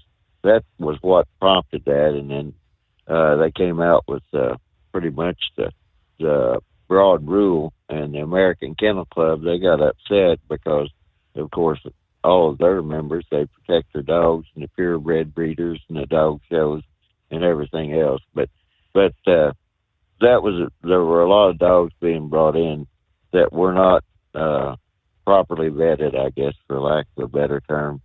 And the other thing I was going to mention real quick, when I was talking about that Project 2025, they have their own website. I forget what it is, but they'll give it to you. But what I was mentioning was with Trump, Trump doesn't need to let the Democrats cause a split between him and support people. And one of the things that we know is going to be a big issue is abortion. And the Heritage Foundation, they had, contacts with other organizations, and they showed a fetus as it developed in the womb, and it was responding to outside stimuli. And even if the people were arguing, the mother was upset, and it looked like it was even trying to talk and everything. It's quite the video, and that's what I was talking about, that the access that the Heritage Foundation has. And I was thinking that someone retired from Congress or something to become the head of that, but I've forgotten about that. I haven't listened to Mark Levin in a long time, but he was an associate or pretty much a confidant of Mark Levin and stuff. And the other thing too is that whenever I was mentioning about the other divorce, I keep wanting to say divorce or split or anything between the Republicans. You remember Mark Levin come up with the term crony capitalism? Well, a lot of those crony capitalists, they kind of support some of the Democrat ideas, really, because they're making money from it. And that's Trump needs to pretty much understand where everybody's coming from, because I will guarantee you that the Democrats, they take support from communists, Marxists, anarchists. It makes no difference, and then they'll try to explain it away. And you're talking about Kamala Harris. Just remember, her grandfather was the #1 Jamaican slave trader, and she liked to smoke ganja, marijuana, when she was in college, and her parents got very upset with her because they said, well, that's always a reputation of Jamaicans, that they like to smoke their ganja. Yeah. So, and I know there are those that think she, to this day, still, indulges in the ganja. I don't know. Who was it that brought that up? On the Friday morning, I think it was. Hey, we out of time on a Monday. Have a great day. Be safe, and we'll see you back at the midnight hour.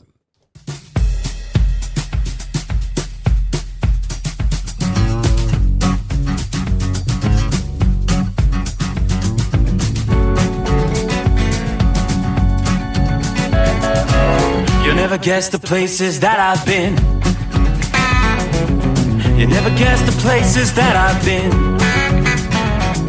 'Cause everything is like a dream, yeah, but only in that dream that I live in.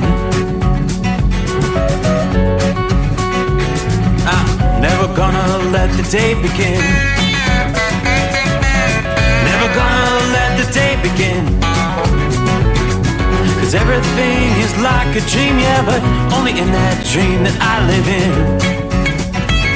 Oh, don't wake me up before you go, and I'll just make this bed my home. Oh, darling, please just let me sleep. Give me my dreams.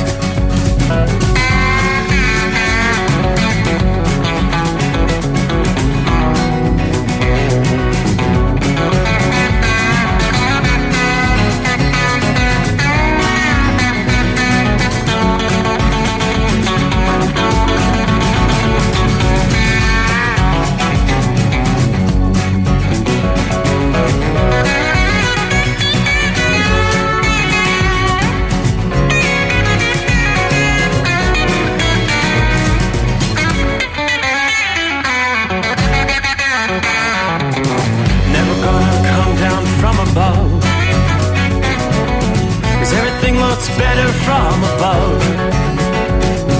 Nothing's ever as it seems, yeah, except in that world that I dream of. Never gonna lose the ones I love. Never gonna lose the ones I love. 'Cause everything is like a dream, yeah, but only in that world that I dream of. Oh, don't wake me up before you go, 'cause I